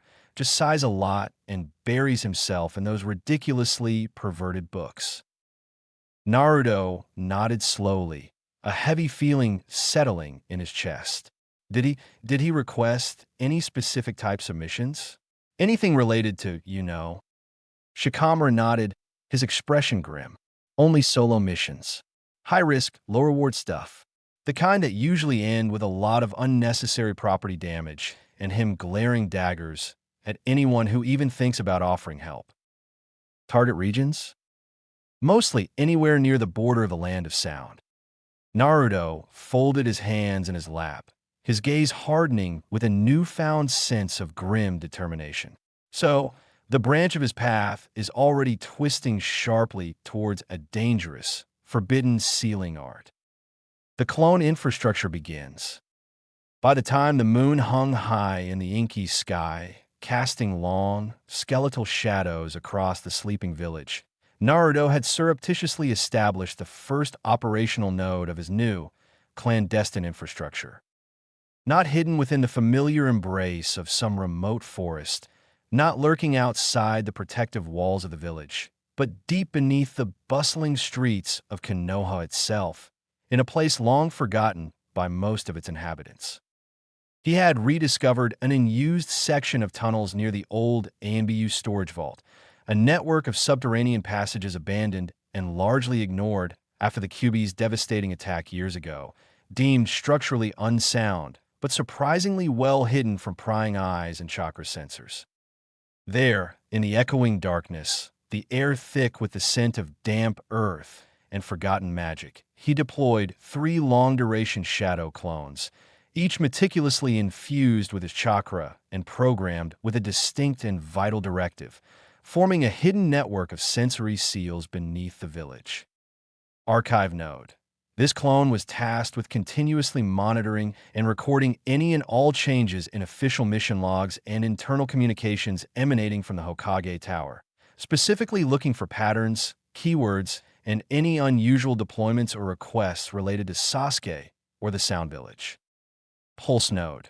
This clone was positioned strategically near the Uchiha district, maintaining a constant watch on the flow of chakra signatures in the vicinity of Sasuke's family compound and his usual training grounds, diligently noting any unusual fluctuations, sudden surges, or definitive departures of his unique energy. Shadow Node. This clone was programmed to periodically merge briefly with Naruto's main consciousness, acting as a direct information conduit, updating his internal psychological vectors and predictive models for Sasuke and other key individuals based on the subtle nuances of observed chakra patterns and behavioral shifts. Each clone was subtly embedded with an intricate fail-safe time delay seal, a precautionary measure against accidental detection or forced dispelling. If the physical form of any of these sensory seals was forcibly broken or their chakra abruptly disrupted, the valuable memories they had collected would be temporarily delayed, held in stasis for a full 24 hours before fully integrating into Naruto's core consciousness, providing a crucial buffer against immediate and complete information loss. Not direct surveillance, Naruto rationalized to the silent tunnels, his gaze intent. Just a comprehensive system for predictive modeling, understanding the underlying structure to anticipate potential points of failure. He mentally designated this initial clandestine network Project Scout, self-correcting observational unit for threats. Kakashi's warning. Kakashi, with his uncanny ability to appear seemingly out of nowhere, found Naruto one quiet evening near the familiar third training field, the air filled with the sounds of younger genin diligently practicing their basic jutsu. "You're working even harder than before, Naruto," Kakashi observed, his voice soft and carrying a hint of concern as he leaned against the trunk of a large oak tree, his single visible eye thoughtful as he watched his student's intense focus. Naruto, who had been meticulously etching intricate seal diagrams into the dusty ground with a precise flow of his wind chakra, didn't look up. "I'm not just working harder, sensei," he replied, his voice low and steady. "I'm working with different sealing principles now, more proactively." Kakashi pushed himself off the tree and crouched down beside Naruto, his presence silent as always. "Sasuke's path isn't one you can simply fix with a new seal, Naruto. He's made his own choices." "I'm not trying to fix him, sensei," Naruto said, his jaw tightening almost imperceptibly. "Then what is all this intricate sealing work for, Naruto?" Kakashi pressed gently, his gaze intense. "Mapping the rate at which his chakra and sealing affinities are diverging, sensei," Naruto explained, his fingers tracing the complex lines in the dirt. Kakashi was quiet for a long moment, the only sound the distant shouts and laughter of the younger genin.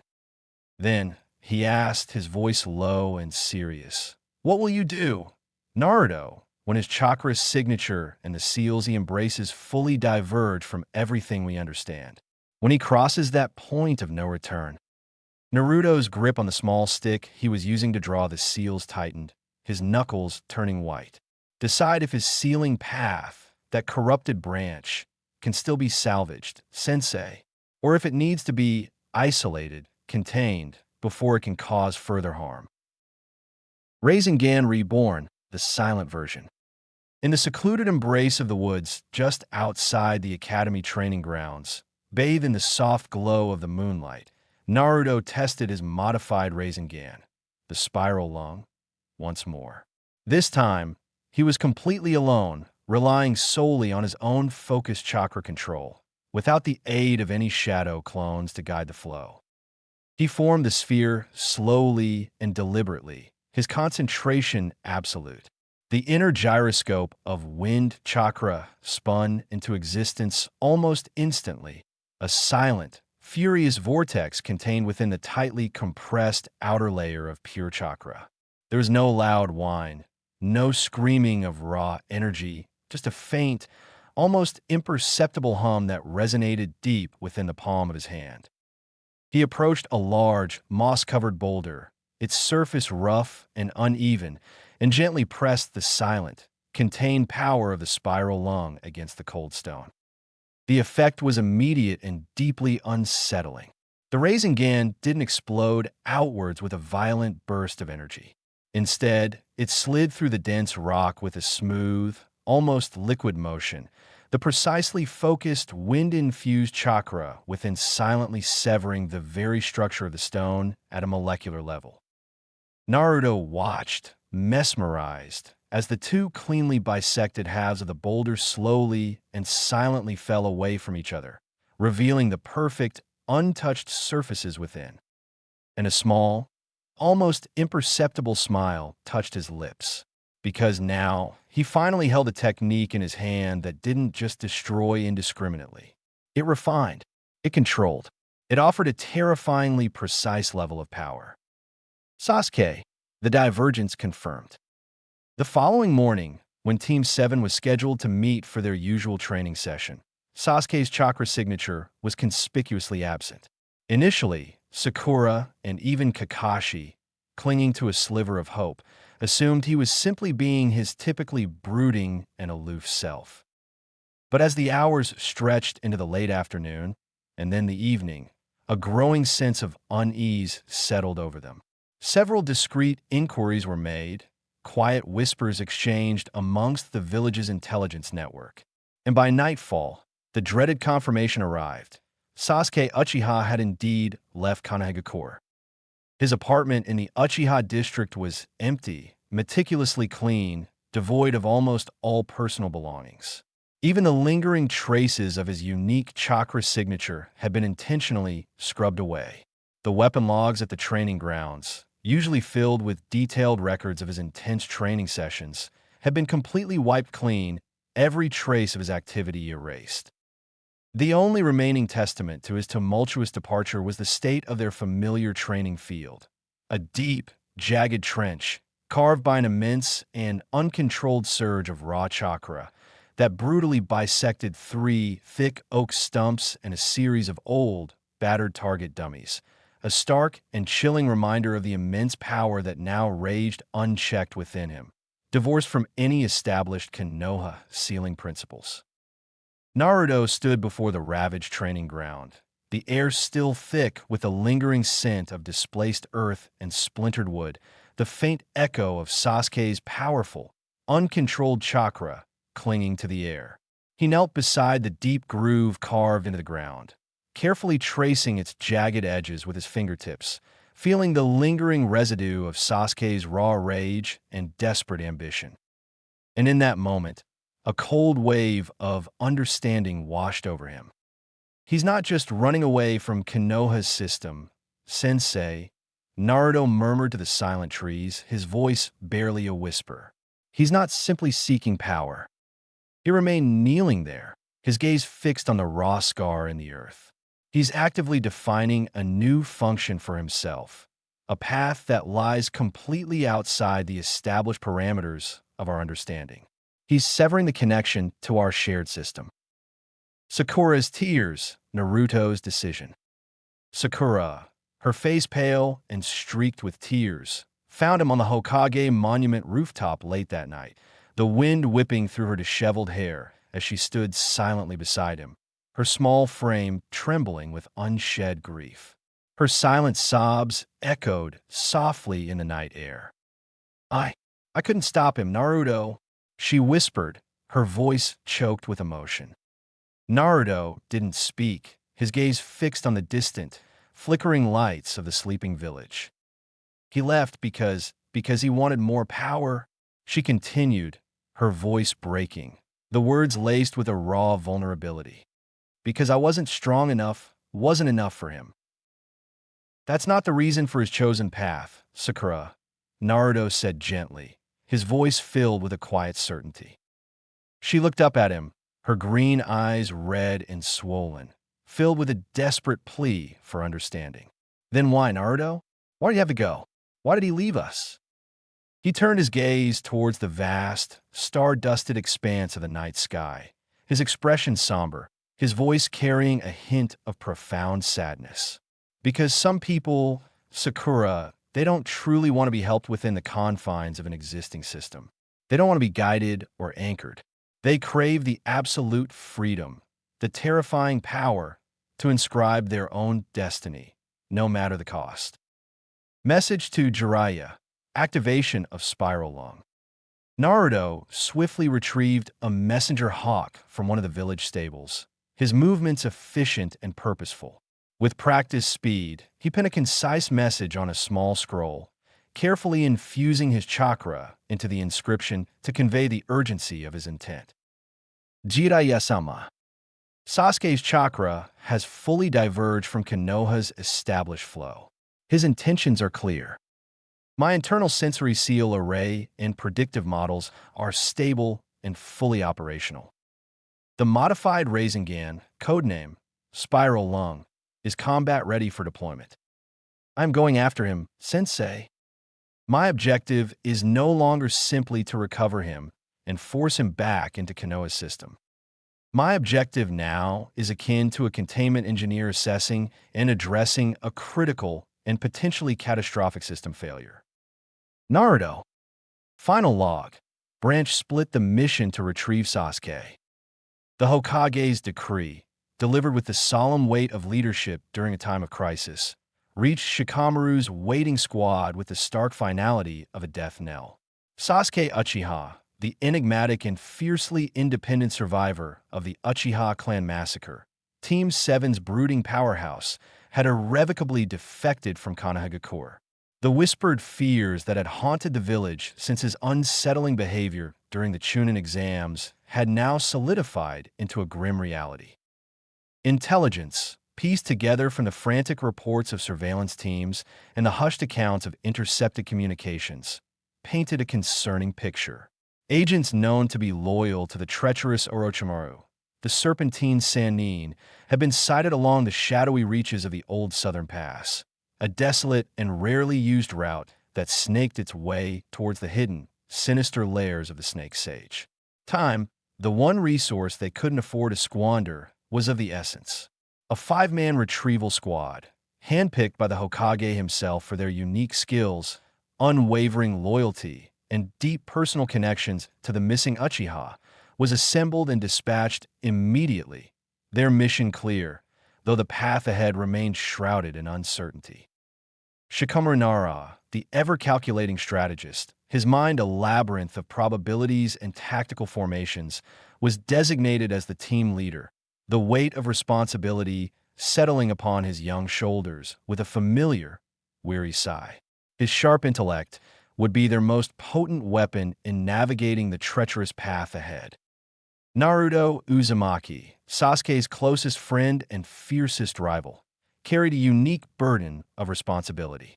His own volatile inner power, a mirror in some ways to Sasuke's burgeoning darkness, fueled a complex mix of unwavering friendship and a desperate, almost primal need to understand the forces that were tearing his teammate away. Kiba Inuzuka, the wild and fiercely loyal tracker, his senses honed to an almost supernatural degree, was accompanied by his steadfast canine companion Akamaru.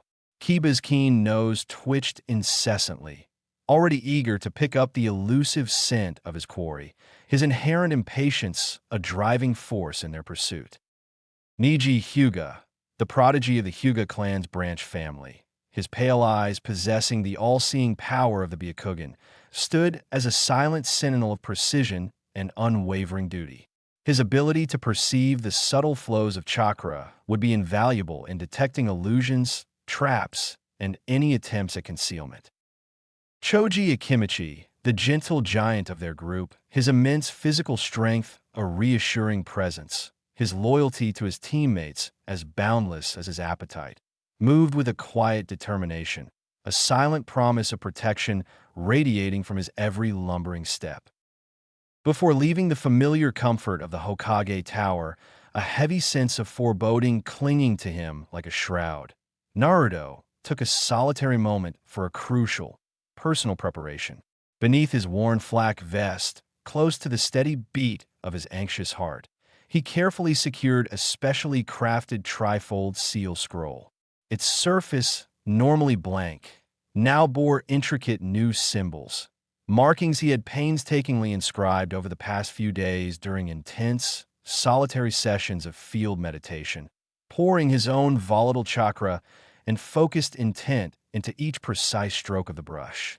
These were not standard, mass-produced sealing tags readily available in village stores. These were deeply personal creations, compact chakra dampeners intricately linked by microscopic filament lines drawn with a painstaking precision, using his own blood, thick with his unique life force, as the ink. These seals were designed for a singular, critical purpose, to react not to conventional enemies or standard chakra attacks, but to the dark, corrupting, and volatile influence of cursed seals. They were his last resort, his desperate attempt to reach Sasuke through the encroaching darkness. Naruto's briefing scroll, personal record. Even as the five-man squad began their rapid march south, their footsteps echoing on the well-worn path, following Kiba and Akamaru's keen noses into the darkening wilderness, Naruto's mind was a whirlwind of conflicting thoughts, anxieties, and strategic calculations. He pulled out his worn, leather-bound travel journal, its thick pages already filled with his sprawling observations, hastily drawn diagrams, and the evolving theories that filled his sleepless nights. Under the dim, flickering light of a torch carried by the ever-reliable Choji, Naruto began to scrawl a quick briefing for himself, a deeply personal record of their mission's paramount objective and a multitude of unknown dangers that likely lay ahead. Subject: Uchiha Sasuke.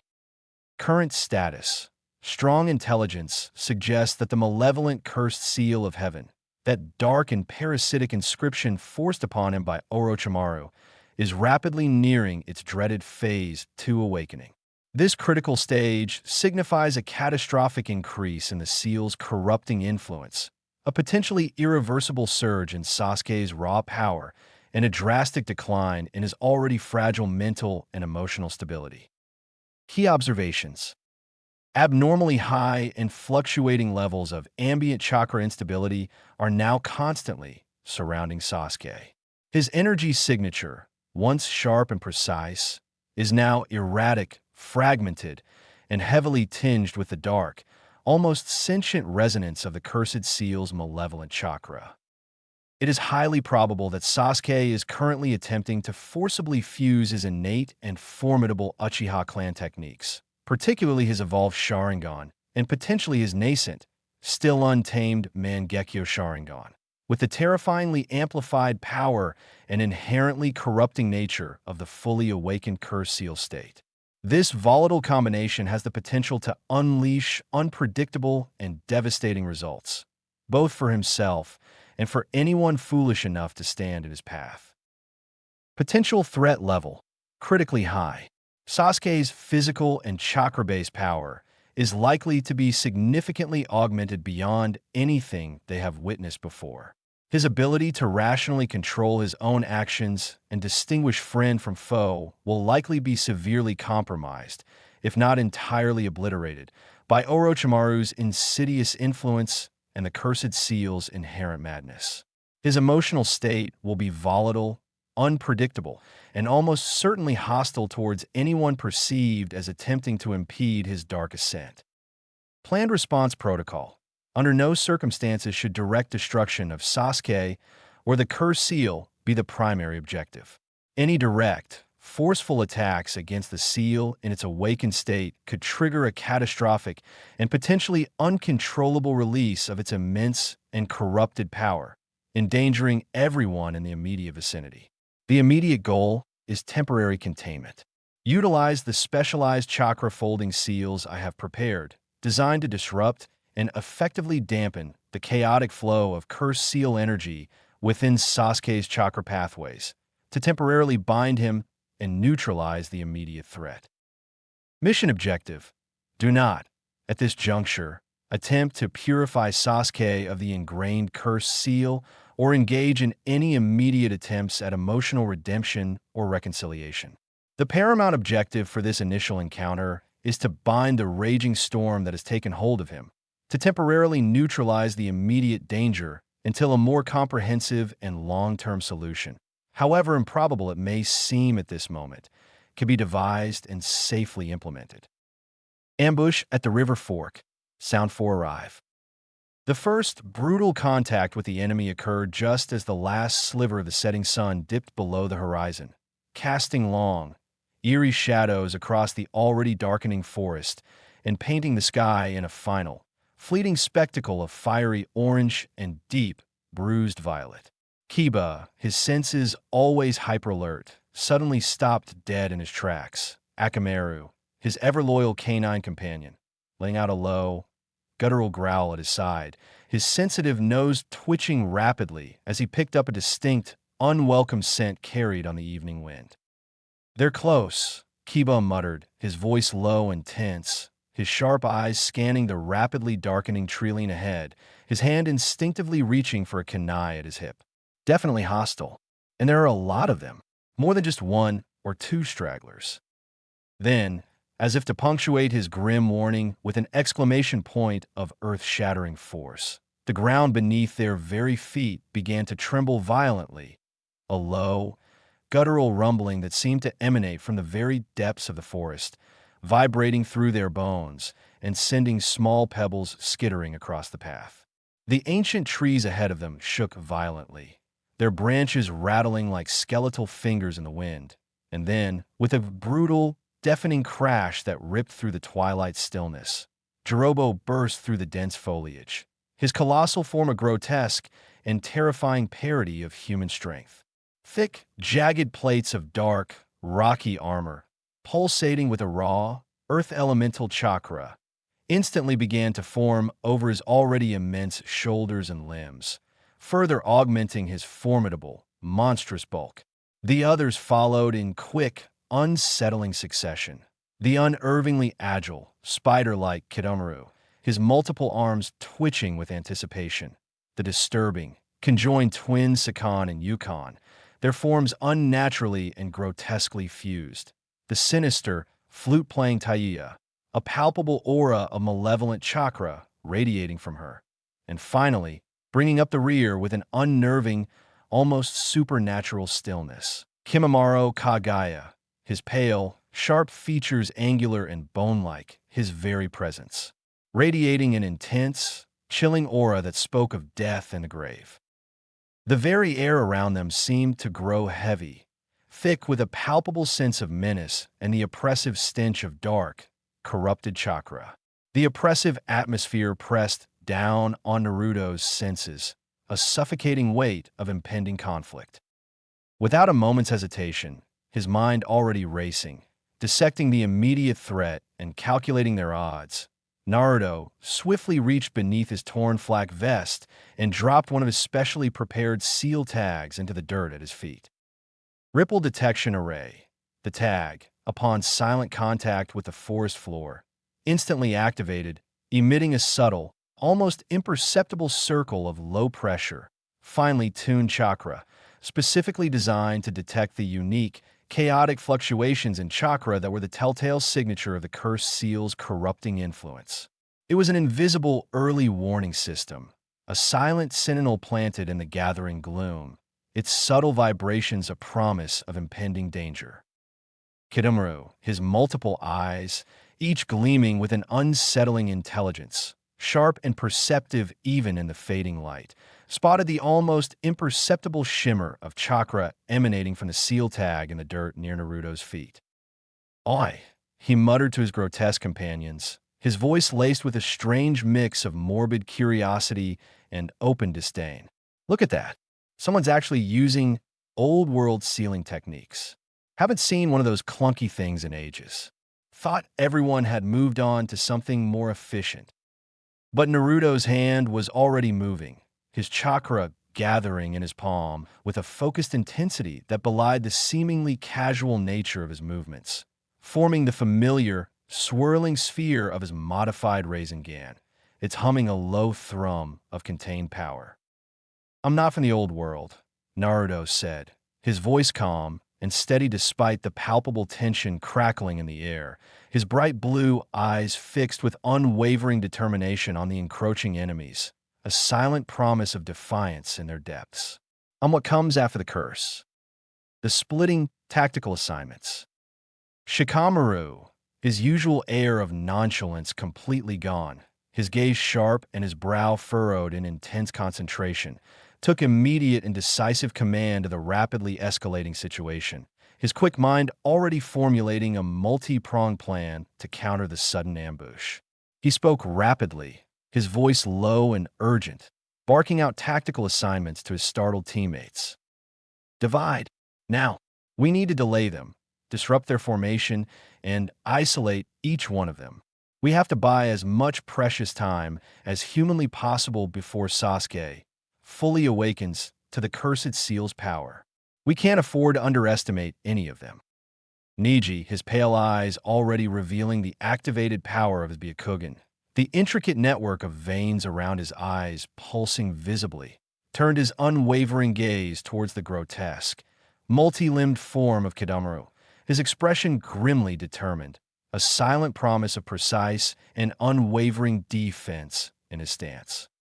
Choji, without uttering a single word, his hand already reaching for the pouch of potent chakra pills at his waist, a silent affirmation of his readiness to fight, lumbered forward, his massive frame a reassuring and imposing presence against the monstrous bulk of the approaching Jirobo.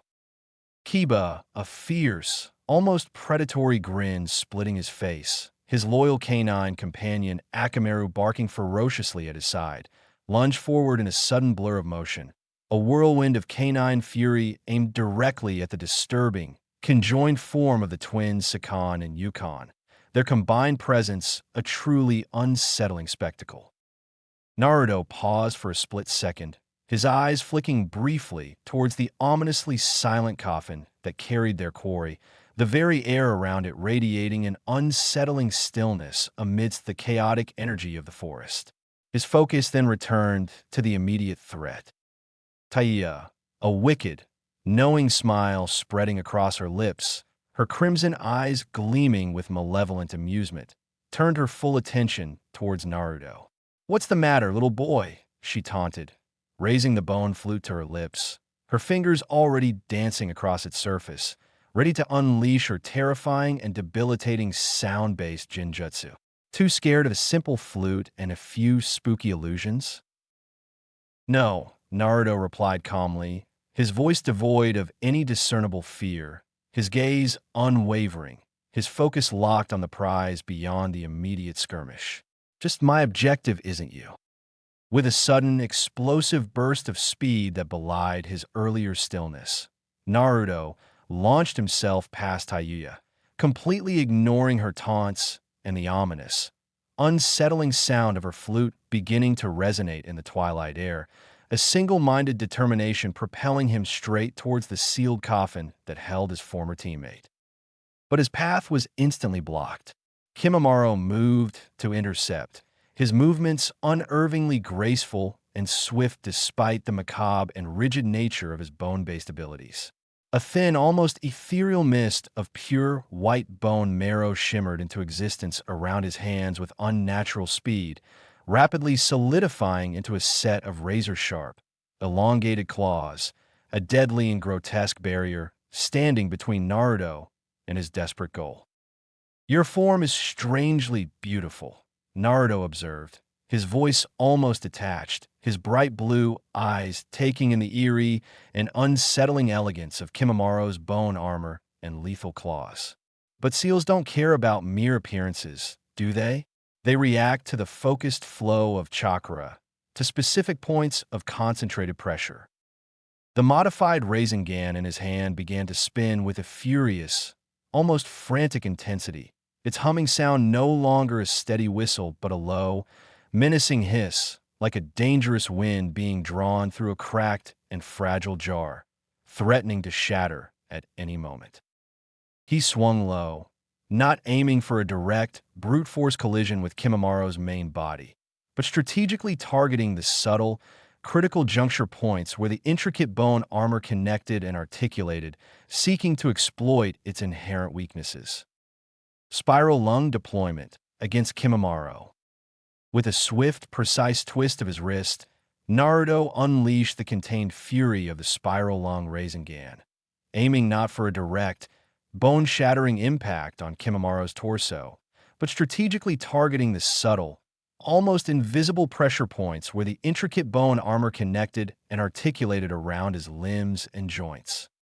The focused, wind-infused chakra shell of the Rasengan cracked against the stark white bone armor covering Kimimaro's chest, specifically targeting the delicate rib joint seal, with a calcium-based structure connected to his torso, allowing for movement and flexibility.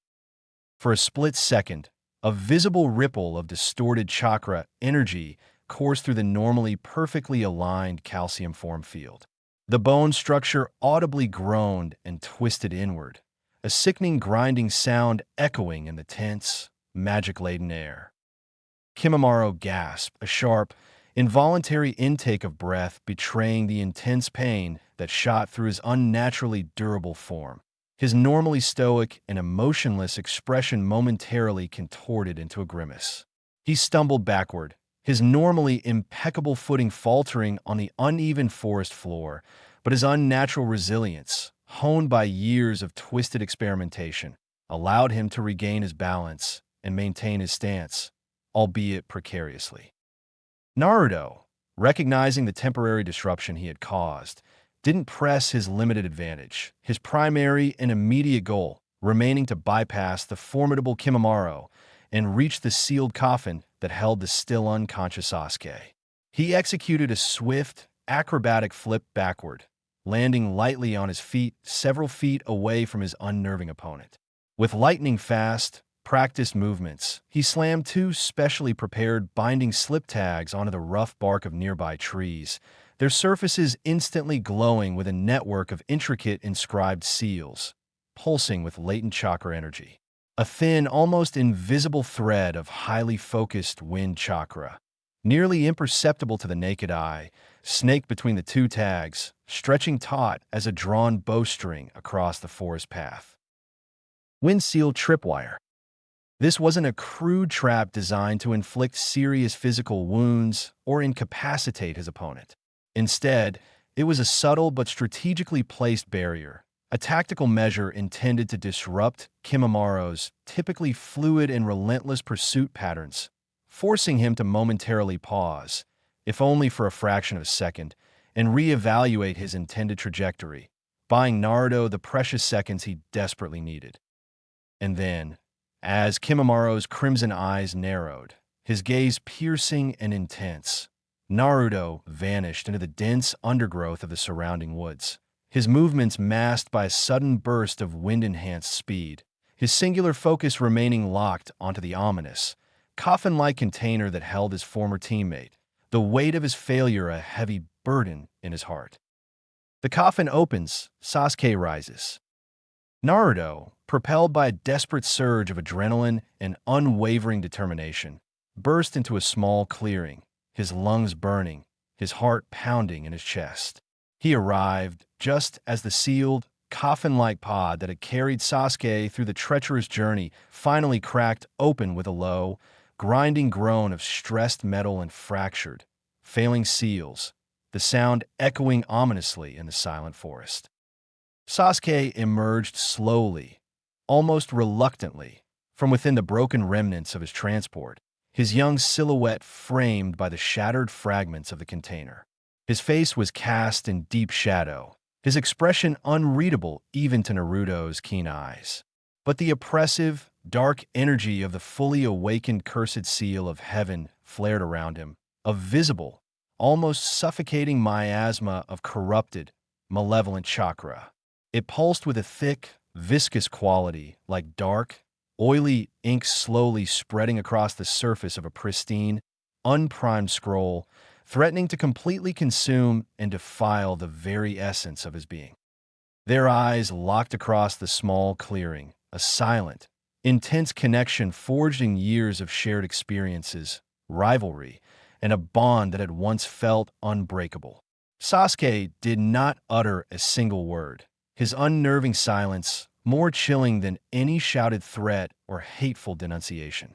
But then his Sharingan blazed to life, the intricate, hypnotic tomo swirling within his crimson irises, a silent, undeniable declaration of hostile intent that sent a shiver down Naruto's spine.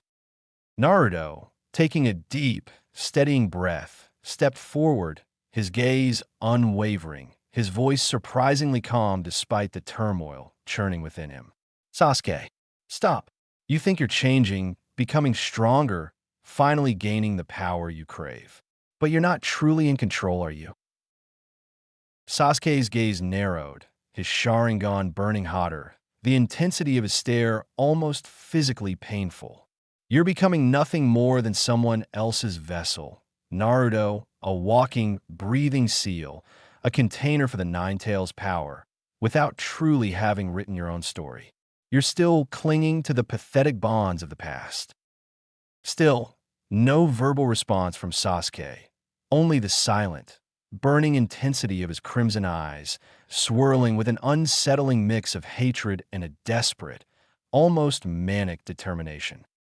With a deep breath, steeling his resolve, Naruto reached beneath his torn and dust-stained flak vest and carefully pulled out the trifold seal scroll he had prepared with such meticulous care, a tangible symbol of his desperate hope. And with deliberate slowness, his eyes never breaking contact with Sasuke's burning gaze, he began to unfold the scroll, revealing the intricate, carefully inscribed markings within its delicate layers. A three-phase binding seal. Its power, the culmination of days of focused meditation and chakra manipulation, was centered on a single, powerful kanji character, meticulously inscribed in bold, unwavering strokes. Stop. The confrontation, curse versus control. Sasuke, his patience finally snapping, the cursed seal's dark influence urging him towards violence, attacked first. A crackling, blinding torrent of pure lightning. The Chidori, his signature technique, erupted from his outstretched right hand, its raw energy sharp and wild, crackling with the corrupting chakra of the cursed seal that seemed to seep from every pore of his skin. Naruto sidestepped the lightning-fast attack with a practiced agility born of countless battles, the air around them crackling with residual electricity where Sasuke had been moments before. In the same fluid motion, without breaking eye contact, he swiftly slapped a specially prepared sealing tag on his own left forearm, its intricate inscription glowing faintly as it instantly began to absorb the excess, volatile chakra surging from his own rapidly forming Rasengan in his right hand. The modified Rasengan in his grasp hummed with a cold, contained energy, the wind chakra within its core spinning silently. There was no heat radiating from it, no wild, uncontrolled bursts of power, just a focused, almost chilling stillness that spoke of precise control. He met Sasuke's crackling Chidori mid-strike, the two opposing forces colliding in a blinding flash of light and a deafening roar that echoed through the silent forest, the air momentarily thick with the smell of ozone and burnt leaves. But instead of a catastrophic explosion of raw energy, a focused burst of wind-wrapped silence erupted outwards from the precise point of contact, flattening the surrounding trees with a powerful shockwave, but without igniting them, a stark testament to the refined and controlled nature of Naruto's modified technique. Sasuke was forced to skid back several feet, his momentum abruptly halted, the force of the impact momentarily staggering him. Naruto, however, landed lightly on his feet, his breathing even and controlled despite the immense power of the clash. "You've built nothing truly your own, Sasuke," Naruto said, his voice low but firm, cutting through the ringing in their ears. "You're just a blank page, being crudely filled in by Orochimaru's dark and twisted brushstrokes. You're losing yourself." Sasuke's lip curled into a venomous sneer, his Sharingan burning with a cold and intense fury. "I chose this power, Naruto. I chose this path. It's my destiny." Naruto shook his head sadly, his gaze unwavering. "No, Sasuke. You didn't choose freedom. You only tore off the cover of your own story, hoping someone else would write it for you. You haven't actually written a single word of your own." Memory flashback, Naruto and the sealing room. Briefly, in the fleeting moments between the clash of their powers and the charged silence that followed, Naruto's mind flashed back to a memory from weeks ago, a quiet afternoon spent with Jiraiya in the ancient, dust-filled sealing room of Mount Myaboku. The air had been thick with the scent of aged parchment and the faint, lingering aura of potent chakra, the towering walls lined with countless ancient scrolls, their brittle pages holding the secrets of forgotten sealing arts, the wisdom of generations of shinobi etched in faded ink. One particular scroll, its paper yellowed and cracked with age, had stayed with him, its simple words resonating deeply within his own evolving understanding of seals and their true purpose. It bore a profound quote, attributed to the first sage of the Whirling Leaf Village. A seal is not merely a prison, designed to contain and restrict through force. It is a sacred promise, a delicate and often complex agreement, meticulously forged between the raw, untamed power of chakra and the unwavering intention of the user. He whispered the ancient words now, almost subconsciously, under his breath, the quiet mantra a source of inner strength and a reminder of his own guiding principles.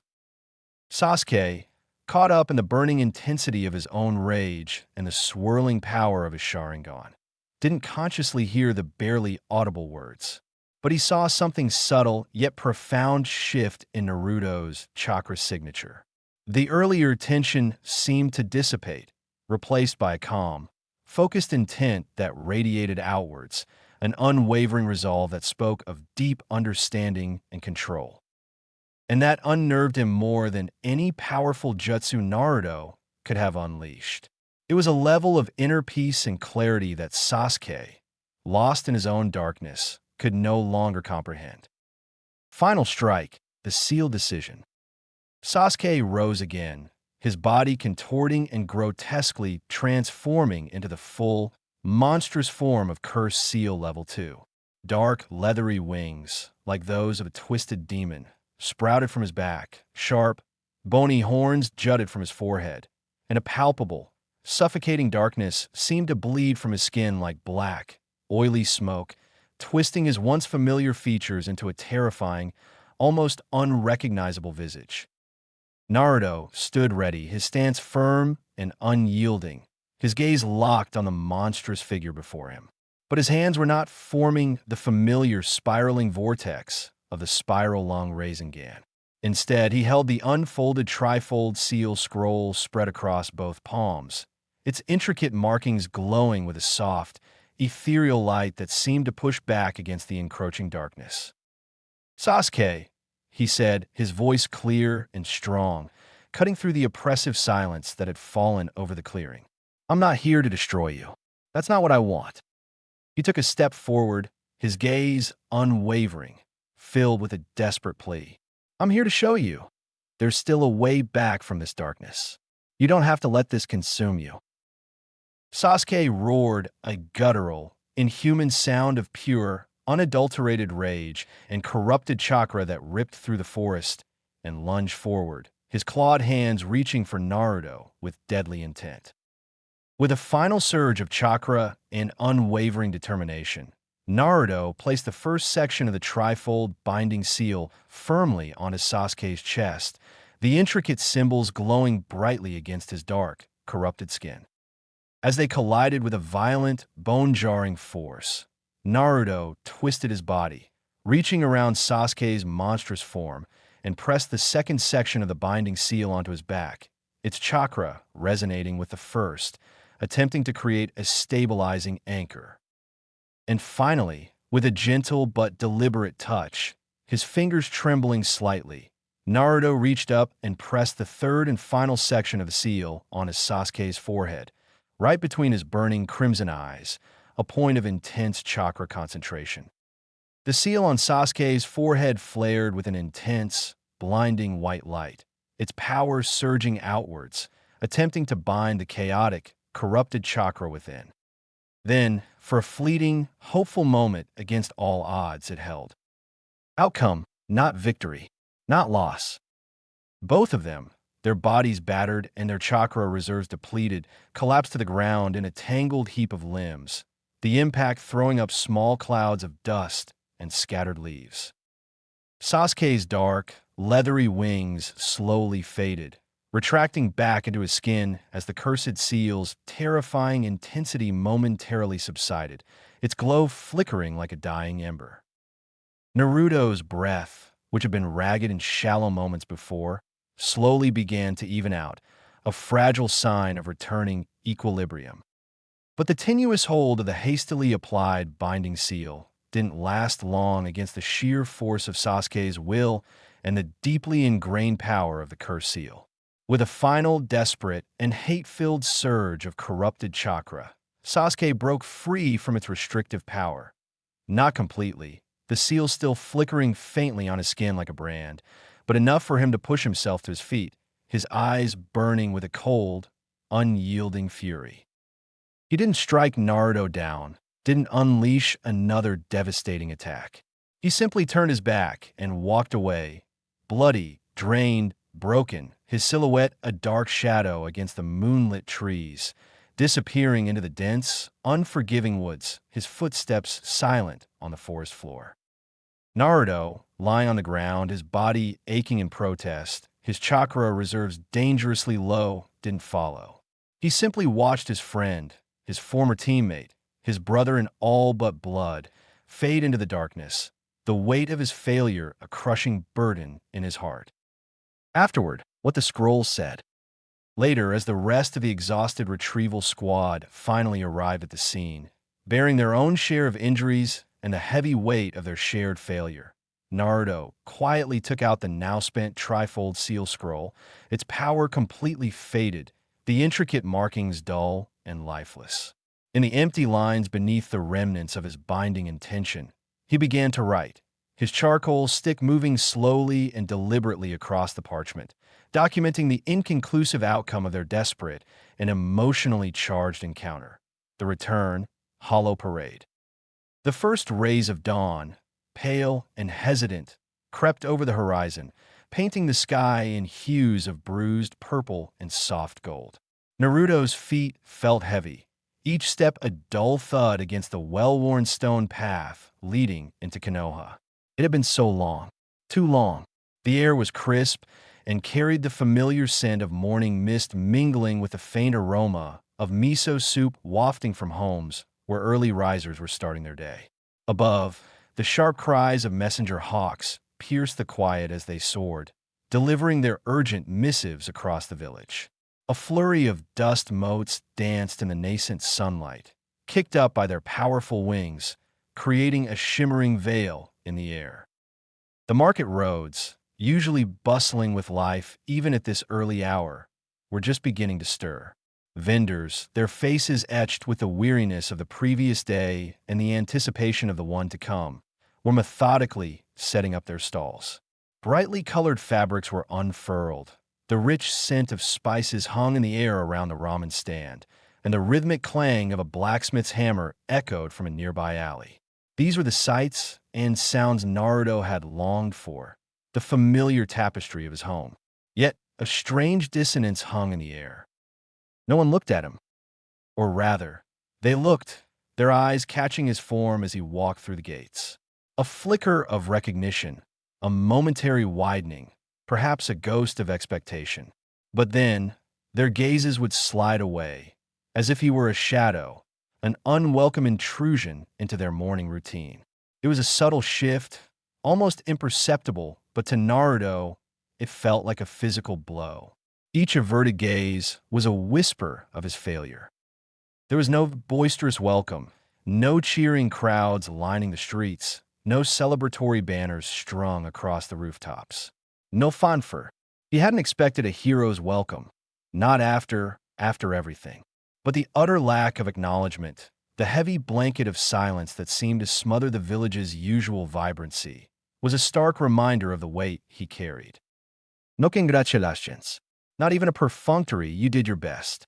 Just a profound, echoing silence that pressed in on him from all sides. It was a silence thicker than any jutsu, heavier than any physical burden he had ever borne. It spoke volumes of the unspoken disappointment that permeated the village. He had failed. The mission, the one that had consumed him for so long, the one that had torn his team apart, had ended in bitter defeat. He had failed to bring Sasuke back. The knowledge was a leaden weight in his gut, a constant, gnawing ache that no amount of training or ramen could ever truly quell. And everyone knew. The news had likely preceded him. carried on the wings of those very messenger hawks that now flew overhead.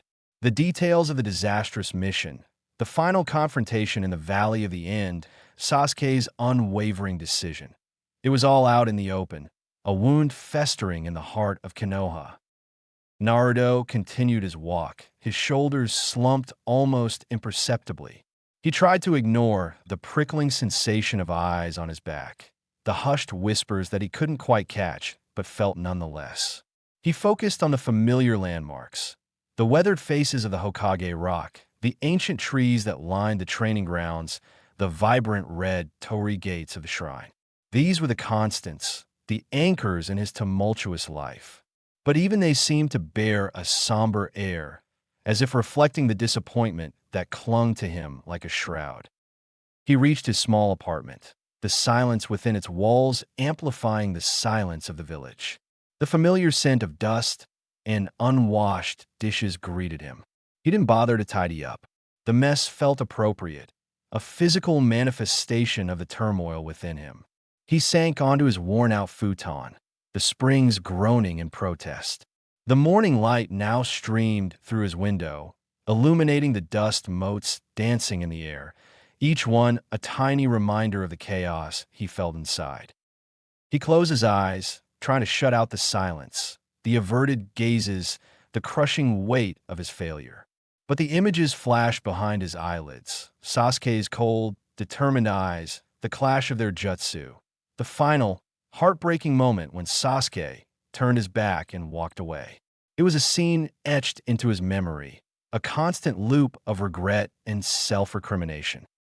He lay there for a long time, the silence a heavy blanket suffocating him. The village had welcomed him back in its own silent, disappointed way.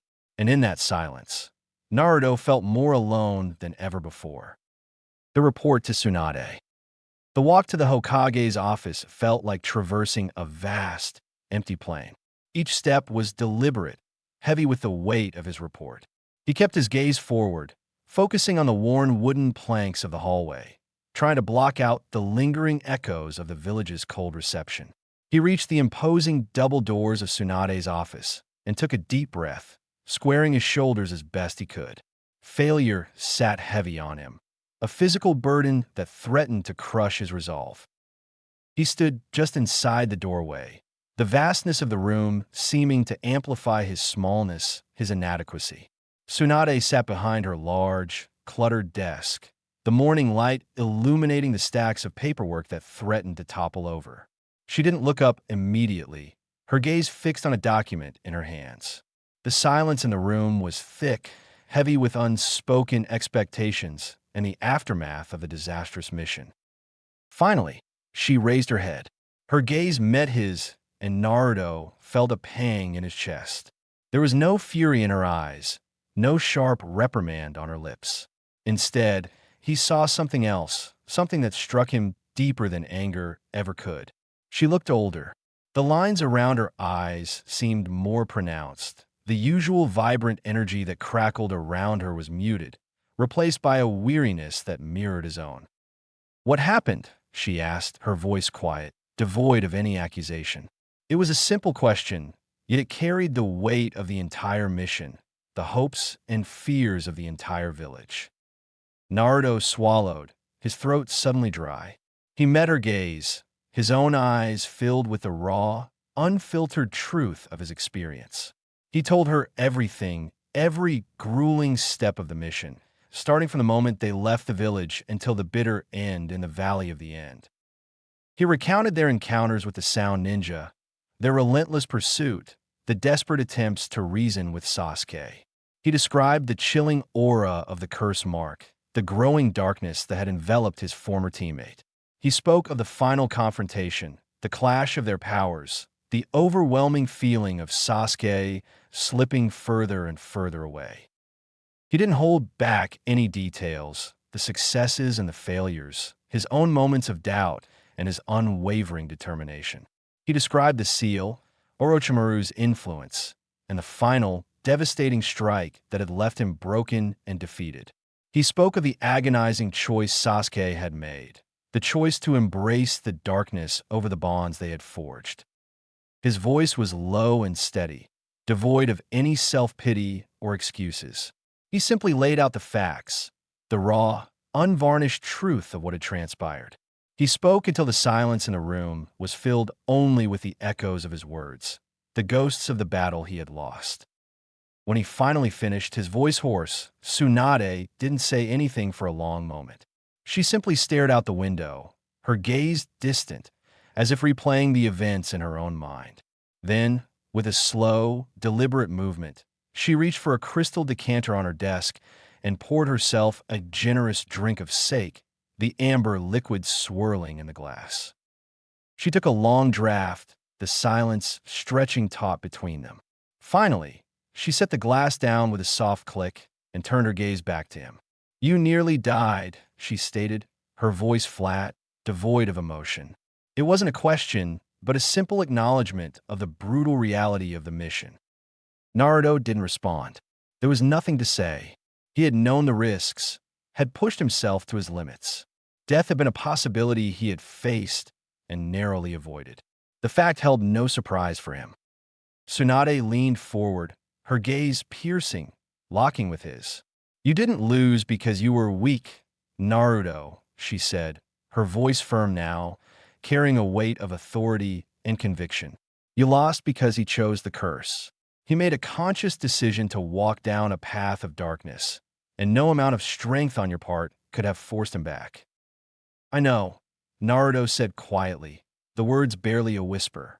He had wrestled with that realization ever since the battle, the painful understanding that Sasuke's choice had ultimately been out of his control.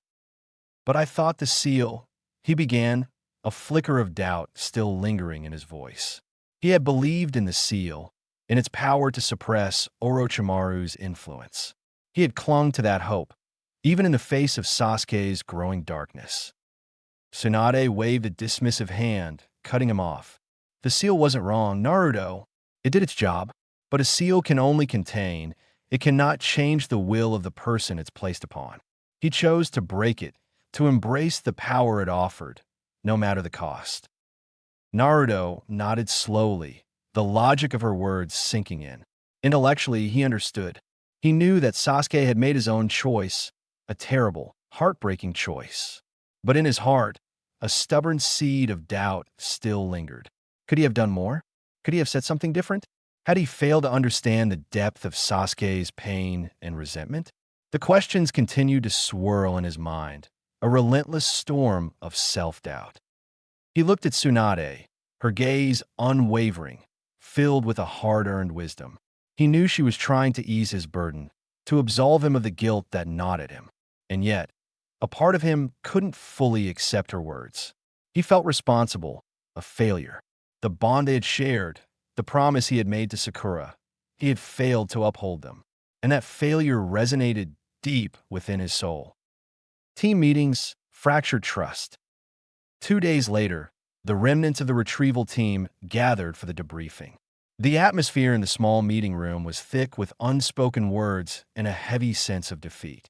The vibrant energy that usually characterized their team interactions was conspicuously absent, replaced by a strained silence that hung in the air like a shroud. Choji sat hunched over in his chair, his large frame still bearing the telltale signs of their recent ordeal.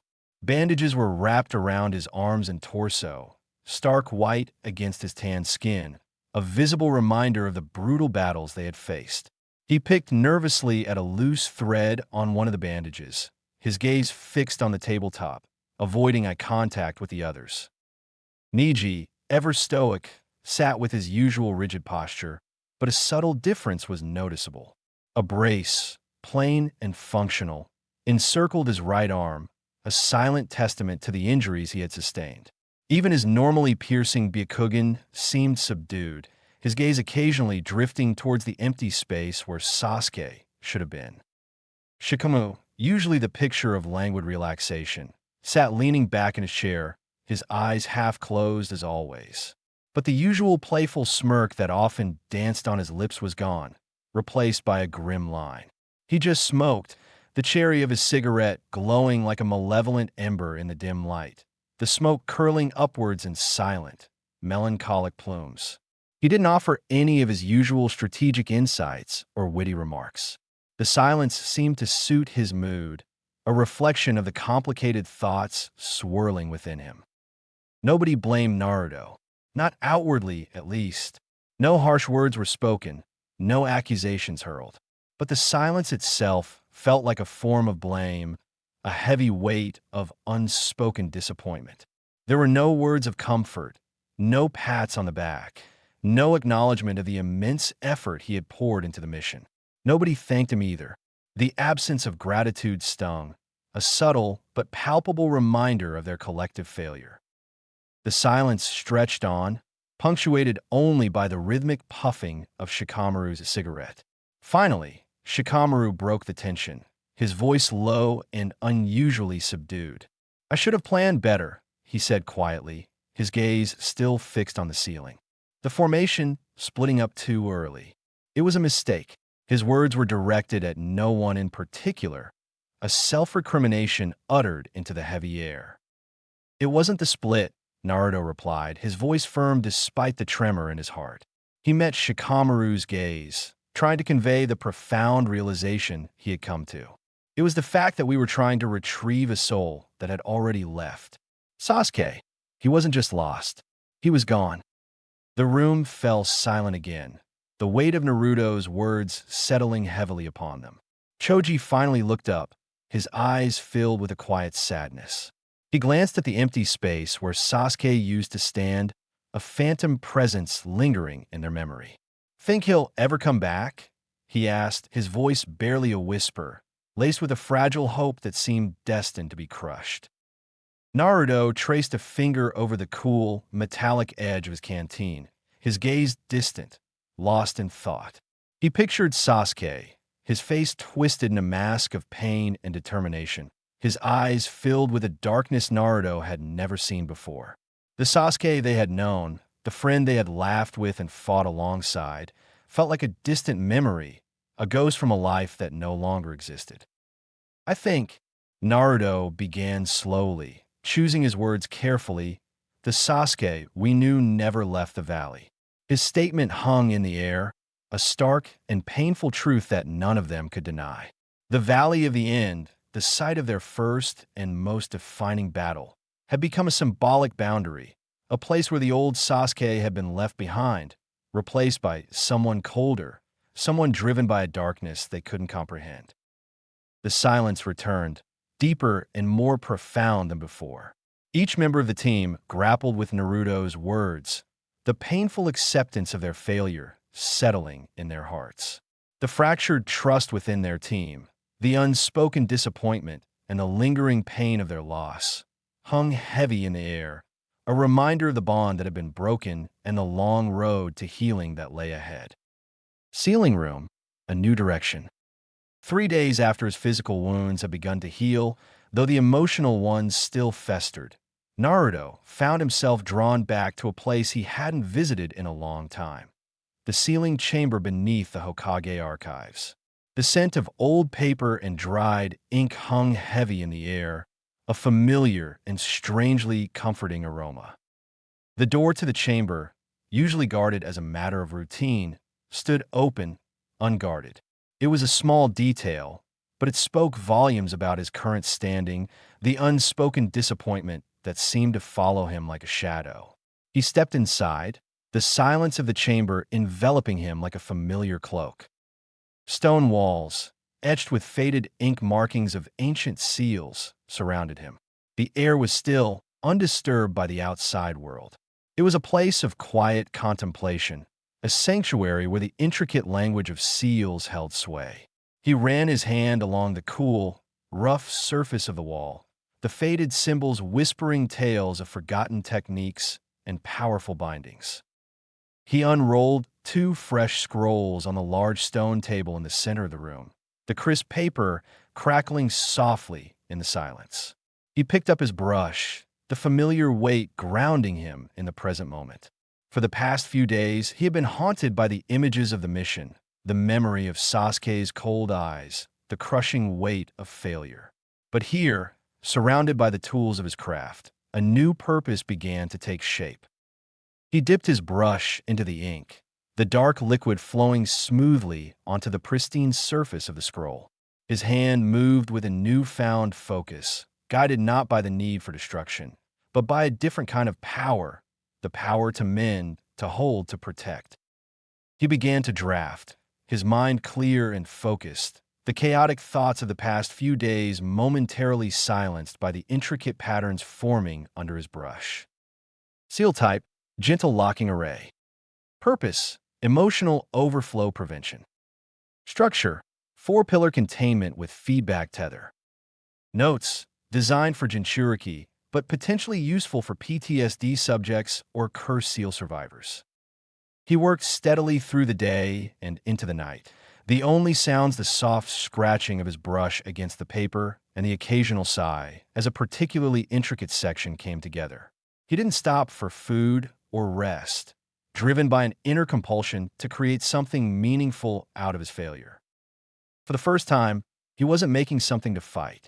His previous eel work had always been focused on offensive techniques, on enhancing his power, on finding ways to overcome his enemies.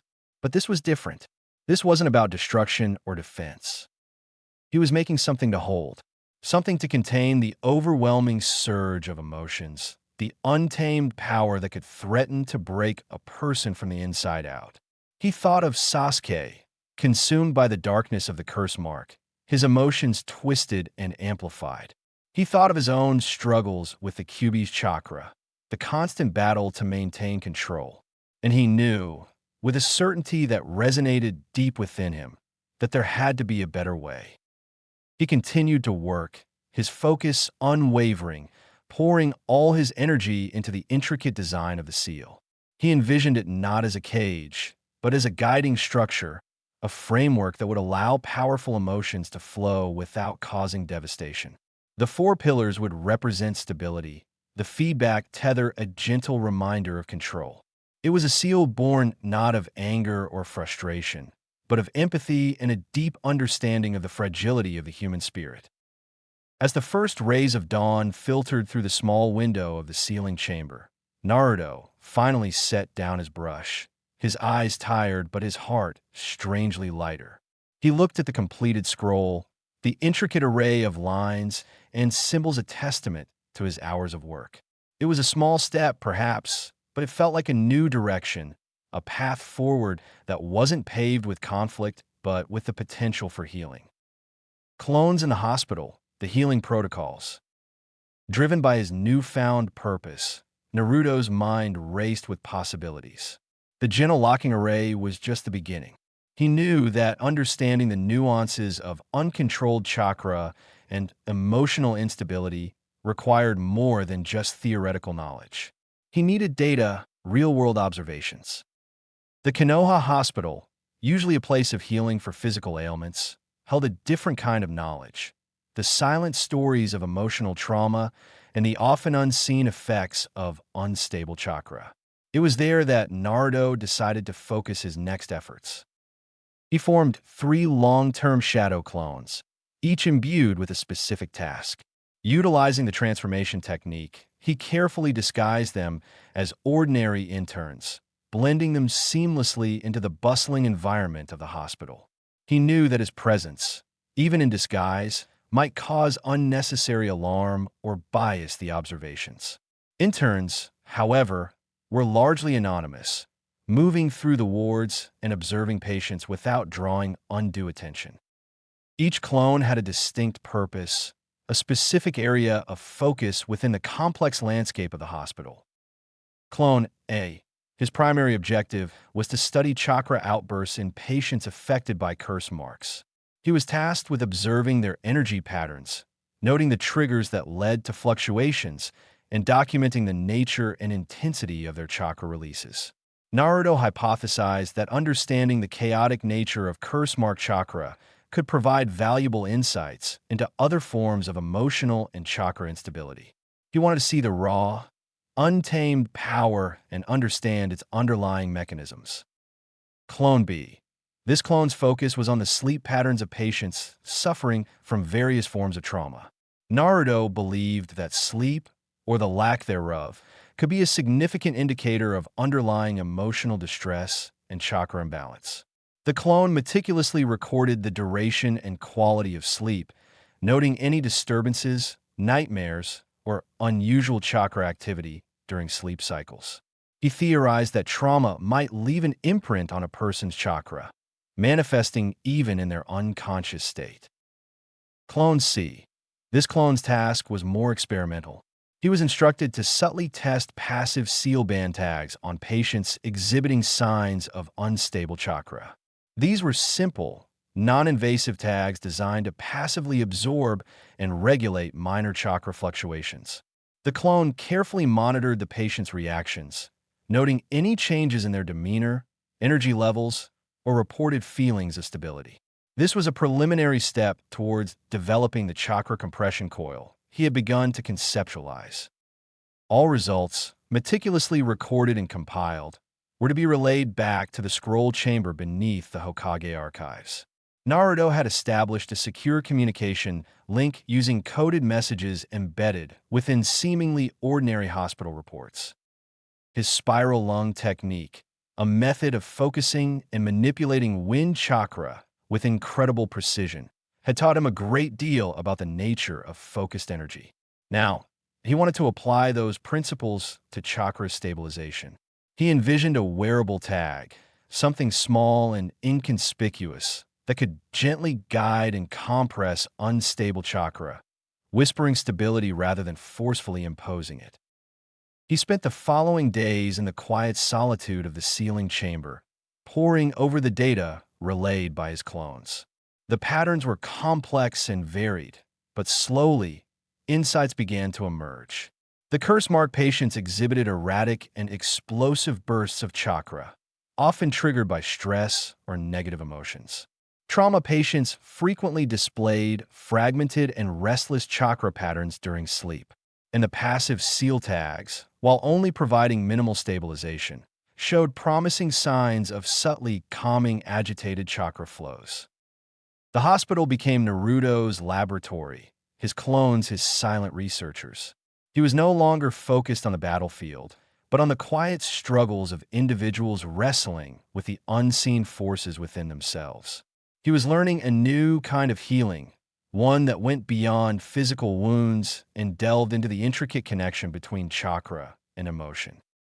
Konohamaru asks a question. Konohamaru, ever the curious and loyal follower, had noticed Naruto's absence from his usual training spots. He had heard the whispers circulating through the village, hushed tones about the failed mission, the loss of Sasuke, and the strange air of disappointment that seemed to cling to his idol. One morning, he found Naruto outside the entrance to the Hokage archives, near the nondescript door that led to the mysterious sealing room. "Boss," Konohamaru said, his voice a mixture of respect and concern. His eyes, usually bright and full of mischief, were wide with a question he seemed hesitant to ask. "Did you lose?" Naruto didn't respond immediately. He stood for a long moment, his gaze fixed on the worn stone steps leading up to the archives. The morning sun cast long shadows, and the air was still and quiet. He knew Konohamaru looked up to him, saw him as a symbol of strength and unwavering victory. Admitting failure, especially to someone who held him in such high regard, was difficult. He finally turned to face his young protege, crouching down so that their eyes were level. "I didn't win," he said, his voice low and honest. He didn't want to sugarcoat the truth, but he also didn't want to crush Konohamaru's spirit. There was a subtle but important difference between not winning and losing completely. Konohamaru's brow furrowed slightly, his youthful face etched with confusion. "But you're still training?" he asked, gesturing vaguely towards the direction of the training grounds. He had seen Naruto diligently practicing his jutsu, his movements as energetic and focused as ever. "Yes," Naruto replied, meeting Konohamaru's questioning gaze. He stood up, reaching for a small, tightly wrapped paper band tucked into his pouch.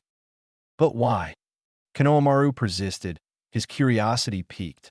If the mission had ended in failure, why was Naruto still pushing himself? Why hadn't he retreated into despair or frustration? Naruto carefully tied the fresh seal tag onto his belt, his movements deliberate and precise.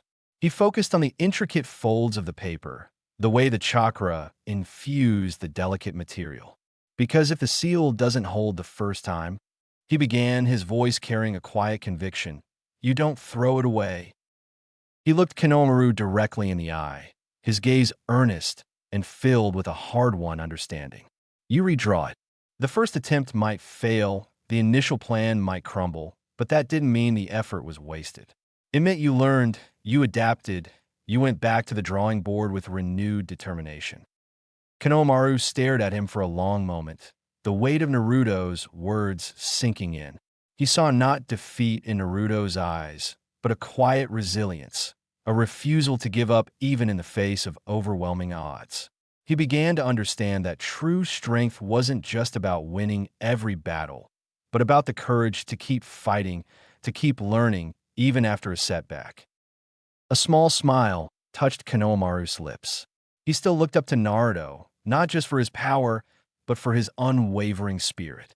He might not fully grasp the complexities of the failed mission, but he understood the core message. Failure was not the end, but an opportunity to learn and grow. So, you want to redraw the seal to bring Sasuke back? Konohamaru asked, a spark of hope rekindling in his eyes. Naruto paused, his gaze softening. He wished he could give Konohamaru a definitive answer, a promise of Sasuke's return. But the truth was far more uncertain. I don't know, Konohamaru, he said honestly, but I'm not giving up on him. And I'm not giving up on getting stronger, on finding new ways to help people. He ruffled Konohamaru's hair, a familiar gesture of affection. Now, how about we go get some ramen? I am starving. Konohamaru grinned, the earlier concern fading from his face. Yeah, let's go, boss. As they walked towards the village, Naruto knew that the path ahead was long and uncertain. But Konohamaru's simple question, and the quiet understanding that had passed between them, had given him a renewed sense of purpose. He wouldn't give up. He would keep training, keep learning, keep redrawing the seal until he found a way. Sakura's return, the unspoken bond. A week after his return, Naruto found himself sitting by the familiar stream that ran through the outskirts of the village. The gentle murmur of the water, the rustling of leaves in the breeze, and the warmth of the sun on his face offered a small measure of solace. It was a place where he often came to think, to escape the weight of the village's expectations and his own turbulent emotions. He was idly tossing pebbles into the water, watching the ripples spread and fade, when he heard a soft rustling in the nearby bushes. A moment later, Sakura emerged, her emerald eyes meeting his with a quiet intensity. She sat down beside him without a word, mirroring his posture, her gaze also fixed on the flowing water. They sat in comfortable silence for a long time, the unspoken bond between them a tangible presence in the air. It was a silence that spoke of shared history, of battles fought together, of dreams and disappointments understood without the need for words. Finally, Sakura broke the silence, her voice soft, barely above a whisper. You didn't say goodbye before going after him, she said, her gaze still fixed on the stream. There was no accusation in her tone, only a quiet observation of a fact that had likely weighed on both of them. Naruto sighed, running a hand through his spiky blonde hair. He knew his abrupt departure had probably worried her, but at the time, his only focus had been on reaching Sasuke. I didn't know how, he admitted, his voice low. The words of farewell had felt inadequate, unable to capture the mix of desperation and determination that had consumed him. Sakura nodded slowly, understanding flickering in her eyes. I didn't either, she confessed, her voice barely audible. She too had likely struggled with what to say, the fear and uncertainty of the situation making any words feel hollow. Naruto reached into his pouch and pulled out a small, tightly wrapped paper band. He held it out to her, his gaze meeting hers. What's this? She asked, her brow furrowed with curiosity as she took the delicate object from his hand. Pulse break seal, he explained. If your chakra ever spikes from emotion too fast, it'll break and pulse a cooling feedback.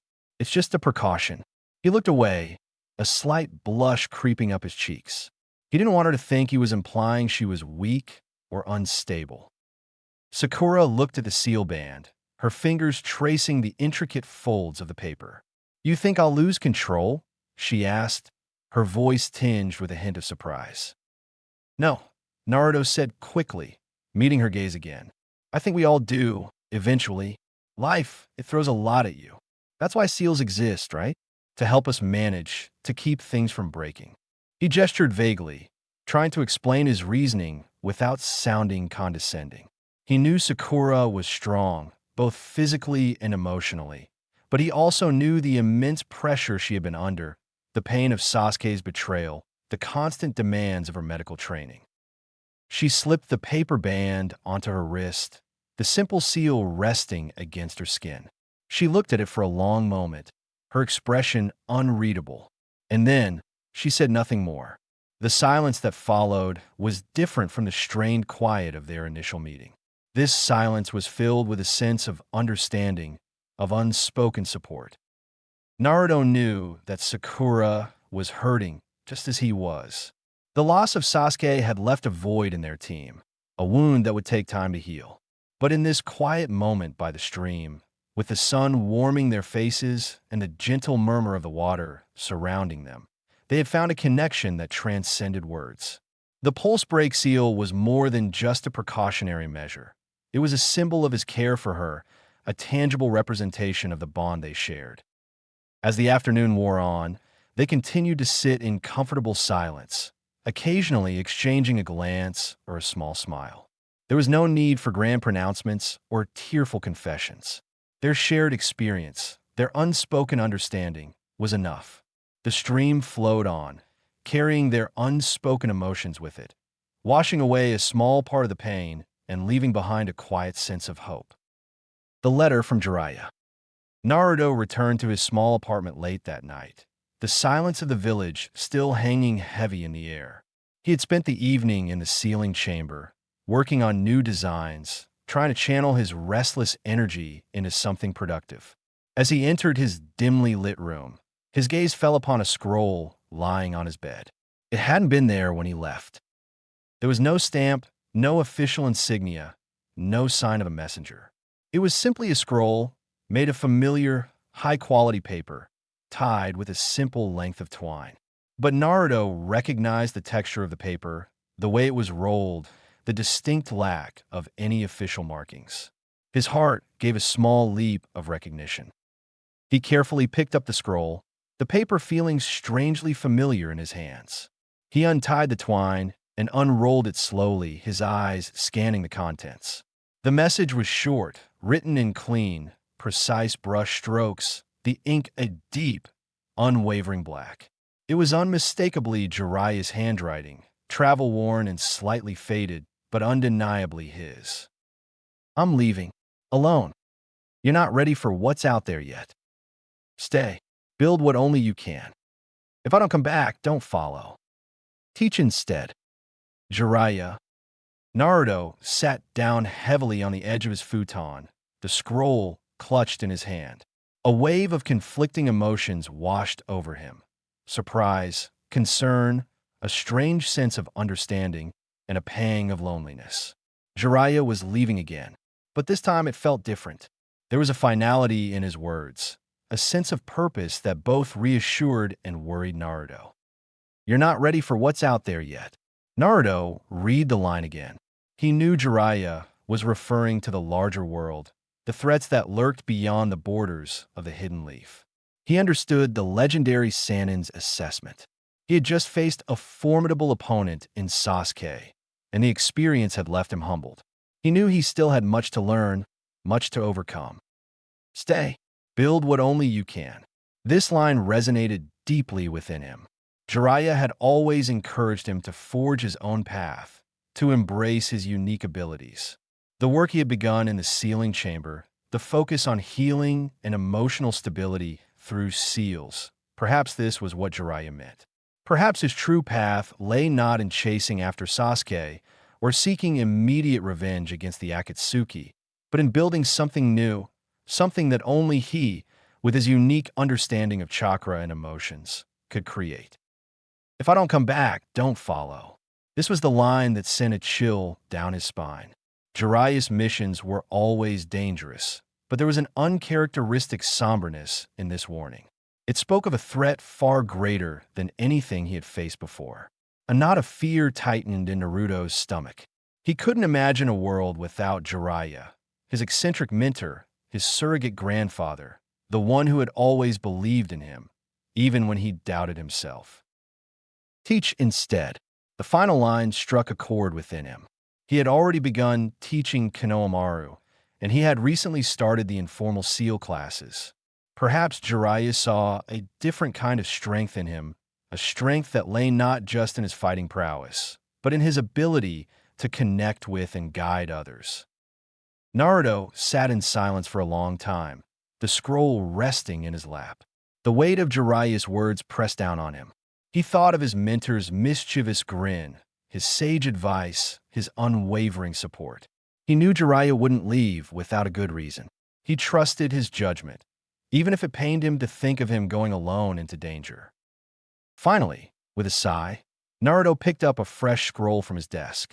He uncapped his ink bottle, the familiar scent grounding him. He didn't begin drawing a new jutsu, a powerful weapon, or a battle strategy. Instead, his brush moved with a different kind of purpose, guided by Jiraiya's final instruction. He began to draw, not for a weapon, not for a battle, but for something entirely new, something that would build upon the foundation he had started, something that would help others find strength and stability within themselves.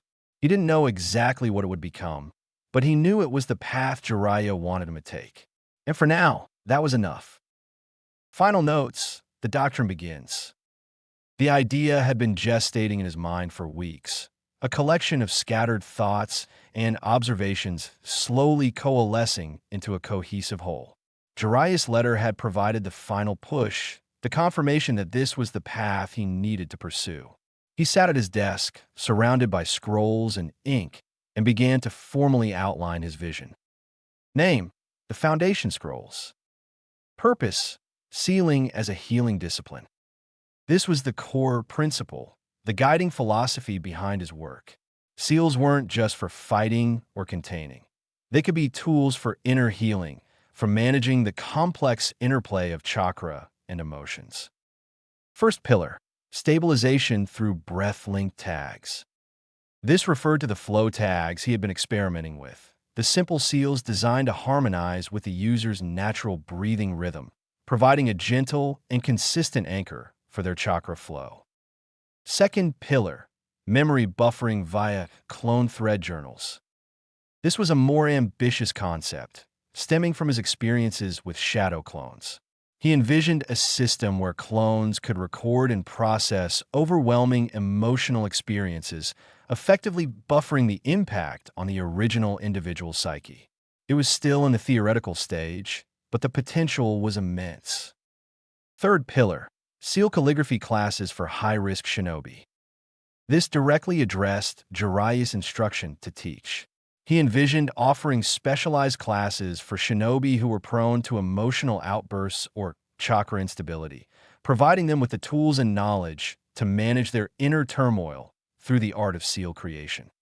Status: unapproved, unofficial, but real. He added this note as a reminder of the current reality. His work was outside the established structures of the village.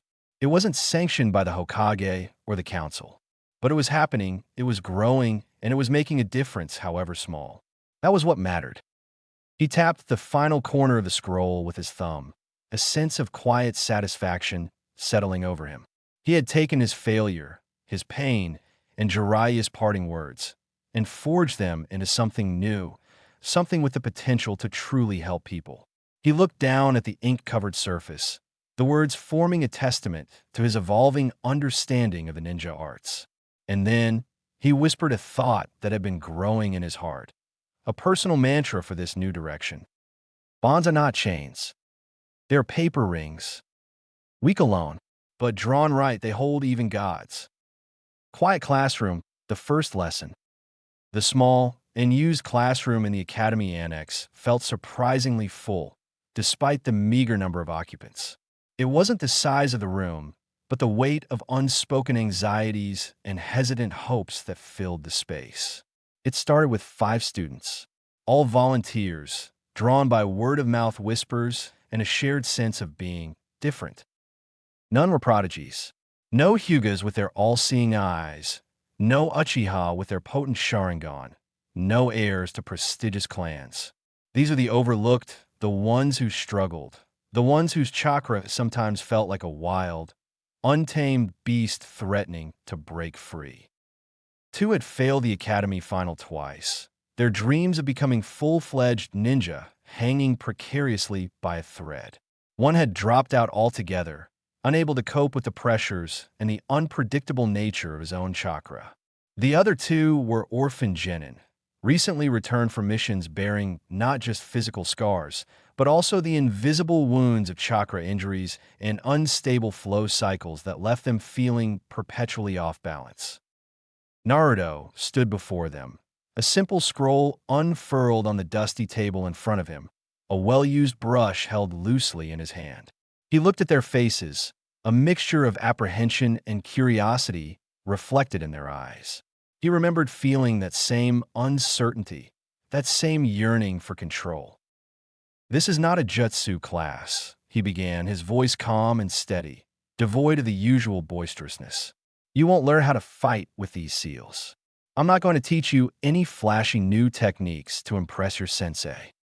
The girl in the front, a petite kunoichi with fiery red hair named Kemi, frowned, her initial enthusiasm slightly dampened. "Then what's the point?" she asked, her voice laced with a hint of disappointment. They had all likely hoped for some secret training, a shortcut to power. Naruto uncapped his ink bottle, the familiar scent filling the air. "We're not building attacks," he explained, dipping his brush into the dark liquid. "We're building paths, channels, so when your power surges." He paused, his eyes meeting each of theirs in turn. "It has somewhere to go." With a deliberate movement, he drew a simple ring on the scroll, the lines smooth and unbroken. It wasn't an elaborate seal, but a fundamental shape, a symbol of containment and flow. He looked back at Kemi, a gentle smile gracing his lips. "We're learning to guide our chakra, not suppress it, to understand its rhythms, not fear its power. We're building a foundation, a way to stay grounded even when things get chaotic." The students looked at each other, a new understanding dawning in their eyes. This wasn't about becoming stronger in the traditional sense, but about gaining control, about finding a way to live with the untamed energy within them. It was a different kind of strength, a quiet resilience they hadn't considered before. The first lesson had begun. The foundation scrolls, Pillar 1, Flow Tags. Naruto carefully distributed the first sheets of practice paper by hand, his gaze lingering on each student's face. He saw the mixture of hope and skepticism, the yearning for control that mirrored his own past struggles. Each sheet bore a meticulously drawn wind conduction tag, a simple design executed with Naruto's own hand. It consisted of gentle loops of chakra containment intended to be worn along the wrist, pulsing faintly with a stabilized movement rhythm. The lines were clean and precise, each stroke imbued with a subtle flow of his own chakra, a primer for the students to follow. He emphasized that these were not explosive tags, not intricate binding arrays designed to restrain or inflict damage. There was no fire, no force inherent in their design. They were fundamentally different from the seals used in combat.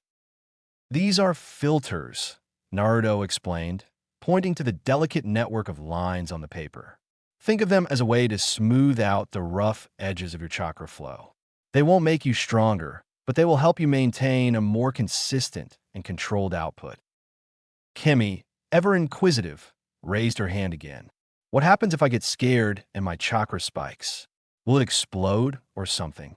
Her voice held a note of genuine concern, colored by past experiences of her own unpredictable chakra surges.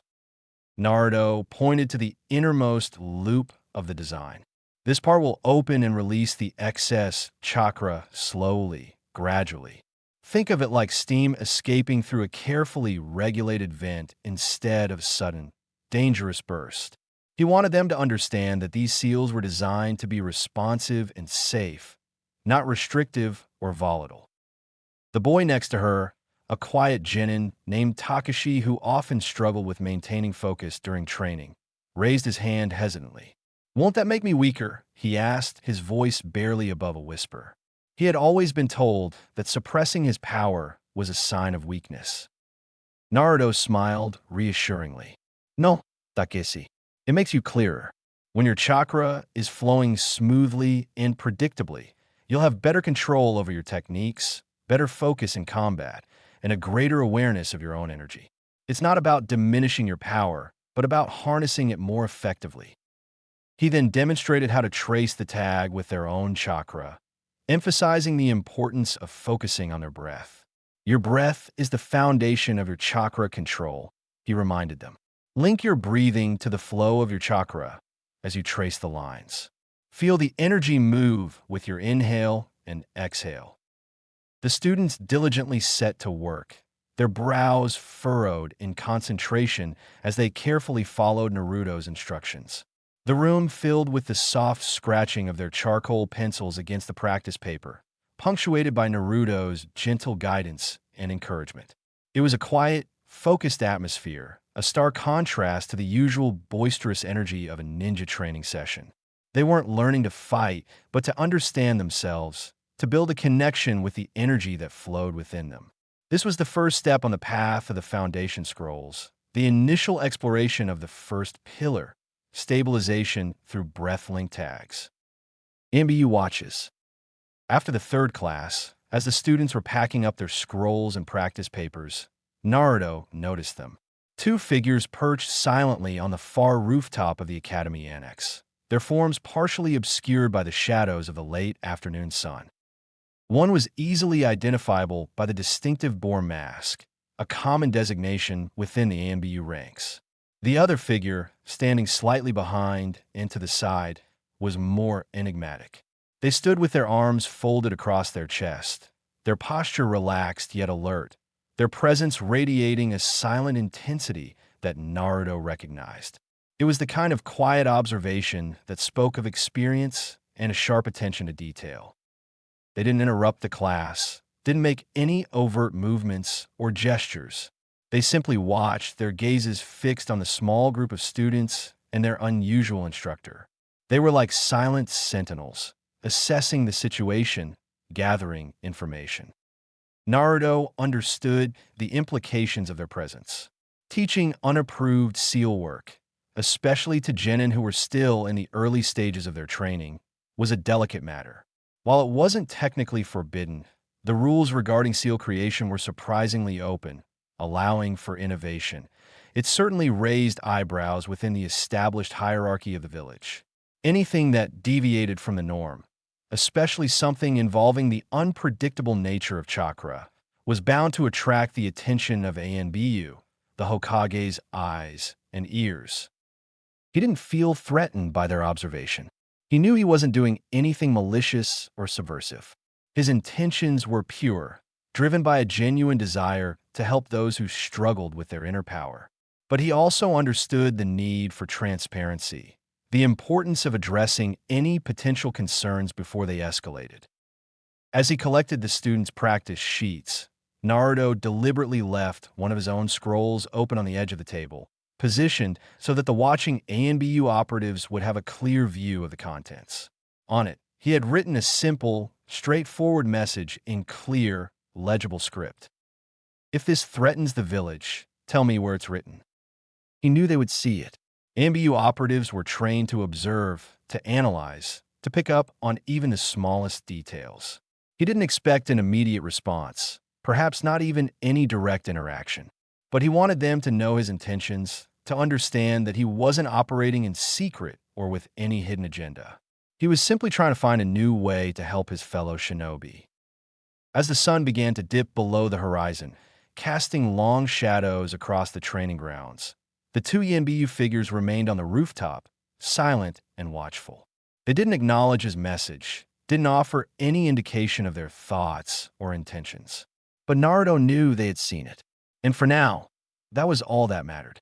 The word had been sent, the gauntlet laid down in a quiet, unassuming way.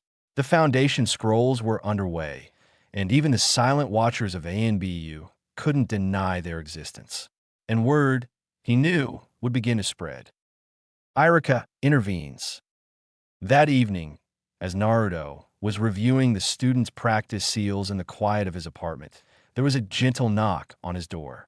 He opened it to find Iruka standing in the hallway, his expression a mixture of concern and understanding. Iruka stepped inside, his gaze sweeping over the scattered scrolls and ink bottles that cluttered Naruto's small living space. He wasn't angry, as Naruto had perhaps half expected. Iruka had always been a steadying presence in his life, a voice of reason and compassion. "You're not doing anything wrong, Naruto," Iruka began, his voice gentle but firm. "But you know how this looks, right? Unapproved seal training for genin. It's bound to raise some questions." He gestured vaguely, acknowledging the potential for misunderstandings and scrutiny. Naruto nodded, setting aside the scroll he was examining. He had anticipated this conversation.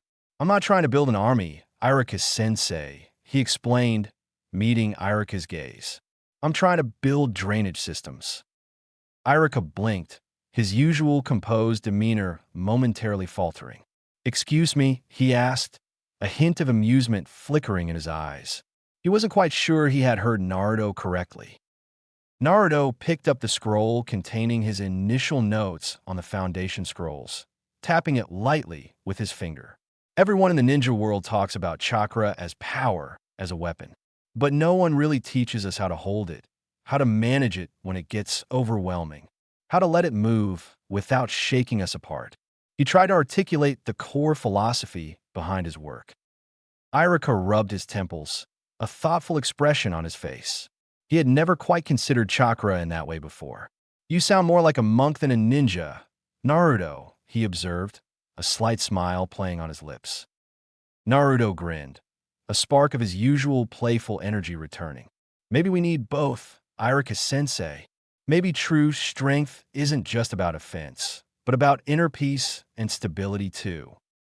Iruka sighed, the amusement fading slightly as he considered the implications of Naruto's words. He knew the struggles that many young shinobi faced, the emotional toll of missions, the weight of expectations. Perhaps Naruto was onto something, a new approach to training that addressed a crucial, often overlooked aspect of being a ninja. "Just be careful, Naruto," Iruka cautioned, his voice now tinged with genuine concern. "The council can be unpredictable, and anything that isn't strictly by the book tends to draw their attention." "I know, Iruka-sensei," Naruto replied, his expression serious. "But I believe this is important. These kids, they remind me of myself when I was younger. Lost, struggling with a power I didn't understand. I want to help them find their footing." Iruka placed a hand on Naruto's shoulder, a gesture of support and encouragement. "I know you do, Naruto. That's why I'm here. Not to tell you to stop, but to make sure you're aware of the potential challenges. If you need anything at all, just let me know." Naruto smiled gratefully. Iruka's support meant the world to him.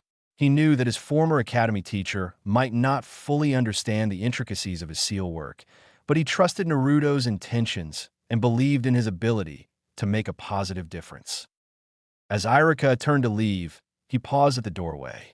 "And Naruto?" "Yeah, Iruka-sensei? Maybe you're right. Maybe we do need ninja monks." He offered a small, encouraging smile before stepping out into the night. Naruto watched him go, a renewed sense of determination settling within him. He wasn't alone in this endeavor. He had Iruka's support, and that was a good start. Gaara sends a message. Later that night, as Naruto was preparing for bed, a familiar weight landed softly on his windowsill. He turned to see a messenger hawk, its feathers the color of desert sand, perched patiently, a small note tied to its leg. Naruto carefully untied the note, his heart quickening with anticipation.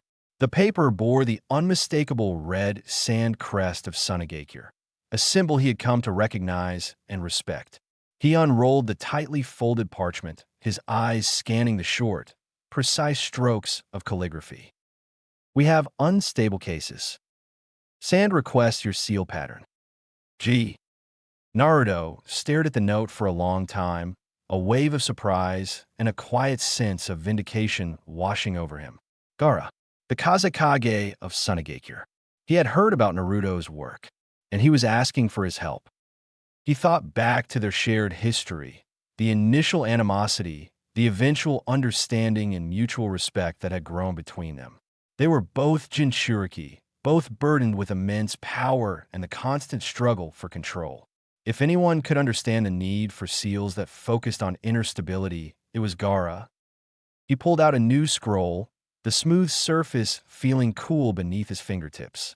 He carefully uncapped his finest brush and began to transcribe the flow tag, meticulously recreating every line and curve with perfect detail. He focused on the intention behind each stroke, the flow of chakra that he had imbued into the original design. He wanted to ensure that Gaara received a clear and accurate representation of his work. As he finished the transcription, he paused, considering the message he wanted to send back. He knew Gaara was a man of few words, but he also understood the weight of responsibility the Kazekage carried. He wanted to convey the fundamental principle behind the flow tag, the core belief that guided his work. At the bottom of the scroll, beneath the intricate drawing of the seal, he wrote two simple sentences. Let circle. Let pass. Let remain yours. He didn't sign it with his name. The red sand crest on Gaara's note was enough of an introduction. He carefully rolled up the scroll and tied it securely. He then attached it to the messenger hawk's leg, a silent offering of help and understanding across the vast distance separating their villages. As the hawk took flight, soaring into the night sky, Naruto watched it until it disappeared from view. A sense of quiet hope filled him. His work, born from his own failure and a desire to help others, was reaching beyond the borders of Konoha. The seals were spreading, carried on the wings of a desert hawk, a testament to the universal need for inner peace and stability in a world filled with conflict and turmoil. Clone deployment, chakra resonance study. Driven by the data his initial clones had gathered from the hospital, Naruto sought to expand his understanding of how emotional spikes affected chakra on a broader scale. He wanted to know how far the ripples of uncontrolled energy traveled, how they resonated with the environment, and if there were any discernible patterns beyond individual experiences. He deployed 3 new shadow clones around Konoha, strategically placing them in locations he believed might yield valuable insights. These weren't intended to be spies or observers of specific individuals, but rather sensitive resonance testers, designed to passively measure and record fluctuations in ambient chakra. One clone positioned himself discreetly outside the Konoha hospital, a place where emotions ran high: fear, grief, anxiety, but also relief and joy. Naruto reasoned that the concentration of strong emotional energy in this location might provide a baseline reading of how such energy impacted the surrounding chakra. Another clone took up a silent vigil near the memorial stone, the somber monument bearing the names of fallen shinobi. This was a place heavy with the weight of grief, loss, and remembrance. Naruto hypothesized that the collective sorrow imprinted on this location might create a unique chakra resonance pattern. The third clone ventured deep beneath Training Ground 11, a remote and often unused training area. He positioned himself beside a buried water table, believing that the earth and water might act as conductors or dampeners of chakra fluctuations. This location was chosen as a control, a place less likely to be directly influenced by intense emotional activity. Each clone bore a small, intricately designed seal relay node, specifically created to detect and transmit subtle changes in the surrounding chakra. They weren't actively seeking out emotional outbursts, but rather passively listening to the ambient energy, recording any spikes or unusual patterns. They weren't spies, but silent sensors, their presence unnoticed by the general populace. They were resonance testers, set to measure how far sealed chakra pulses traveled during moments of intense emotional experience. Fear, anger, regret, joy, all the raw, untamed emotions that course through the inhabitants of Konoha were potential data points in Naruto's silent experiment. The data began to flow back to the sealing chamber in sharp, spiraled loops of encoded chakra transmitted by the clones. Naruto meticulously analyzed the readings, charting the intensity, frequency, and location of each detected spike. The patterns were complex, a tapestry of fluctuating energy woven across the village. But as he delved deeper into the data, some interesting trends began to emerge. The strongest and most widespread chakra pulses consistently originated near the memorial stone, particularly during the early morning and late evening hours, when people often came to pay their respects and remember their loved ones. The readings from the hospital were also significant, with frequent but localized spikes coinciding with periods of intense activity or reported emotional distress within the wards. The control clone near the water table in Training Ground 11 registered a surprisingly stable baseline, with only minor fluctuations detected. His clones meticulously labeled the strongest and most persistent pulse near the memorial stone, tagging it with timestamps and intensity readings. Naruto made a careful note in his growing logbook. Grief patterns leave chakra scars. The collective sorrow of loss creates a lingering resonance within the village's energy flow. The data confirmed his initial hypothesis that strong emotions had a tangible impact on the surrounding chakra. But more importantly, it revealed patterns, subtle echoes of the village's collective emotional landscape. This understanding would prove invaluable as he continued to develop his foundation scrolls, providing a deeper insight into the connection between emotion, chakra, and the subtle energies that permeated Konoha. Hinata volunteers. Hinata appeared quietly at the door of the next seal calligraphy class, her presence almost ethereal. She stood hesitantly on the threshold for a moment, her lavender eyes glancing shyly at Naruto before she stepped into the room. She said nothing, no polite greeting or explanation for her unexpected arrival. She simply bowed her head slightly, a gesture of respect and humility, and then took a seat in the back corner of the room, away from the other students. Her movements were fluid and graceful, yet there was a subtle tension in her posture, a hint of unease in the way she held herself. Naruto looked at her once, his gaze lingering for a brief moment. He offered her a small, acknowledging nod, but refrained from calling attention to her presence. He knew Hinata was intensely private, and he didn't want to make her feel uncomfortable. She kept her gaze downcast, her long dark hair obscuring her expression. But even from across the room, Naruto could sense the subtle tremor in her chakra, a faint, almost imperceptible pulse that betrayed an inner turmoil she was trying to conceal. It wasn't a violent surge, but a delicate, fluttering vibration, like the wings of a trapped butterfly. Later, after the other students had finished their practice and left the classroom, Hinata lingered behind, her hands clasped tightly in her lap. She looked up at Naruto, her eyes filled with a mixture of nervousness and determination. She began, her voice barely a whisper, the word catching in her throat. She seemed to struggle to find the right words, her usual shyness amplified by the weight of whatever she wanted to say. Naruto raised a hand gently, cutting her off. "You don't have to explain, Hinata," he said softly, offering her a reassuring smile. He had a feeling he already knew why she was there. He had witnessed her quiet strength, her unwavering loyalty, and the intensity of her emotions, especially when it came to those she cared about. She bowed her head again, a gesture of gratitude for his understanding. "I lose control," she finally managed to say, her voice still soft but gaining a touch more firmness. "Not when I'm afraid, but when I see someone else suffer." Her words resonated deeply with Naruto. He knew that feeling, that overwhelming surge of protectiveness, the burning desire to alleviate the pain of others. It was a powerful emotion, but one that could also be difficult to manage, threatening to overwhelm and consume. Naruto walked over to his desk and picked up a new scroll, one containing the design for a slightly modified flow tag, specifically tailored for individuals like Hinata. He handed it to her, his gaze filled with empathy and respect. She blinked, her lavender eyes widening slightly in surprise as she took the scroll. It was similar to the ones the other students had received, but with subtle differences in the intricate lines and symbols. "Then your seal won't suppress that," Naruto explained, his voice gentle. "It won't stop you from feeling the pain of others.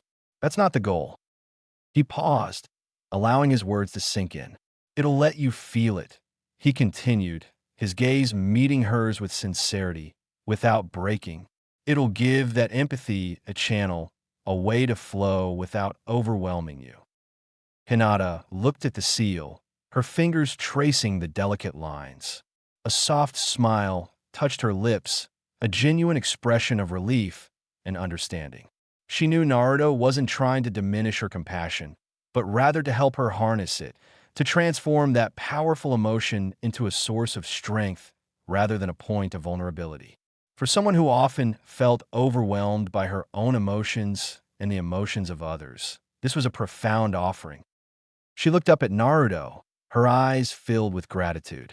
"Thank you, Naruto-kun," she whispered, her voice filled with heartfelt sincerity. This simple seal represented more than just a technique. It was an acknowledgement of her unique sensitivity, a validation of her deeply empathetic nature. And in that moment, Hinata felt a quiet sense of hope, a feeling that perhaps she could finally learn to manage the intensity of her emotions without losing herself in the process. Tsunade calls him in.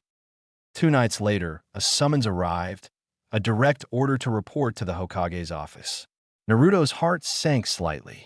He had known that his unconventional teaching methods wouldn't go unnoticed forever, but he had hoped for a little more time before facing official scrutiny.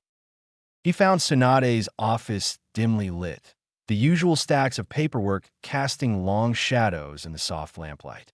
The air was thick with a sense of anticipation, or perhaps apprehension, on Naruto's part. Tsunade sat behind her desk, her expression unreadable, her gaze fixed on him as he entered the room.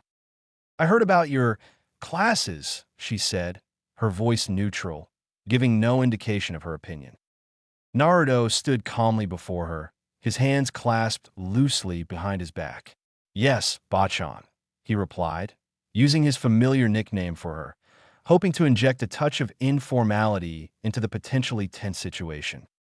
"You're distributing custom seals," she continued, her gaze unwavering.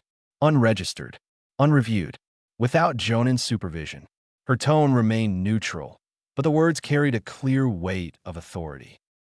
"Yes," Naruto confirmed, not trying to deny the facts. He knew he had bypassed protocol, but he believed his intentions justified the deviation.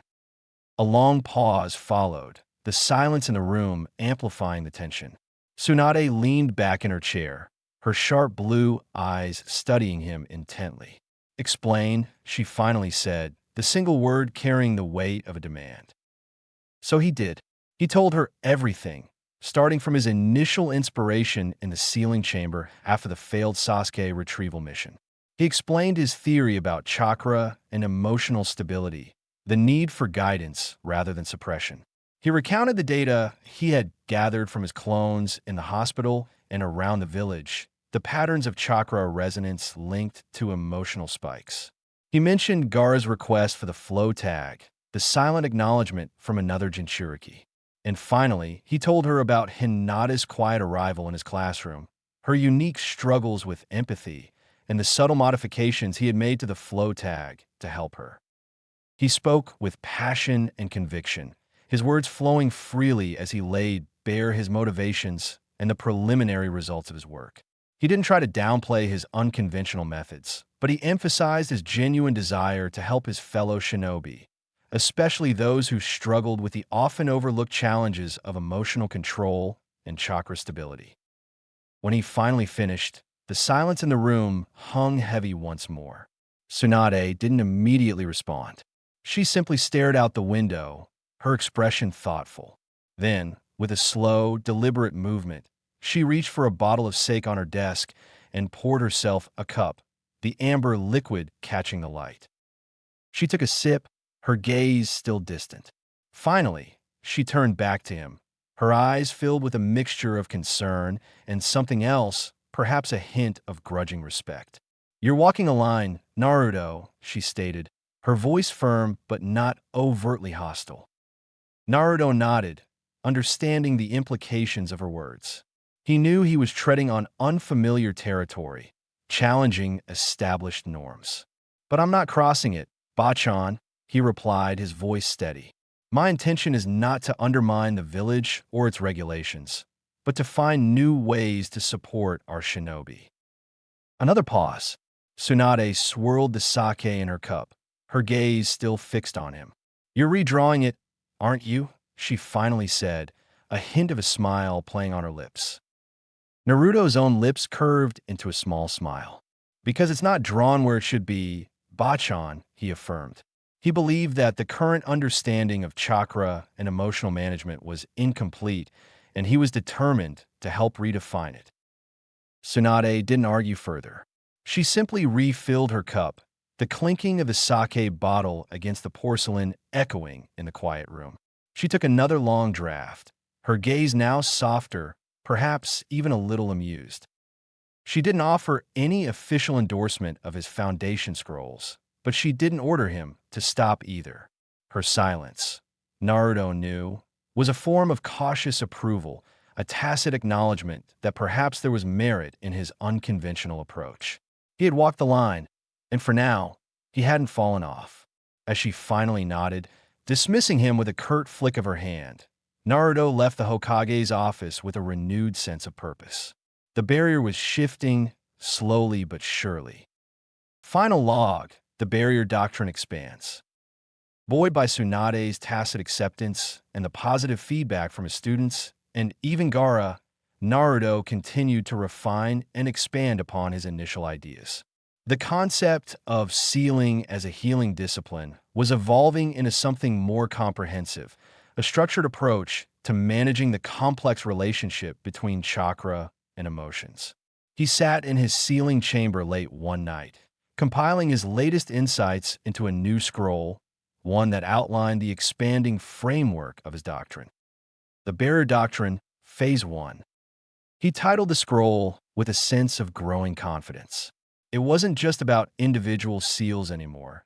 It was about a broader philosophy, a new way of understanding inner strength. 10 seals for 10 emotions. This was his current working model, a framework based on his observations and the feedback he had received. He believed that while emotions were complex and nuanced, there were core categories that could be addressed through targeted seal designs, each linked to a chakra rhythm, not a jutsu function. This was a fundamental principle of his approach. These seals weren't meant to enhance offensive power or create specific techniques. They were designed to interact with the natural ebb and flow of a person's chakra, responding to and guiding the energy associated with different emotional states. Seal types. He listed the 10 seal types he had developed so far, each with a specific focus. Flow, for general chakra stabilization and smoothing out erratic fluctuations. Pulse delay, to gently slow down rapid surges of emotional energy. Root cooling, designed to ground and calm feelings of anger and frustration. Memory dampen, a more controversial seal, intended for temporary buffering of traumatic memories, still highly experimental. Breath loop, to link chakra flow directly to controlled breathing, promoting calmness. Cycle knot, for shinobi prone to energetic bursts, tying the surge to a calming breath cycle. Will stitch, to reinforce focus and determination during moments of doubt or fear. Flash dampener, to mitigate the disorienting effects of sudden shock or panic. Panic seal, to provide a sense of grounding and safety during overwhelming anxiety. Anchor loop, a more potent stabilization seal for severe chakra instability. Purpose, not to stop the ninja from feeling. He emphasized this point, knowing that suppressing emotions entirely was neither healthy nor realistic for a ninja, but to guide the chakra's path when it does. This was the core of the barrier doctrine, not suppression, but skillful guidance. He looked over the comprehensive list, a sense of accomplishment mixed with the understanding that this was just the beginning. He knew there was much more to learn, more seals to develop, more nuances to explore. But he had laid a foundation, a framework upon which to build. He titled the final scroll with a sense of quiet determination.